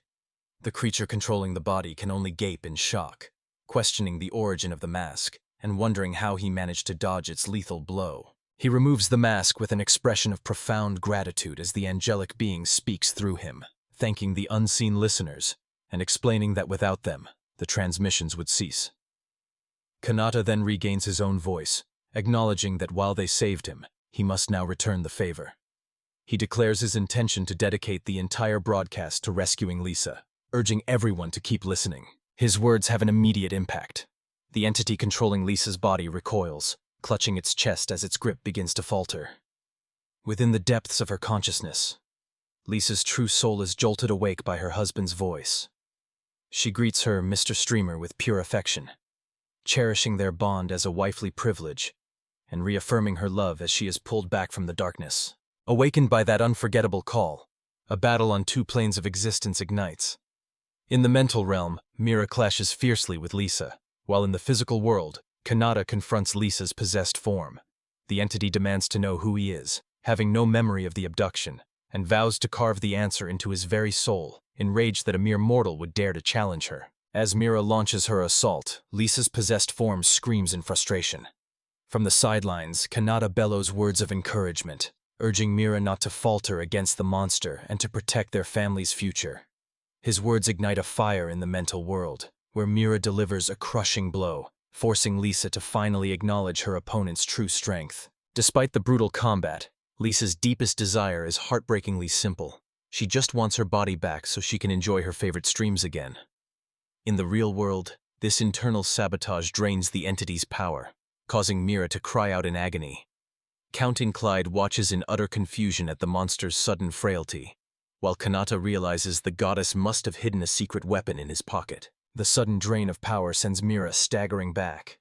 With her malevolent aura dissipated, Lisa's focus shifts to Kanata, and she declares that this is his one and only opening to take decisive action. He seizes the opportunity, lunging forward and telling Mira to shut her annoying mouth once and for all.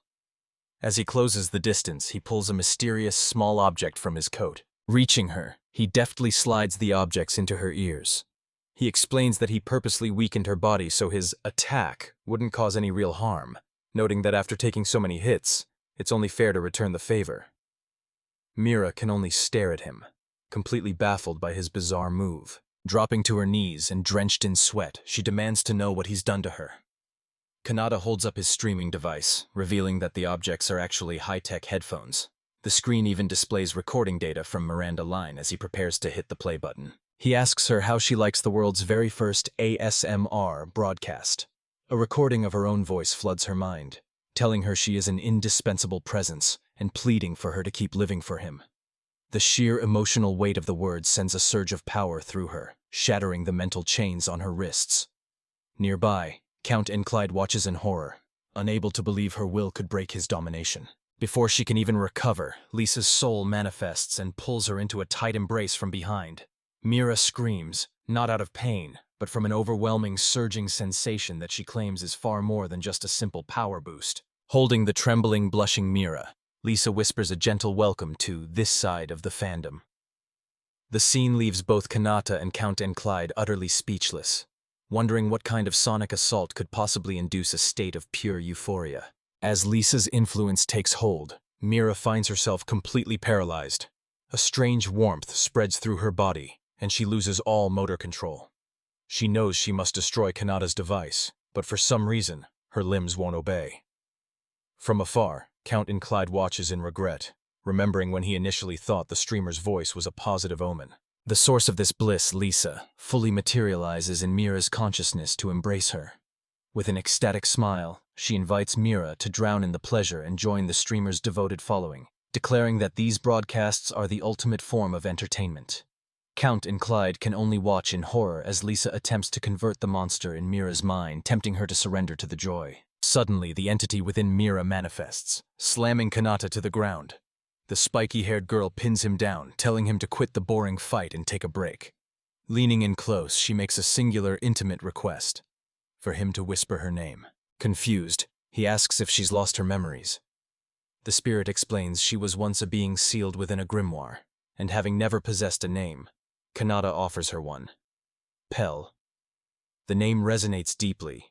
Energized, she leaps to her feet and proudly claims her new identity, demanding he whisper it once more. He complies, and Pell's behavior immediately shifts.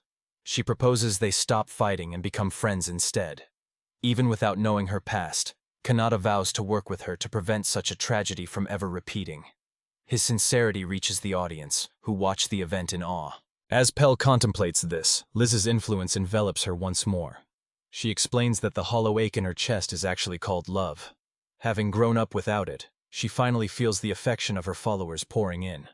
Overwhelmed, Pell wonders if this powerful sensation is truly love, realizing the streamer is far more than mere entertainment. Pell reflects on her revival, finally feeling a sense of peace. She realizes Kanata didn't just risk his life for others. He respected his enemy's circumstances, and she ultimately surrendered to the love of the stream. As she prepares to fade away, she finds closure. Nearby, Liz wipes away a tear, declaring her devotion to the streamer. Her form begins to turn translucent as she starts to vanish. Kanata calls her name in alarm, but Pell calmly reassures him. She explains that once she's gone, Mira will wake up with no memory of the night, and all damage, aside from their tattered clothes, will be undone. Liz listens in, amazed that Kanata can provide even his enemies with such clean closure. As she fades, Kanata tells her to live a long life and keep streaming, promising that if she's ever revived, he'll find a way into her world. Touched, Pell clutches her chest with raw emotion. She swears that she will run to him with her entire heart and soul forever. Her form dissipates into shimmering particles of light. With her final breath, she says goodbye to both the boy and the streamer. Kanata sits alone in the alley, holding the unconscious girl as the last traces of Pell's presence vanish into the night. He holds the unconscious girl, processing the surreal events of the mental world. Pell found peace through his ASMR broadcast, though it seems he's also gained a devoted new follower. Turning his attention to the girl in his arms, he apologizes to Liz for the trouble. In her sleep, she murmurs a promise to see him tomorrow, calling the Lord Streamer her hero. After gently laying her down, he gazes up through a hole in the ceiling, his expression hardening with resolve. A single clear thought solidifies in his mind. It is finally time to go. Meanwhile, as another fierce battle concludes, Maria, Mira, and Athena stand victorious under the moonlight. The defeated members of the Kajiru clan lie tied up before them. With the fight over, they turn their focus toward their next objective, finding the others. With the last of the thieves who cornered her subdued, Mira screams that she's reached her absolute limit. Athena and Maria watch on, noting that while they bought the Lord Streamer time, they expected him to handle the situation alone. Seeing him emerge, Mira calls out to Kanata and Liz. He appears carrying an unconscious Liz, noting that it seems everyone else has finished their battles as well. The sight shocks Athena, Maria, and Mira, who all gasp in unison as they recognize the Lord Streamer. Their faces are a whirlwind of intense emotions. Athena covers her mouth, blushing furiously, while Maria clasps her hands in pure admiration. Mira, with tears streaming down her face, gives him a shaky, tearful thumbs up of approval. This shared moment of relief quickly dissolves into rivalry as Athena, with a mischievous smile, declares that she should be the one in his arms. Nearby, one of the defeated thieves advises Kanata that while Liz's condition isn't dire, he needs to get her to a hospital immediately. Kanata nods, ready to move out. However, the masked thief intervenes, urging Kanata to accompany them instead. They explain that an academy student resolving such a high-profile incident would draw dangerous attention, ruining his peaceful school life, while gesturing toward his ruined jacket as another reason to leave. While he weighs the offer, Maria fumes with icy rage, declaring that the Count's gang must be eradicated for the crime of kidnapping and insulting Lord Streamer. Athena agrees, noting they need to sanitize the scene before questioning if Kanata intends to return to class without treating his wounds. As the group navigates the back alleys, an unlikely alliance forms. Mira and the thief, Kadru, stroll together sharing peace signs. Watching from the rear, Kanata can't help but wonder if he's the only one who finds their instant friendship incredibly bizarre. His internal monologue is cut short as Maria and Mira rush him, announcing their flight home just as a dark winged silhouette ascends into the night sky. Kanata quickly agrees, sprinting to keep pace with the departing group. Later, Athena is seen clutching the tattered remains of Kanata's jacket, confirming the design and dimensions are undeniably his. Maria confronts her, demanding to know if she's finally dropped her facade, to which Athena simply offers a piercing look of confirmation. Her expression twists into manic joy as she hoists the torn fabric, declaring she'll replace the jacket by morning. But the original's scent is too precious to waste. She then proposes a bizarre solution, dividing the fragments of the cloth between the three of them. With her proposal accepted, she holds up a scrap of the fabric and officially welcomes Maria and Mira into the fan club. With a triumphant grin, she thanks them for rescuing Lisa, while Maria finds herself draped in another piece of the sacred garment. Sometime later, Athena sits by Lisa's bedside in the quiet mansion. Lisa, now conscious, insists that Athena has nothing to apologize for, while Athena reports that the Count and his bandits are alive and will face trial once they recover from their non-fatal injuries. Lisa remains firm, taking full responsibility for the chaos. She maintains that neither Lord Streamer, who exposed the corruption, nor Athena, who protected her, are at fault. The blame lies solely with her own family's greed and her own naivety. Moved by her friend's resolve, Athena pulls Lisa into a sudden, tight embrace. Though startled, Lisa accepts the gesture as Athena prepares to deliver a heartfelt message to her companions. Pulling back slightly while holding Lisa's hands, Athena looks her in the eye and sincerely thanks her for coming to her rescue. From the shadows of the doorway, Maria and Mira silently observe the touching moment between the two friends. A satisfied smile crosses Lisa's face, though she laughs and admits she has no memory of the previous night's chaos. Her doll is ruined and her gear is shattered, but despite her exhaustion, she feels an overwhelming sense of pride. Noticing her friend's fatigue, Athena tells her to rest, promising to return later. As Lisa drifts off, Athena reflects that her friend looks just as drained as she does after one of her own marathon streaming sessions. Leaving Lisa to rest, Athena meets Maria and Mira, who are now dressed in maid uniforms. She notes the time, but her thoughts are interrupted when a familiar voice booms from her device. "Hello! Time to stream!" Athena recoils, spilling her drink in total shock. Her mind races to a terrifying conclusion. Could Lord Streamer be broadcasting from inside the mansion? Panicked by the possibility, she leaps from her chair, declaring that she needs to reach Kanata's room immediately. Before she can escape, Maria and Mira intercept her, their faces twisting with irritation and betrayal. They demand to know why she kept the news to herself, accusing her of hogging all the glory. Nervous under their glare, Athena endures Mira's mockery as the lowest-ranking fan club member. Clutching her phone, she realizes that despite the rush, waking the others has to be her top priority. With her mind made up, she sprints down the hallway and slides to a frantic halt right outside Maria's quarters. Bursting through the doors, she finds both girls fast asleep in an ornate bed.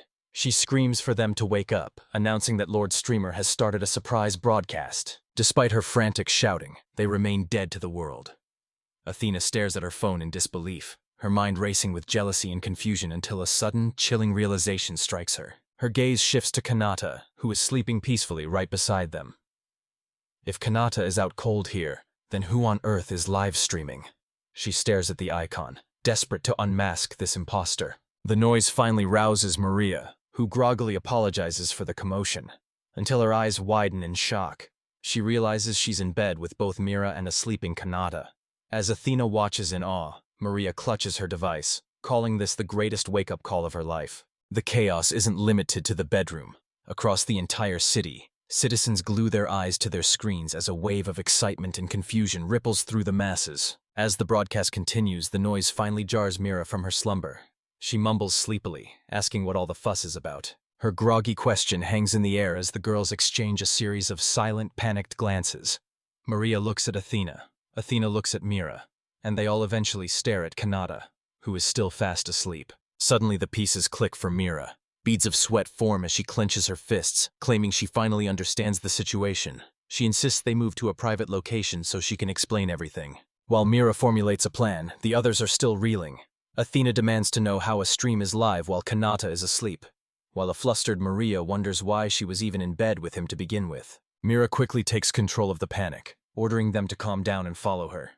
Athena protests, swearing the room was empty when she fell asleep, but Mira remains firm. Later, in a grand hall, Mira explains the situation to a dejected Kanata, who kneels on the floor in despair.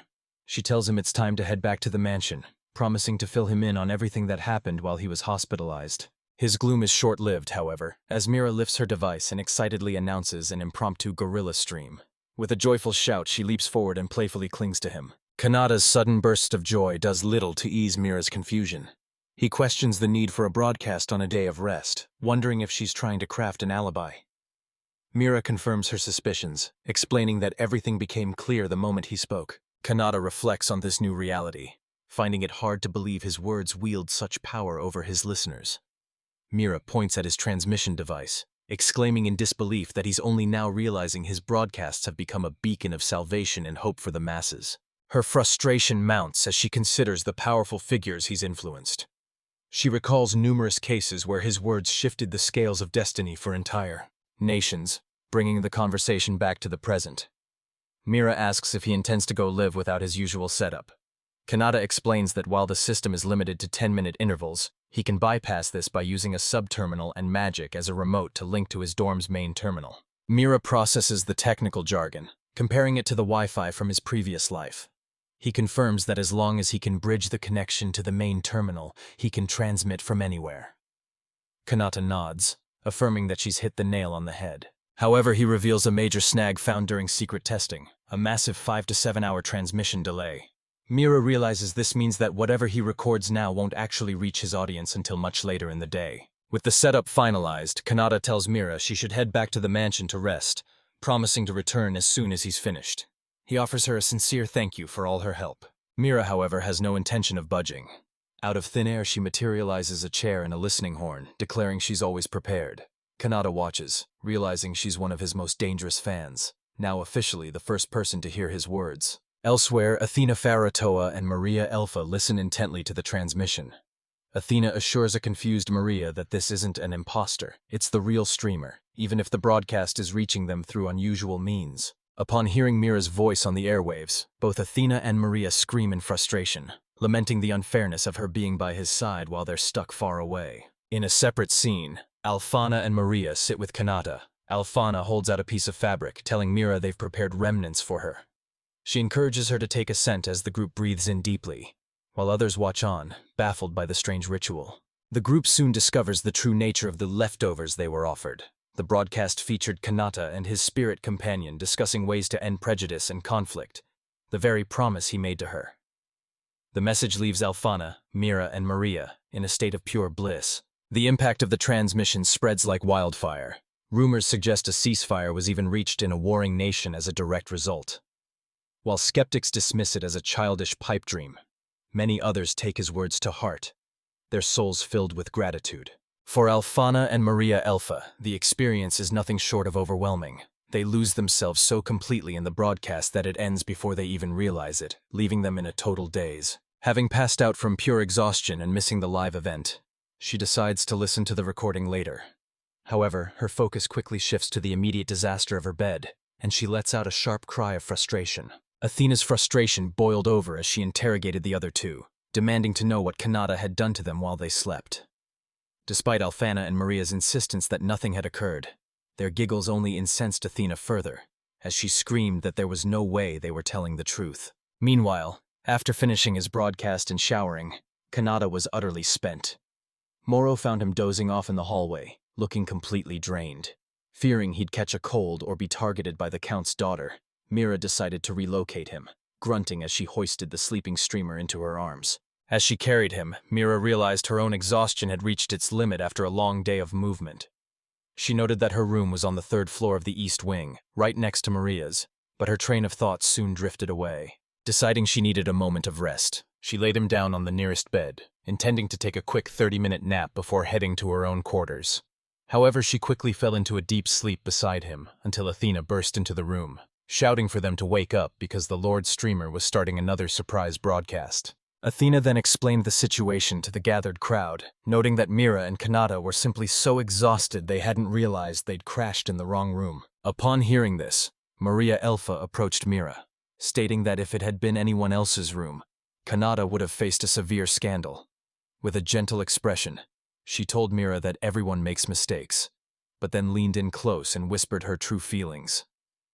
"Please, do the same thing to me next time," leaving Mira completely stunned. As the tense morning continued, Athena Farado announced her departure, leaving the remaining matters to Alfana and Maria. Nearby, a shivering Mira began to make her quiet escape. This silent retreat quickly turned into a full-blown sprint down the hallway, and a startled Maria Elfa called out to the young assassin as she fled the scene. Suddenly, Kanata emerged from a nearby room, his clothes in total disarray and his face pale with panic. He frantically screamed that it was all a misunderstanding, questioning why he had been sleeping in Maria's room while bowing, and apologizing profusely to the confused group. Maria Elfa watched as Mira vanished, correctly assuming the young assassin had sensed Kanata's presence and bolted in embarrassment. Kanata, still flustered, looked around in confusion as he tried to gather his bearings. He asked the girls if they had seen his coat, which he'd left in the ruins, while the tattered remains of his uniform lay on the floor nearby. Athena tried to comfort him with a quote about how even the most skilled individuals make mistakes, though Alphana didn't seem entirely convinced. With a confident smile, Athena dismissed his worries, informing him that a soldier was already searching for the coat. She smoothly pivoted the conversation, suggesting they all head to breakfast while they waited, and the others readily agreed. As the group departed, Athena glanced back at a nearby building just as a bat-winged carriage took to the skies, noting to herself that their timing couldn't be more perfect. Later, Kanata was cornered by his friends, Ron and Thomas, who demanded to know where he'd disappeared to the previous night, explaining just how worried they had been. Before the flustered Kanata can even respond, Athena steps in to save him. She effortlessly spins a tale, claiming he was scouting for parts in the artisan district for Lisa's magical device. With a sly wink, she tells herself that a dutiful wife must always protect her husband from trouble. She walks alongside Kanata, claiming he was under her care, while Ron and Thomas head toward the dragon-drawn carriages waiting for their departure. Leaning in close, she whispers her heartfelt gratitude, thanking him for saving both her and Lisa. Kanata is left stunned by her sudden proximity and her sincere words. Elsewhere, Mira addresses a fresh batch of recruits, announcing that their next trial will be overcoming sleep deprivation. She declares her intention to recruit Kanata as a guest instructor, and he readily agrees, promising she can count on him for as long as necessary. As they part ways, Athena promises Kanata she'll visit him in the royal capital. However, his expression shifts to one of mild irritation as he watches Maria and her friends happily claim their seats in the carriage. She turns back with an intense gaze, bringing her fan close to his face. She explains that her sheltered life as a noble has left her out of touch with the real world, so she wants to stay in the dormitory. Kanata, visibly nervous, tries to dismiss it as a joke, suggesting the royal accommodations would be far superior. She leans in even further until their faces are inches apart, countering his suggestion. She insists that living with him is the only way to truly understand common life, an experience she believes will help her navigate the principality's politics. With a deep blush, she fervently asks if he'll let her stay with him. Caught off guard by her intensity, Kanata stutters. Internally, he marvels at her dedication, believing she's willing to sacrifice her own comfort for the sake of the nation. Overwhelmed, he agrees, promising to have her room spotless before she arrives. Inside one of the carriages, Maria looks utterly dejected, questioning why the boys and girls have to travel separately.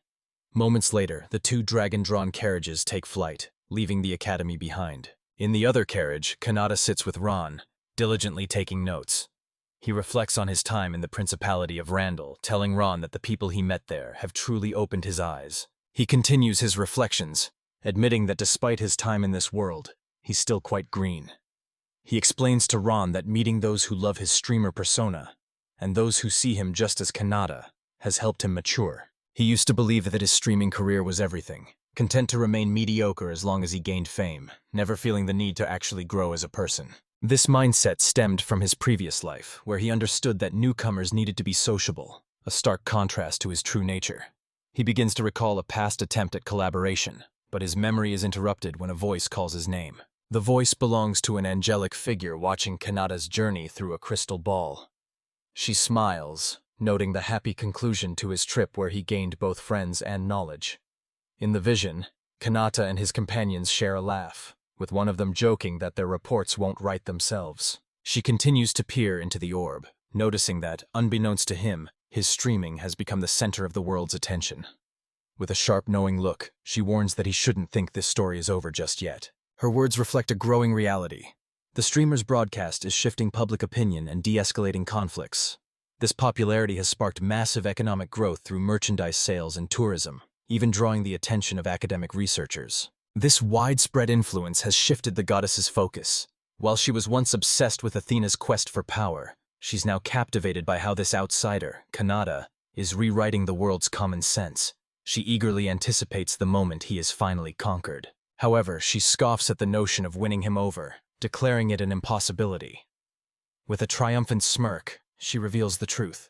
The overwhelming power he wields is the exact same power she herself possesses. As she grins, we cut to two of his followers. Anise is lost in a daze, daydreaming about how wonderful the streamer is.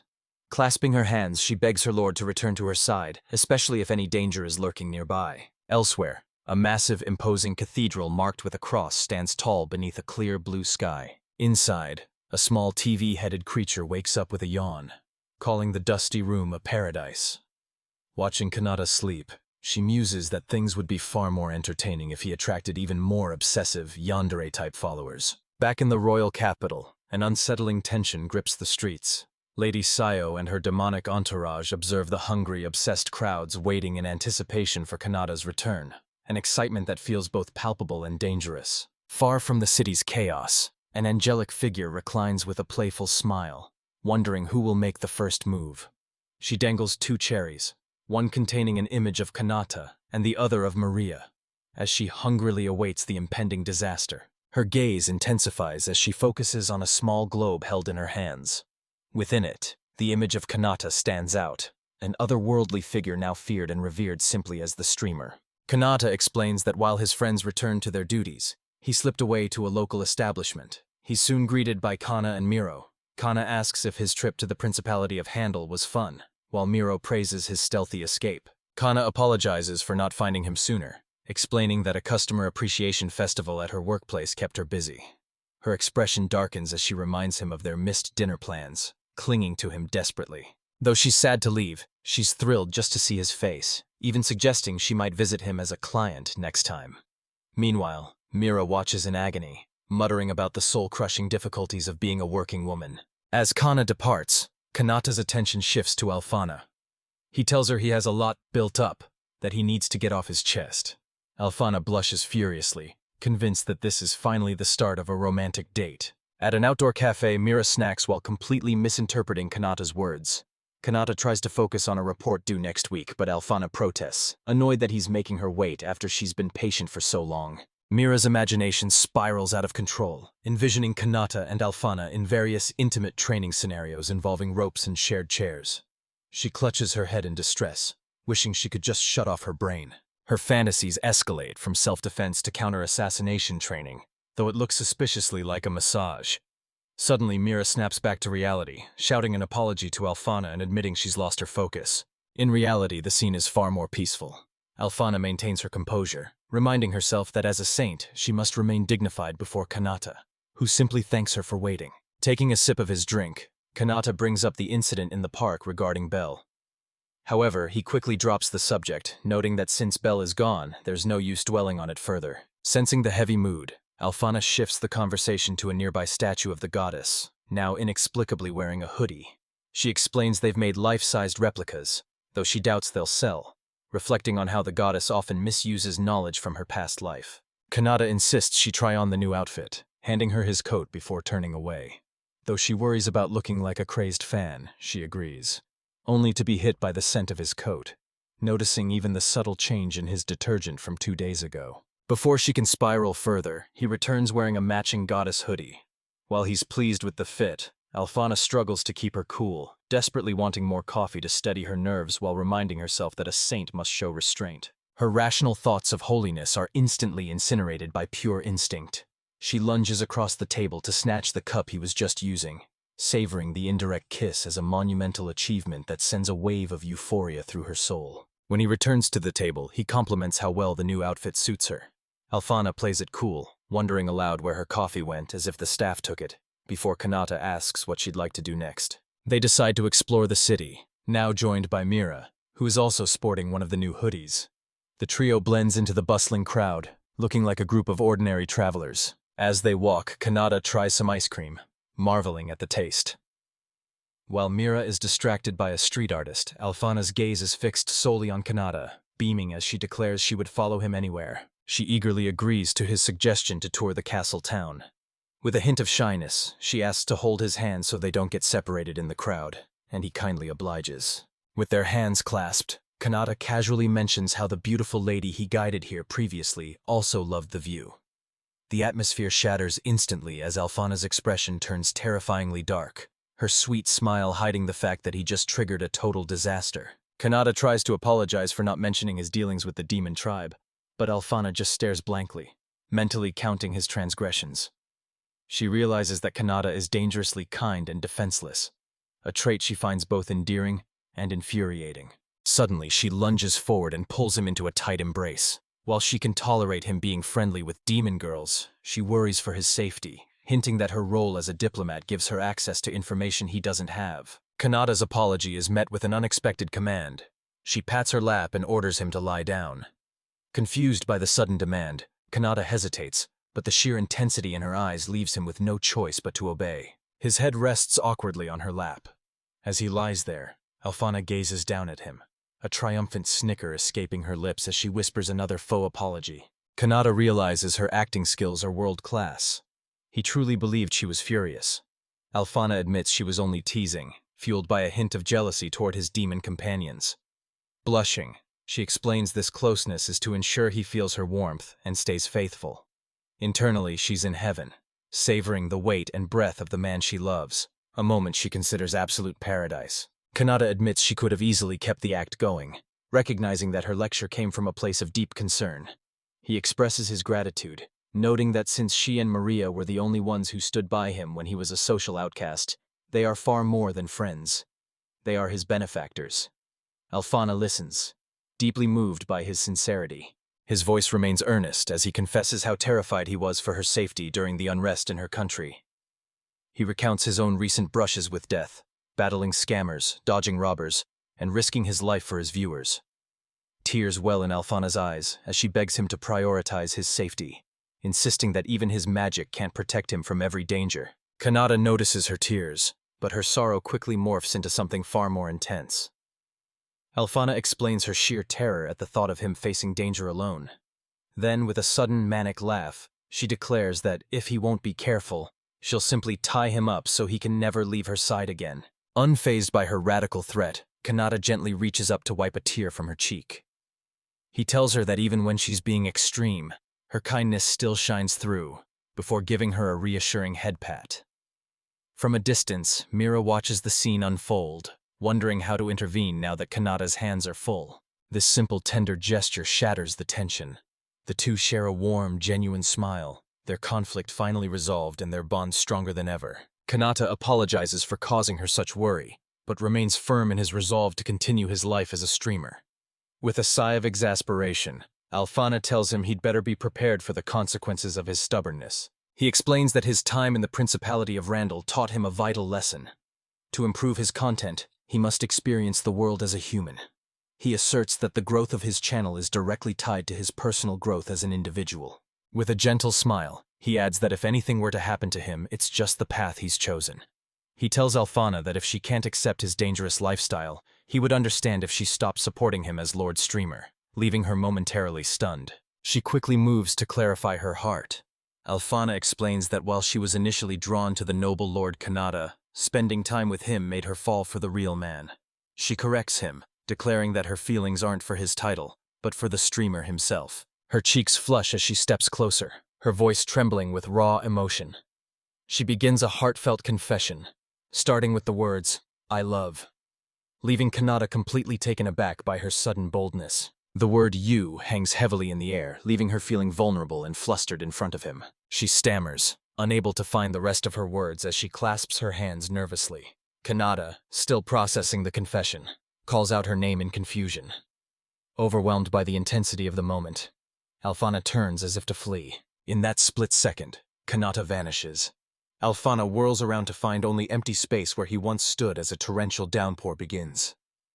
Nearby, Athena and Mira notice the sudden rain, while in the shadows, the demon Lucia cradles an unconscious Kanata, noting that a dark new chapter for the streamer has just begun.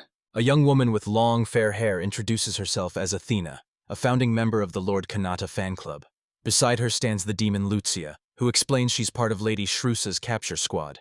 Meanwhile, the demon Lord Shrusa herself tightly holds a struggling Kanata, declaring that he'll be staying in the demon realm from now on. Athena, brandishing a small sharp tool with an unsettling smile, tells Kanata to please grit his teeth. 5 minutes earlier, Shrauza was drowning in paperwork at her desk, lamenting the burdens of being a functional member of society. She had only discovered Kanata's location that morning. As she grumbles about her neglected duties, Lucia enters cheerfully with another massive stack of documents, suggesting they can go see Lord Kanata as soon as the work is finished. Kanata had been kidnapped, losing consciousness from a powerful gust of wind as Shrauza soared through the sky. He wakes up now, disoriented, only to find himself held firmly in her arms. Her gaze is intense as she clutches him, vowing that she will never let him escape her grasp again. Dazed, he asks what's happening. Shrauza reminds him of his curiosity about the demon realm and declares she's taking him there immediately. Noting that he was just speaking with Alfana, she tells him to prepare himself as they are effectively at war. After a brief apology to the priestess, Shrauza announces that Kanata will soon be dyed in the colors of her realm as they blast off in a blinding streak of light. Back where Kanata was taken, Athena confidently tells a flustered Lucia that every member of the fan club deserves a fair shot. She points out that the club's primary rule only requires members to seek the streamer's consent, not to avoid him entirely. Her demeanor is wild and energetic, a stark contrast to the persona she maintains during her broadcasts. Kanata finds himself in a dark, desolate landscape beneath a sky crackling with lightning. Strange, gnarled buildings dot the terrain, and various demons, including one on a broomstick and a winged beast, fly through the air. He stares out in shock, realizing he has truly arrived in the demon realm. They land on a craggy path littered with massive skulls. Shrauza gestures expansively, formally welcoming Kanata to the realm she calls home. He can only look on, utterly overwhelmed by the menacing and macabre scenery surrounding them. She then introduces him to one of her subjects, a towering, muscular demon with a single eye in the center of its forehead. Kanata recoils, recognizing the creature as a cyclops, a monster common in the video games he plays. Shrauza nonchalantly explains that the cyclops is her guest, whom she met while in the capital. A flashback reveals the terrifying truth. Earlier, Shrauza had fiercely intimidated the trembling cyclops, ordering him to hide her true identity as the demon lord and to act casual around her guest. After he terrifiedly agrees, she instructs another demon to tell Lucia to report to the castle as soon as she arrives. Returning to the present, Lucia approaches Kanata. When he asks if she's allowed to enter the castle, she concocts a lie, claiming to be Shrauza's childhood friend and the chief financial officer of the demon lord's castle, currently on vacation. Kanata, impressed by such a high-ranking position, falls for the ruse. Lucia then turns and formally announces her return to Lady Shrauza. She and Shrauza watch as a new demoness in a dark gown gracefully introduces herself to Kanata. With a flourish, she presents herself as Rushaya, a succubus from the Office of External Affairs. Rushaya notes that Lady Shrauza seems to have calmed down and suggests it's time for their guest to change into something more presentable. She adds with a smirk that her hobby is watching Lord Streamer, earning a sharp scowl from Shrauza. She beams at Kanata, thrilled to finally meet the famous streamer in person. Rushaya encourages him to relax and speak frankly, explaining that she gets along well with the rest of the demon tribe. She confides that people usually find her too intense, but now that Kanata has praised her, she feels she can truly be herself. As Rushaya continues to fawn over Kanata, Shrauza's face contorts with irritation. She puffs out her cheeks and clenches her fists, unable to hide her growing jealousy as another woman competes for his attention. Later, at a massive dining table, Kanata finishes his meal. Despite the grotesque, amorphous appearance of the creature he was served, he politely thanks his hosts, genuinely declaring that the food was delicious. He expresses his astonishment at being invited to dine at the demon lord's table. Shrauza clarifies that it's all thanks to his suggestion to end the war, explaining that the demon lord began to take action after hearing about his dreams. Kanata, flustered, apologizes for disrupting their meeting, but worries about his viewers' opinions changing now that he's in the demon realm. Shrauza departs for an urgent meeting, leaving Kanata alone with Rushaya. The succubus reveals that while they usually host adventurers, she finds a streamer far more enticing, mostly because she's dying to drain his massive reserves of magical energy. Her predatory nature surfaces as she and her fellow succubi corner the terrified boy. Swirling a glass of wine, Rushaya leans in close, purring a scandalous proposal. She and her friends are more than willing to engage in a little energy exchange. The sheer intensity of the situation sends Kanata into a spiral of panic. Rashaya fans herself, claiming his presence makes her flush, and begs him to cool her down, under the guise of healing. Desperate, Kanata reminds her that he's still just an underage student. Suddenly, a light-haired demon intervenes, hoisting Kanata into the air like a doll. Shrausa reappears on a balcony with her familiar, Giru, and is absolutely livid.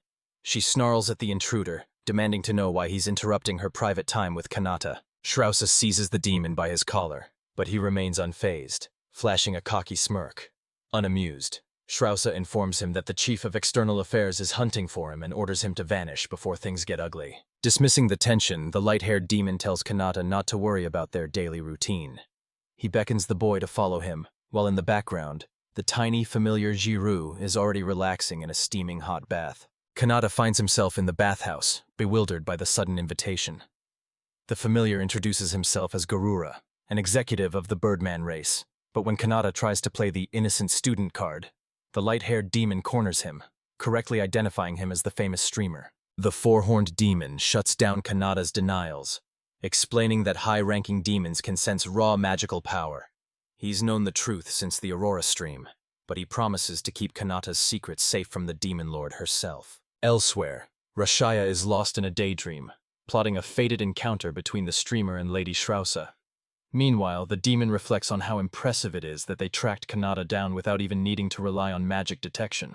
Back at the bath, the demon warns Kanata that excuses are unsightly and threatens to trigger a contract-based explosion if he doesn't come clean.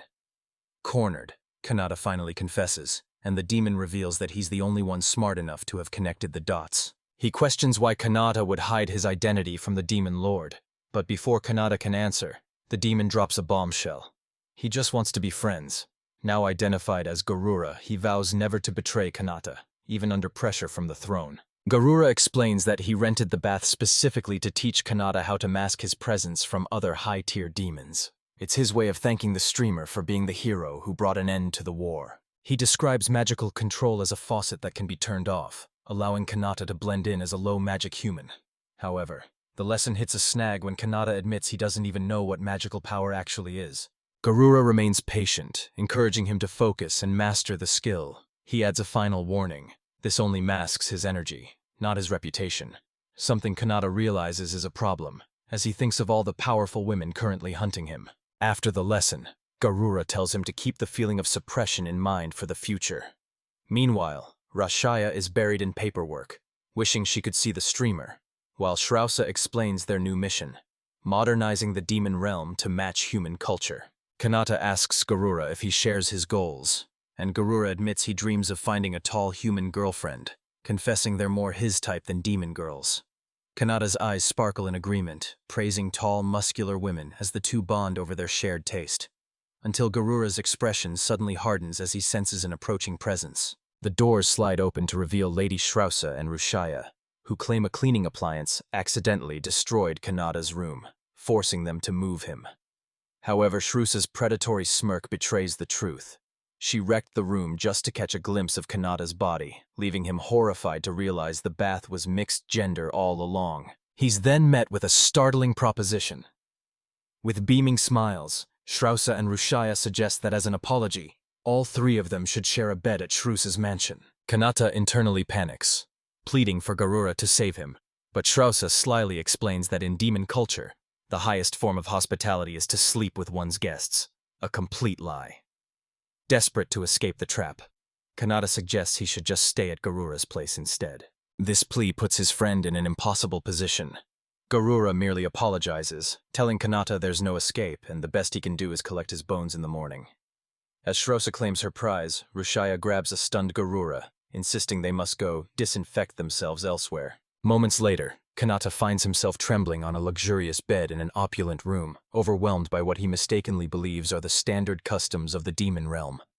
He tries to steady his nerves, desperately reminding himself that he's still just an underage student. As he sits there in shock, Shrausa and Rashaya enter wearing sheer, revealing nightgowns, remarking that the stimulating ingredients in dinner are likely taking effect. They boldly claim their battle dresses will have an unstoppable impact on his desire-filled body. Their intentions are unmistakable. Shrouza confidently wonders if even a time-stop ability could resist her charms as she reaches for the door to make her grand entrance. But as she steps through, a radiant angelic figure materializes to block her path, causing Shrouza to recoil in confusion. The angel calls her an idiot and complains about being unable to fully manifest, while Garura watches from the sidelines, stunned by the powerful spirit bound to this human. Regaining her composure, Shrouza points an accusing finger, declaring the spirit must be in love with Kanata, an accusation that sends the angel into a flustered panic. She vehemently denies any romantic feelings, claiming she's just an observer, just as Shrouza begins to fade away due to a strange temporal distortion. Time seems to reset, leaving Shrouza and Rushaya back at the doorway, momentarily dazed by their own actions. Their focus quickly returns to Kanata as they advance, declaring that the young knight must prepare himself for what's coming. They flank him on this bed, and a flushed Kanata explains that his head is fuzzy and his body feels unnaturally warm. He tries to excuse himself by claiming he's coming down with a cold, but the two demons simply declare they must perform the tribe's traditional treatment for illness. Kanata struggles to maintain his sanity, desperately trying to convince himself that these revealing pajamas and aggressive advances are just normal demon goodwill. But as Shrouza and Rushaya press closer, whispering about purging bad bacteria from his body, the sensory assault pushes his rationality to the absolute breaking point. A heavy question hangs in the air. Will his logic hold out in this battle of wills, or will the seduction of these yandere demon girls prove victorious?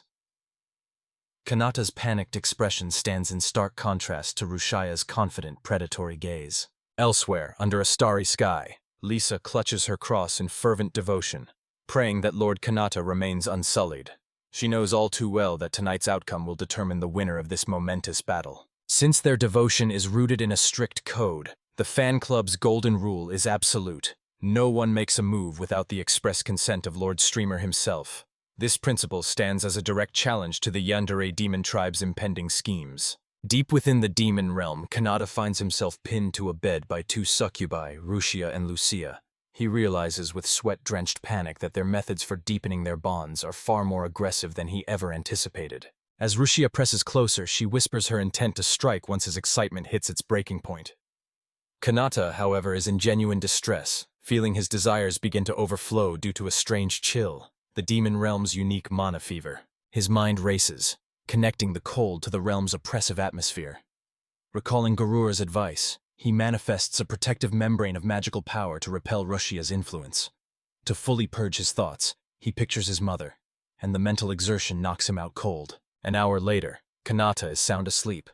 Lucia asks Lady Shizuza what their next move should be, while Rushia notes his erratic breathing from earlier. Concluding there's nothing more to be done for now, the girls decide to call it a night as well. But rest doesn't come easily for the boy. As a succubus, Rushia's predatory instincts don't just shut off because they're sharing a bed. She looms over his unconscious form, ready to resume her assault. Her advance is halted by Lucia, who questions why Rushia should get to act alone. As Kanata rolls over, Lucia reflects on her tribe's creed, to be eternally bound to the one they love.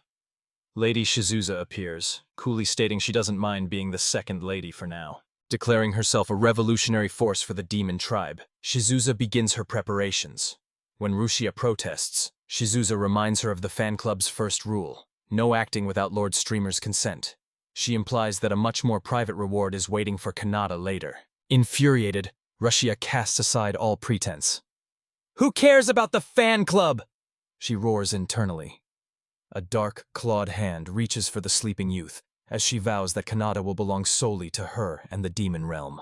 Her ambition is cut short by a swift karate chop from Garura, who bluntly declares, "You can't." As Kanata slumbers on, Garura admonishes the stunned Rushia. Nearby, Shizuza watches thoughtfully, musing that simply being by Kanata's side is her greatest happiness. In the quiet room, Rushia clutches a book to her chest, her thoughts consumed entirely by Kanata. She laments her current form, wishing he could see her simply as a woman. More than his body, she craves his heart, his love, and a life beyond being just a fan. She thinks of her friends in the fan club, the group that accepted her despite her demonic blood. They once toasted glory to Lord Streamer together. But that shared devotion is a bond Rushia is now ready to betray for her own selfish desires. Her focus returns to the present as she gazes at the sleeping Kanata. The sight makes her chest ache with longing. With a soft sniffle, she sighs. unable to calm her racing heart, admitting that she's a fool who could only resort to kidnapping to get close to him. Her sorrowful expression twists into one of dark, possessive intensity. Tears stream down her face as she vows that Kanata will eventually return her feelings. She demands that he love only her, claiming his sleeping face for herself alone. Leaning over him, she whispers her affection like a mantra, repeating "I love you" over and over. She decides to be patient just for tonight, resolving to simply hold him tightly as he sleeps. As the night fades, two angelic figures watch from another plane, relieved that the mortal realm remains peaceful. The next morning, Kanata heads toward the school's back entrance, letting out a massive yawn. He wonders why he's so exhausted, while Shrausa, walking beside him, playfully chides him for his lack of energy. He turns to her and notices the heavy dark circles under her eyes, asking if she's actually all right. Shrausa laughs it off, reminding him that she was the one who invited him out. She then teasingly suggests he move to the demon realm, joking that after graduation, he could even manage a succubus brothel, an idea she quickly dismisses. Kanata then presents her with a folded shirt, explaining it was a gift from his dedicated fans. Feeling bad about the sheer quantity of merch, he tried one on but decided against wearing it. Shrausa eagerly accepts the garment for research and development, though she notes that his physique is still a bit underdeveloped. Suddenly, their escorts arrive. Shrausa informs Kanata that it's time for their morning meetings and they must part ways. She expresses her genuine disappointment but promises to see him soon. Nearby, Gurura watches the exchange with a jealous growl as the two finally head their separate ways. As Kanata heads back to the dorms, his path is suddenly blocked by a waiting carriage. Before he can react, two figures lunge forward with terrifying speed and intensity. It's Alfana and the elf princess Maria, their eyes wide and manic as they shout in unison, "I've finally found you!" A chaotic morning reunion erupts as Alfana and Maria practically tackle Kanata. A frantic Alfana demands to know if he was abducted by the demon realm, a rumor she claims to have heard directly. Maria presses in just as close, checking if he's unharmed, leaving a bewildered Kanata to protest their proximity while his friends watch the madness unfold. To verify his state, Alfana and Maria produce a holy cross, explaining that this relic can only be held by those who have maintained their purity. If touched by the unworthy, it will shatter instantly. With bright, confident smiles, the two girls hold the cross together, leaving onlookers perplexed as nothing happens. With their purity seemingly confirmed, Kanata is left bewildered as Alfana and Maria cheerfully skip away. However, as soon as the carriage departs, the two girls collapse in sheer relief. Alfana remarks that Shrausa must have had some common sense after all, but Maria admits she was terrified, especially since the kidnapping happened right in the middle of a confession. Alfana advises Maria to stay calm, noting that Kanata doesn't seem to remember the latter half of their date at all. Leaning in close, she whispers a critical question. Is Maria aware that Kanata's jacket has been duplicated? Maria's eyes widen in total shock at the revelation. Back in the demon realm, Lady Shrausa is blissfully wearing the original jacket, calling it her boyfriend clothes while she diligently works at her desk. Her subordinates, Lucia and Kikiki, are stunned when they ask for their next task. Shrausa has already finished a week's worth of work instantly without even eating, crediting the jacket for her newfound power. Even Shrausa is stunned by her own efficiency, only just realizing that night has already fallen.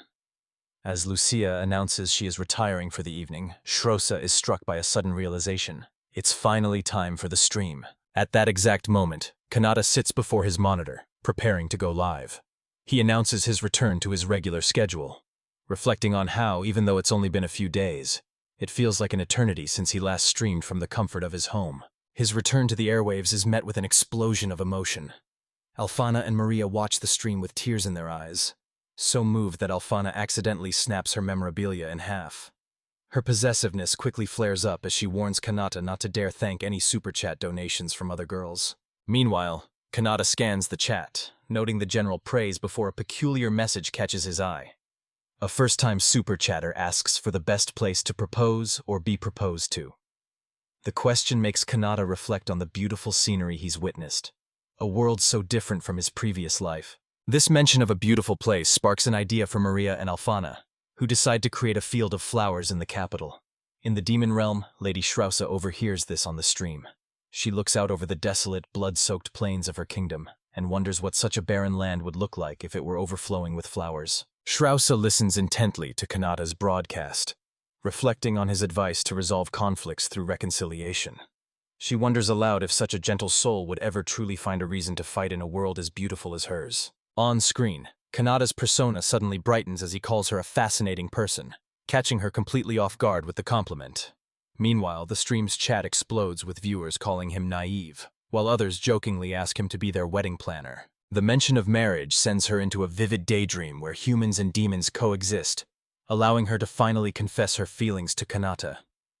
Driven by this vision, she vows to transform the demon realm into a floral paradise so she can proudly present it to him. Back in reality, her subordinates are less than impressed.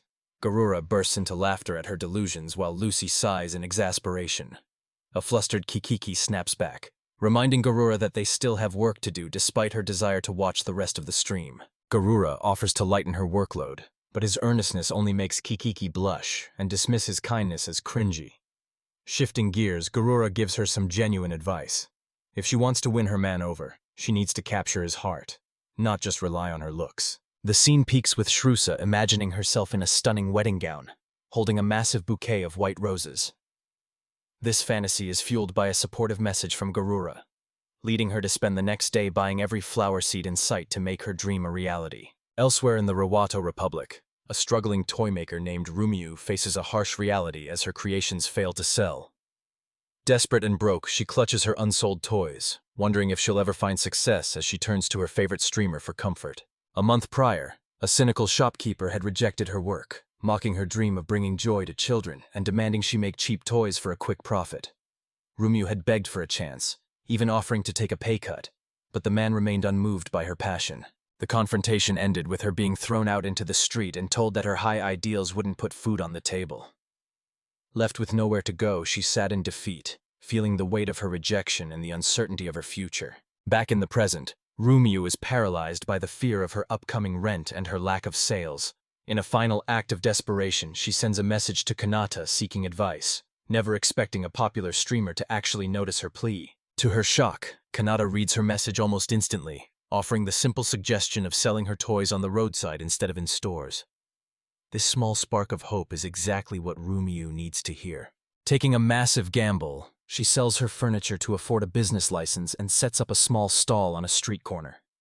As she worries over her remaining stock, a mysterious figure in assassin's gear named Mira approaches her display. Intrigued by the tarot-inspired toys, Mira listens as Rumiu explains that people find them too complicated to play.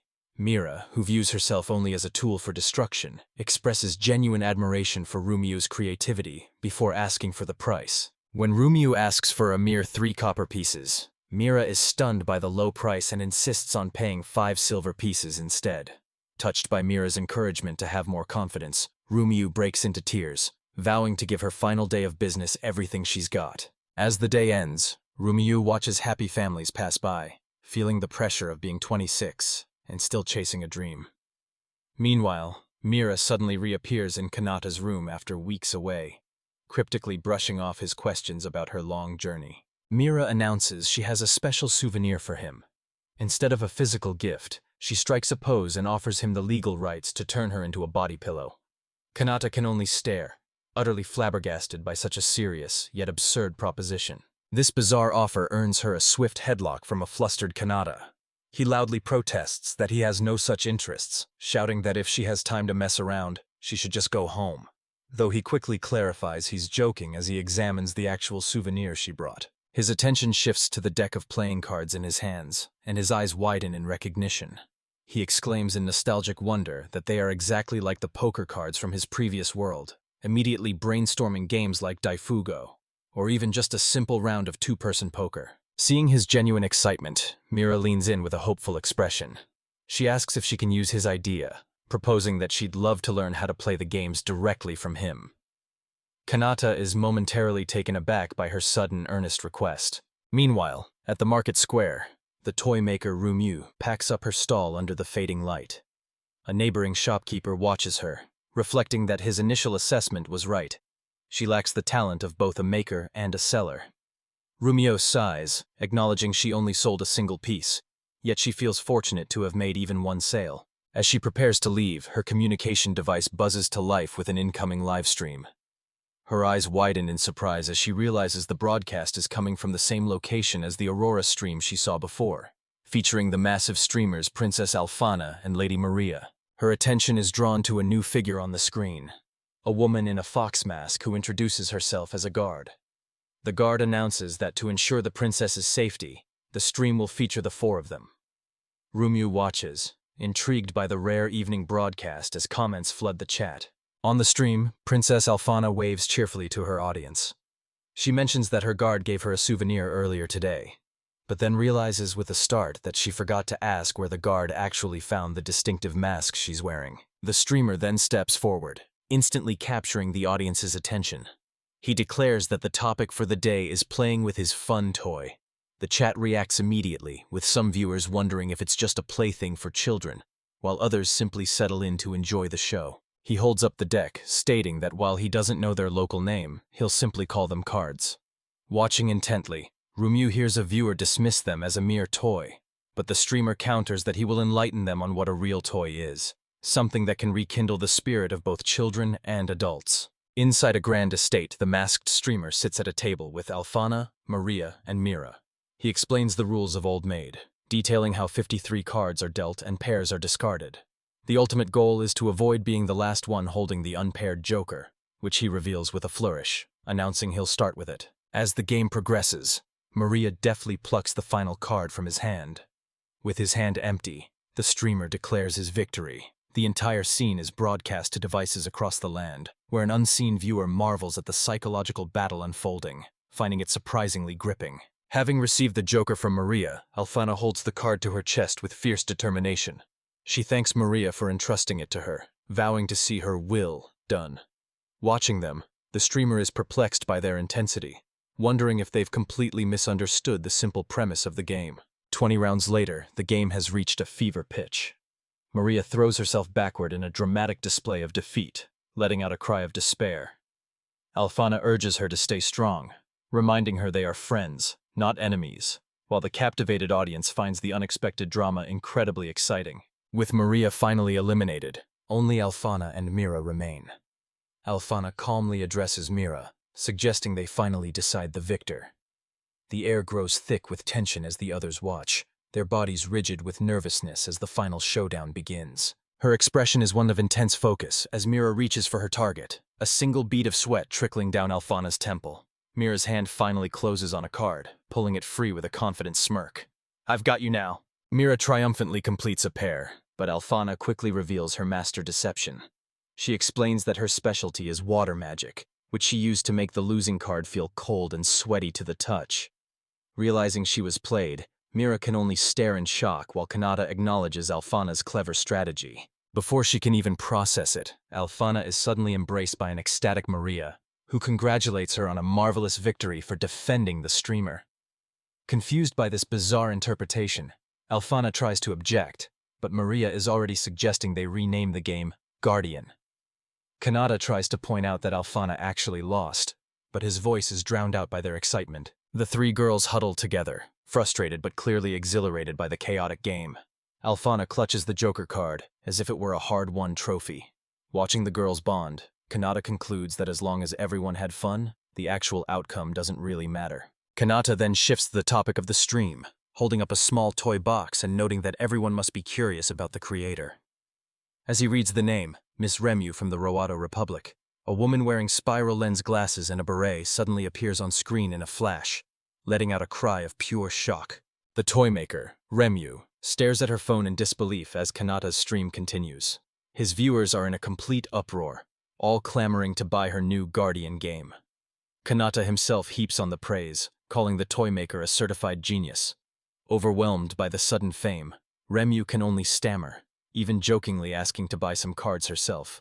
Tears of joy begin to stream down her face as the moment feels like a beautiful dream. She whispers her gratitude to both the streamer and the girl she met the previous day. Meanwhile, back on the stream, Alfana, Maria, and Mira prepare for a second round, with Mira fiercely declaring that she won't be losing this time. Remu's thoughts begin to spiral as a deep blush covers her face. This is the first time a man has ever praised her work with such genuine sincerity. A wild, delusional conclusion forms in her mind. If he loves her work, does that mean he loves her too? Her eyes swirl with dizzying emotion as she clutches her phone, vowing to treasure his cards forever. This newfound emotion is intoxicating. She had never fallen in love before, always considering romance a drag, but now she finds it absolutely amazing. Inspiration floods her mind, and she decides her next creation will be a card game based on her newlywed life with Kanata, chuckling to herself at the scandalous thought. And just like that, Reimu, the catalyst for a nationwide card game boom, found her home discovered by Kanata's fan club the very next day. Royalties and commissions for other projects began to pour in, marking a massive tale of success for a woman who had just fallen hopelessly in love. 2 weeks after the card stream, a clandestine meeting takes place under the roof of a local church. Alfana, Maria, Mira, Athena, and Lisa are all gathered, sporting matching fan club shirts. Though they claim to be a wholesome fan club, the tense atmosphere between Alfana and Athena suggests a fierce rivalry is brewing. At that very moment in the capital, a mysterious woman with long, light hair stands atop a building, her face twisted in a hateful sneer. Sensing a familiar presence, she declares that the air smells of that hateful woman and wonders what happened to Pell, who was supposed to be dead. Far below, Kanata sleeps, completely oblivious to this new danger. Maria enthusiastically presents the latest fan merchandise, a shirt emblazoned with Kanata's face, set to be sold alongside badges in both the kingdom and the demon realm. The assembled girls, Mira, Athena, Lisa, and Rashaya, are already sporting the new apparel. They collectively praise the shirts for being incredibly comfortable, with Mira declaring that having the Lord Streamer's image on her body is the best feeling imaginable. Elsewhere, Lady Shrauza observes this fervent devotion, noting that fans who love the streamer so intensely can sometimes go too far, earning them the moniker yandere listeners. She contemplates the supporters who are already planning Kanata's future, wondering if forming an official group is wise. Beside her, Garura reflects on the escalating battle to become Kanata's official wife, hoping it remains bloodless, while Shrausa secretly wishes Kanata would wear a shirt she designed herself. Back in the meeting hall, Maria addresses the group, which now includes Shrusa and Garura.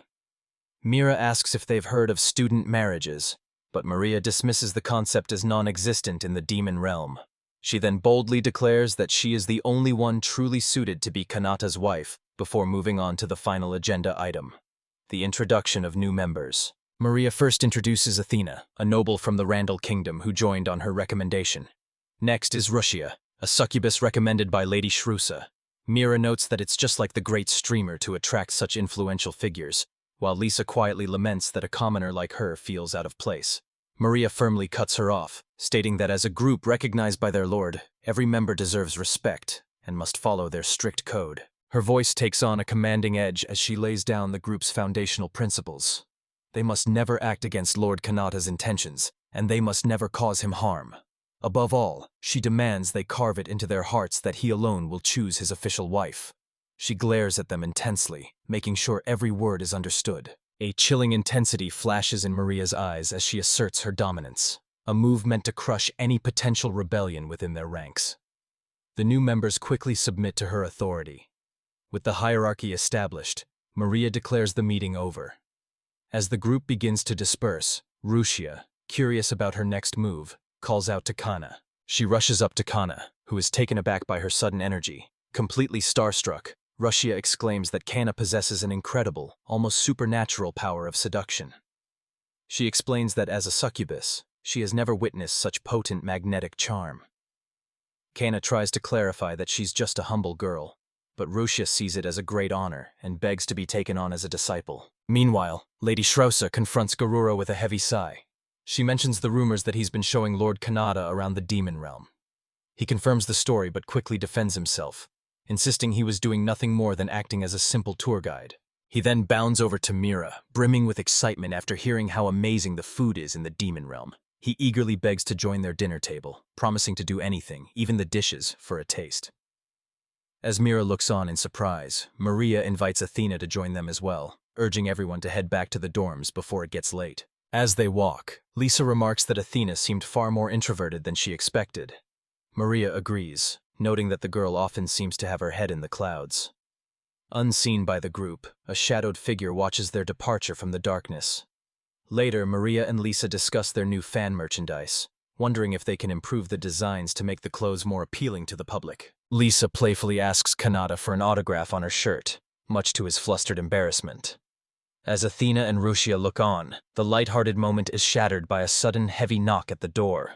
The sound is entirely unexpected, and Kanata whispers for the others to wait as he cautiously approaches. Before he can even react, the door swings open to reveal Lisa holding a knife with a chillingly cheerful expression. She nonchalantly explains that she used the back of her blade to neutralize the others.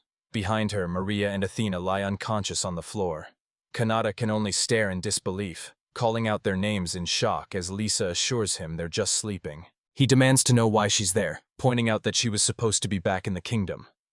Stumbling back in terror, he pleads with her to put the knife down before she gets any closer. In response, Lisa simply drops the weapon, letting it clatter harmlessly onto the floor. Kanata's mind races, questioning how she could have possibly knocked on the door when he had a human-repelling barrier active. With tears welling in her eyes, Lisa accuses him of cheating, asking how he could bring other women to his room when he already had her. She insists that knocking them out was the only way to get his attention. She moves in close. Her face inches from his as her gaze turns suffocatingly intense. She lays out her terms for his forgiveness, effective immediately. He is to stream for her and her alone. She demands that he spend every single night whispering softly into her ears. With the knife now pressed firmly against his cheek, he asks whose fault this situation truly is, wondering if the Count is behind her madness. Lisa vehemently denies it, her voice sharpening as she declares it's his fault for making her sad. In her eyes, streaming to a massive audience was already a form of infidelity. Suddenly, Kanata's expression hardens with a sharp realization. He grabs her face, startling her, and accuses her of being an imposter named Pell. He declares that the real Lisa would never harm others, even in her illness. He points out that she doesn't even know his true identity, and that her physical form is subtly wrong. As he processes the deception, a new figure looms over him, a woman with wild hair and a tattered dress, looking down with possessive glee. She calls him her husband, leaving Kanata paralyzed in utter confusion.